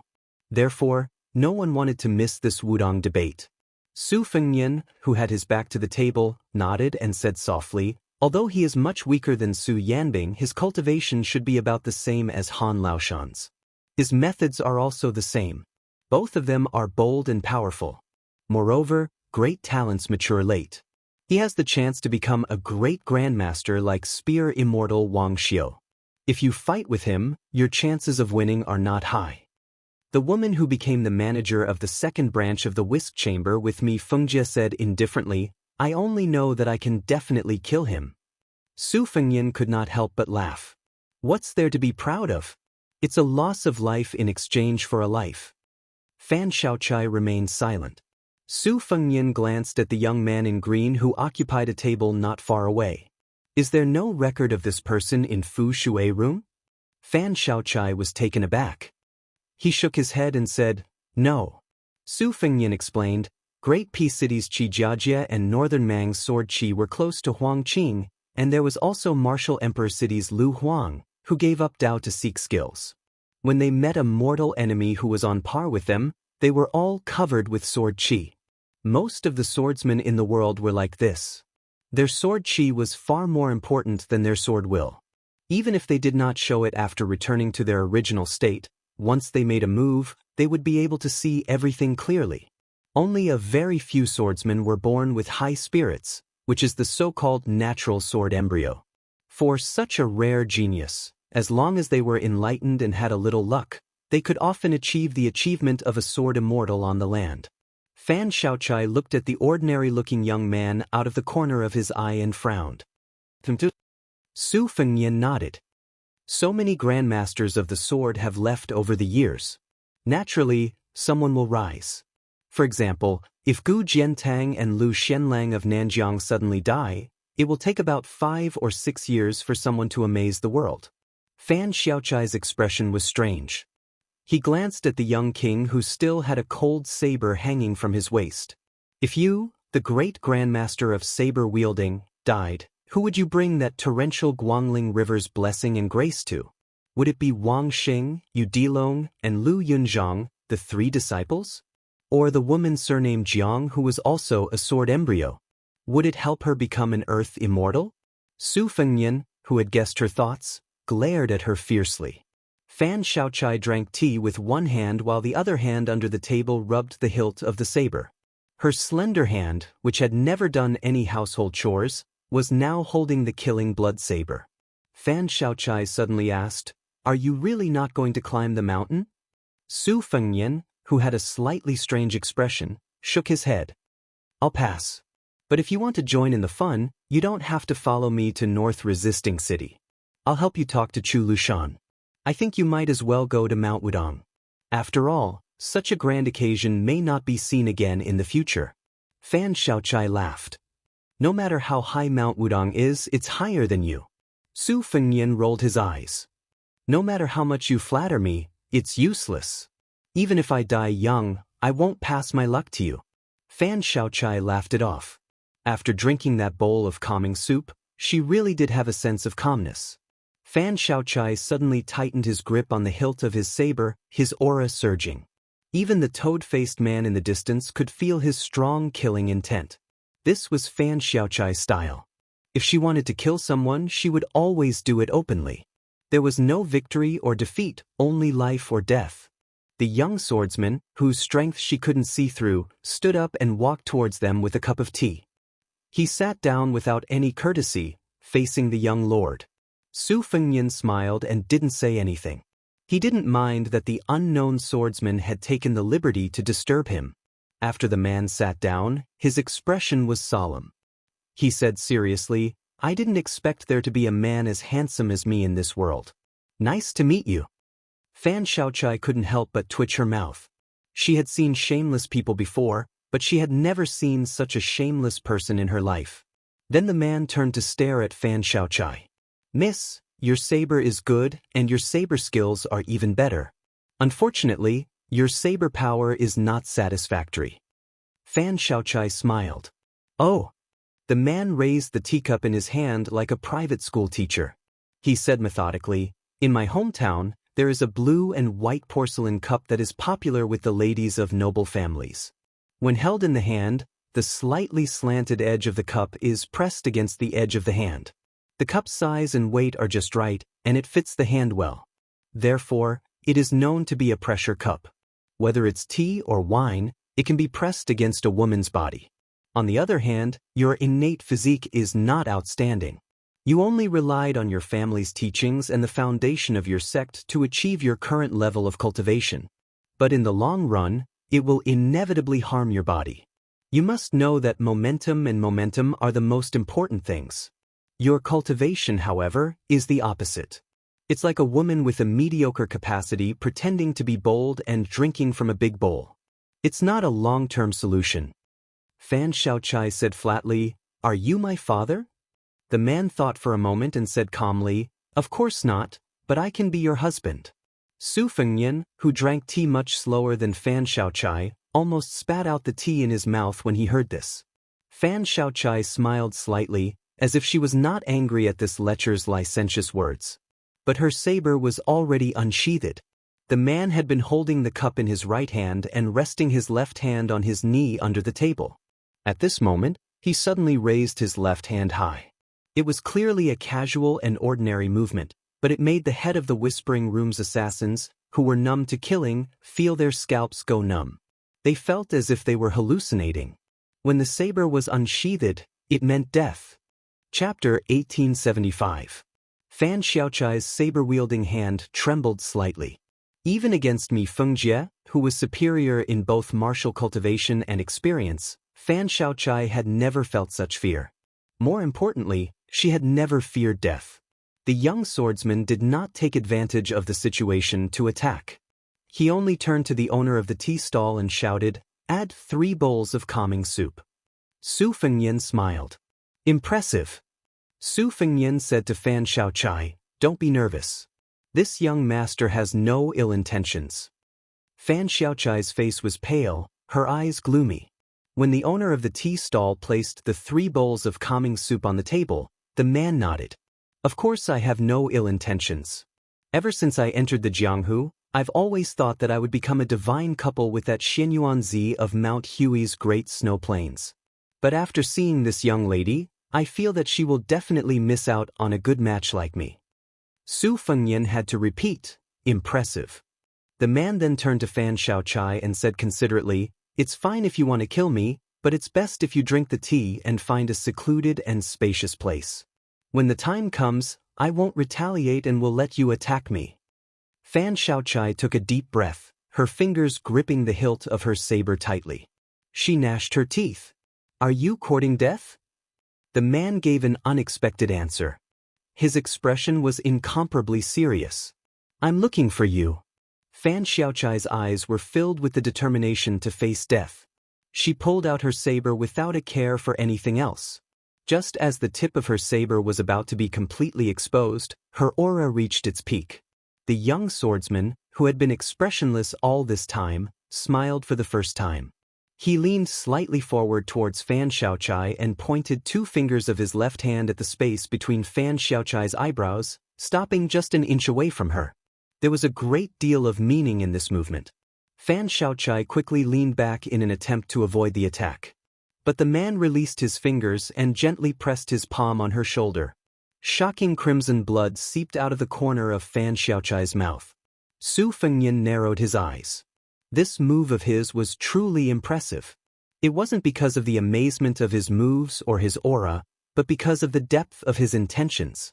Fan Xiaochai raised his arm and casually wiped away the blood.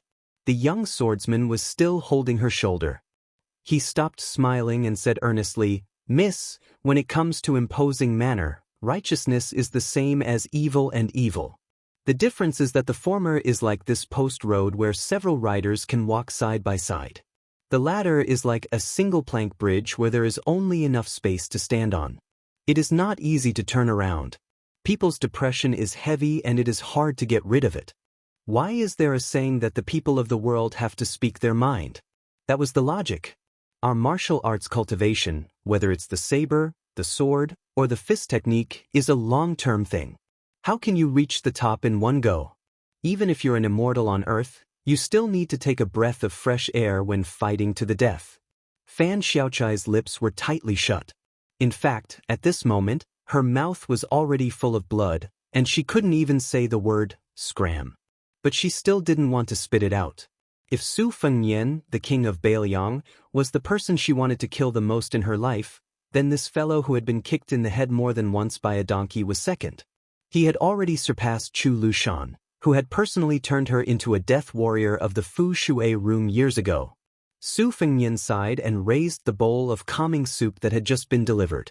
He poured half of it into the empty bowl before handing it to Fan Xiaochai. She hesitated for a moment before taking the white bowl.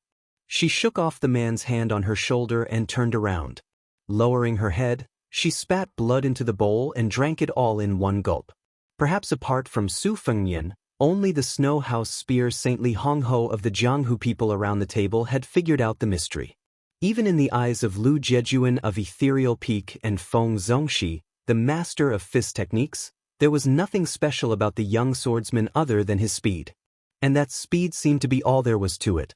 As for the others, they were even more confused. That young swordsman looked at Fan Xiaochai's back, wanting to say something but hesitating. In the end, he didn't say anything. He turned to Su Fengnian and asked, "You are either an ordinary person who has never practiced martial arts or a top figure who is skilled in qi cultivation. Otherwise, I would have been able to sense the uniqueness of your qi flow.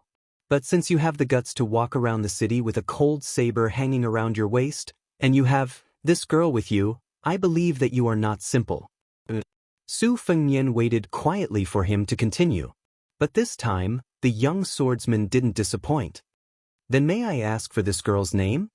Su Fengnian smiled and said, "She used to be called Fan Xiaochai, as in hairpin. Now, she is called Fan Xiaochai, as in firewood." That person nodded and said, "As I expected, they are both good names." Su Fengnian was speechless. After roaming the Jianghu for so many years, had he finally met an opponent whose skin was as thick as his? It was just that when he was at his lowest point in the Jianghu back then, other than his face, he still relied on his face to beg for water from the village women.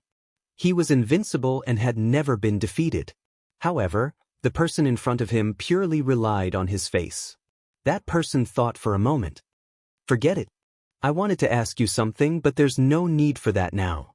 In any case, it doesn't matter whether I go to Mount Wudong or not." Su Fengnian, who already knew the young swordsman's identity, asked with a smile, "Why doesn't it matter? Are you really not going to compete with that king of Bailiang?" The young swordsman was astonished. "You know who I am?" Su Fengnian nodded. He rubbed his chin and said in realization, "It's not easy for you to guess my identity just from my appearance. But then again, it's also reasonable." Su Fengnian began to understand Fan Xiaochai's feelings a little. Fan Xiaochai had already turned around and placed the white bowl on the table. He stared at that person and said, "I must kill you." That person was neither mocking nor angry. He grinned brightly and said, "As you wish." Su Fengnian asked curiously, "You're not joking?" That person sat up straight and said in a deep voice, "I never joke with people. If I really like someone, Shouldn't it be love at first sight? I don't think that falling in love with someone is the only way to do so. Instead, it's only after falling in love with someone that we'll be able to do so. What? You don't believe me? Su Fengnian looked at this young face in a daze. He thought of the old man in the sheepskin coat and that green-robed Fengdu cultivator. It turned out that there were still fools in the Jianghu. They were unreasonable and did not need to be reasoned with. Su Fengnian smiled and said softly, I believe you. Fan Xiaochai asked expressionlessly, Who are you? Su Fengnian couldn't help but rub his brows. As expected, this fellow was starting to hurt him invisibly again. Miss Xiaochai, I like you. It has nothing to do with whether you like me or not. Then he winked at Fan Xiaochai. Don't be surprised if I don't like you one day. Fan Xiaochai was on the verge of breaking down.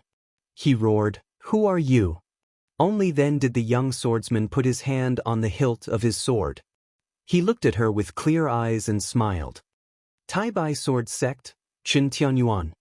He paused for a moment and then said loudly, So, the only time I don't like you is when Qin Tianyuan's sword is broken. The young men and women at the nearby tables who were drinking tea or chewing biscuits all spat out their mouths. Tai-Bai Sword Sect, banished Immortal Qin Tianyuan. In the 100 years of Jianghu, Qin Tianyuan was still the most talented swordsman after the spring and autumn sword armor Li Chungang. He was the fastest to break through. Lu Jiejuan and Feng Zongxi looked at the snow hut spear Saint Li Chengho at the same time. The latter nodded slightly. He should be the one from Tai-Bai Sword Sect. The toad-faced beauty and the thin-lipped beauty sitting at the same table as the three seniors looked at each other. Didn't they say that the banished immortal of Tai-Bai Sword Sect was famous for his white clothes, white horse, and white sword when he first appeared in Jianghu? Didn't they say that the banished immortal was as handsome as a celestial immortal? Su Fengnian slowly raised his teacup. He wasn't in a hurry to drink the tea. He looked into the distance and was lost in thought. This person's current scene. The scene when he left. There was once an old man who liked to pick his feet and said angrily, What old sword god? It's the sword god.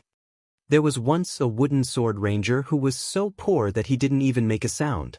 He said heroically, If a peerless swordsman with the surname Wen appears in Jianghu one day, there's no doubt that it's me. Some people were no longer in this world. Some people were no longer in Jianghu. Some people were still in front of him. After Su Fengnian came back to his senses, he put down his teacup and shouted to the trembling shopkeeper of the tea stall, Do you have any green ant wine? Give me 2 pots. Now that Bailiang's jurisdiction had banned the brewing of wine, the newly brewed green ant wine was destined not to be available in the taverns and restaurants of all sizes. Most of the wine was stored in the cellars of previous years. This tea stall had to do business with foreign Jianghu people. After all, a bowl of calming soup only cost a few coins, which was far easier to make money by selling wine. Therefore, the shopkeeper specially bought some relatively coarse aged green ant wine. There were 4 or 5 pots left, so he brought 2 pots to this table. The price of 1 pot now was about the price of 4 pots of green ant wine a few years ago. Fortunately, Bailiang didn't have the habit of diluting water. Green ant wine was good and bad, but they were all authentic. As the Jianghu people of the Central Plains swarmed to Mount Wudong, someone shouted, If you don't drink green ant wine, you've come to Bailiang for nothing. Qin Tianyuan asked, You're treating? Su Fengnian nodded and said, You treat me to calming soup, and I treat you to green ant wine in return. What's wrong with that? Qin Tianyuan said seriously, There's nothing wrong with that. It's just that I don't drink wine. Su Fengnian said in surprise, There's a swordsman in the world who doesn't drink wine? Qin Tianyuan pointed at himself and said matter-of-factly, I'm one. Su Fengnian looked at the 2 pots of green ant wine on the table and felt a little embarrassed. Chapter 1876. Other than Su Fengnian and Qin Tianyuan's table, the ones with the most complicated feelings were the frog-faced, thin-lipped girl and the other arrogant young people. If they were in Liang province, they would undoubtedly be the most outstanding. But they were afraid of comparison, just like the cold beauty with the peep on her back. No matter how many followers she had in Huainan Jianghu, When she really walked into the bigger Jianghu and was lucky enough to come in contact with the top martial artists of level 1-4 realms, these heavenly scenery, she would feel guilty. When the young banished immortal of Taibai Sword School was far away, as Jianghu disciples who were about the same age as him, they were amazed, doubtful, and more envious. Now that he was in front of them, they had mixed feelings and felt that he was unattainable. It was inevitable that they felt ashamed of their inferiority, but they also hoped to talk to him. They knew that they relied more on their sect and their master to walk in Jianghu, but Chen Tianyuan was different. It was said that there was a person in Beimang who had a sect. Then Chen Tianyuan, who broke through level 2, Vajra and Finger Xian in a short year, was not much inferior. This young swordsman who left his peers in the dust was qualified to be on the same level as their backer. As for his future, it was even more immeasurable. Among the 4 masters of the Liang River Lake, there was no doubt that Chen Tianyuan's future was the highest. How high was it? Maybe Chen Tianyuan was as high as sword armor Li Chungang and Su Fenyan. The frog-faced girl whispered to Feng Zongxi, whose nickname was well known, "Master, this young man of Taibai Sword School, has his martial cultivation really entered the Finger Xian realm?" The short but unique fist master nodded and said, "It should be true." The thin-lipped girl's eyes were shining. How could she not know that the ordinary-looking man in green, who was unwilling to take a second look after glancing at him, was the future leader of Jianghu in the world in her mind? The difference was big, but the surprise was also big. Although Chen Tianyuan wasn't the second Li Chungang in the rumors, and at the very least, he didn't look like a romantic and elegant person, as long as his talent in swordsmanship wasn't overstated, it was enough for her to willingly rely on him. Feng Zongxi chuckled softly and said, "Chang Feng, I'll take this opportunity to tell you a secret. Do you know why those who reach the top of the world sword principle can often become the #1 person in the world of Jianghu?" Do Chang Feng grinned and said, "Master, please speak, disciple is listening." Feng Zongxi slowly said, "There are tens of thousands of people who practice martial arts. Putting aside the people of the 3 sects, the swordsmen in the world pay the most attention to destiny. Their decline is another's rise, and they all strive to outshine others. At the end of the day, how can I allow others to snore beside my bed?" Do Chang Feng seemed to understand. The thin-lipped woman sitting beside Lu Jiejuan of the Ethereal Peak asked gently, "Is it just like the number of land immortals? There's a fixed number." Lu Jiejuan, who had the occult finger technique, nodded with a smile. Do Chang Feng nodded and said, "That's similar to the officialdom. There are 6 ministers, 6 positions, and everyone has their own position." The spear sage of the snow house with white hair lowered his head and sipped his tea. The corners of his mouth twitched, full of disdain. Do Chang Feng asked carefully, "Master, can I go sit at the table of the banished immortal?" "Heh, I'll just take it as a chance to get some immortal qi." Feng Zongxi nodded. The toad-faced man trotted over and said enthusiastically, "I'm Do Chang Feng, may I?" Chen Tianyuan did not pay any attention to the new top 10 young masters of Liang Jianghu. He turned his head and looked directly at Feng Zongxi. He had seen Fan Shaochai at almost the same time as the man surnamed Do. Chen Tianyuan remembered Do Chang Feng's face clearly. Feng Zongxi, the Grandmaster of Taekwondo, who was also in the front row of the Great Snow Square with Lu Jiejuan of the Ethereal Peak, was a little displeased with this young man who had been in the limelight for a while. However, his expression remained the same. He did not follow Chen Tianyuan's instructions and ask his disciple, Do Chang Feng, to return to his seat. Do Chang Feng's talent was average and his temper was even worse. Since Feng Zongxi was able to reach his current level of martial arts and had to deal with people from all walks of life, he naturally had a discerning eye. However, Do Chang Feng was the son of an aristocratic family with a prominent background. He was not the eldest son of the first wife, and his family's worshipper was a grandmaster who had retired from Jianghu and lived in seclusion. Feng Zongxi was indebted to him in the early years, so Do Chang Feng became the proud disciple of the Central Plains Divine Fist Master. Moreover, Feng Zongxi was a man of Jianghu and valued his reputation the most. He was a man of honor and would only accept a toast and not a forfeit. Although Chen Tianyuan had a great reputation and was known as one of the 4 young grandmasters of the new martial arts evaluation, Feng Zongxi was not afraid of this young banished immortal whose sect was far away from the Central Plains. At the very least, he had Lu Jejuan, whose sect was deeply intertwined, and Li Zhongho, who could only die under the great snow cone spear. Therefore, Feng Zongxi would not lower himself to show weakness to a young man. If word got out, he would not be able to survive in Jianghu. Dou Changfeng, who had a toad-like face with his master's support, immediately made up his mind. Since he could not win over this genius swordsman of the Taibai sword sect, he would take advantage of this opportunity to destroy a guy whose reputation in Jianghu was even higher than his. Chen Tianyuan, who was dressed in a green robe, slowly stood up and said calmly, "From today onwards, my sword will be renamed Firewood."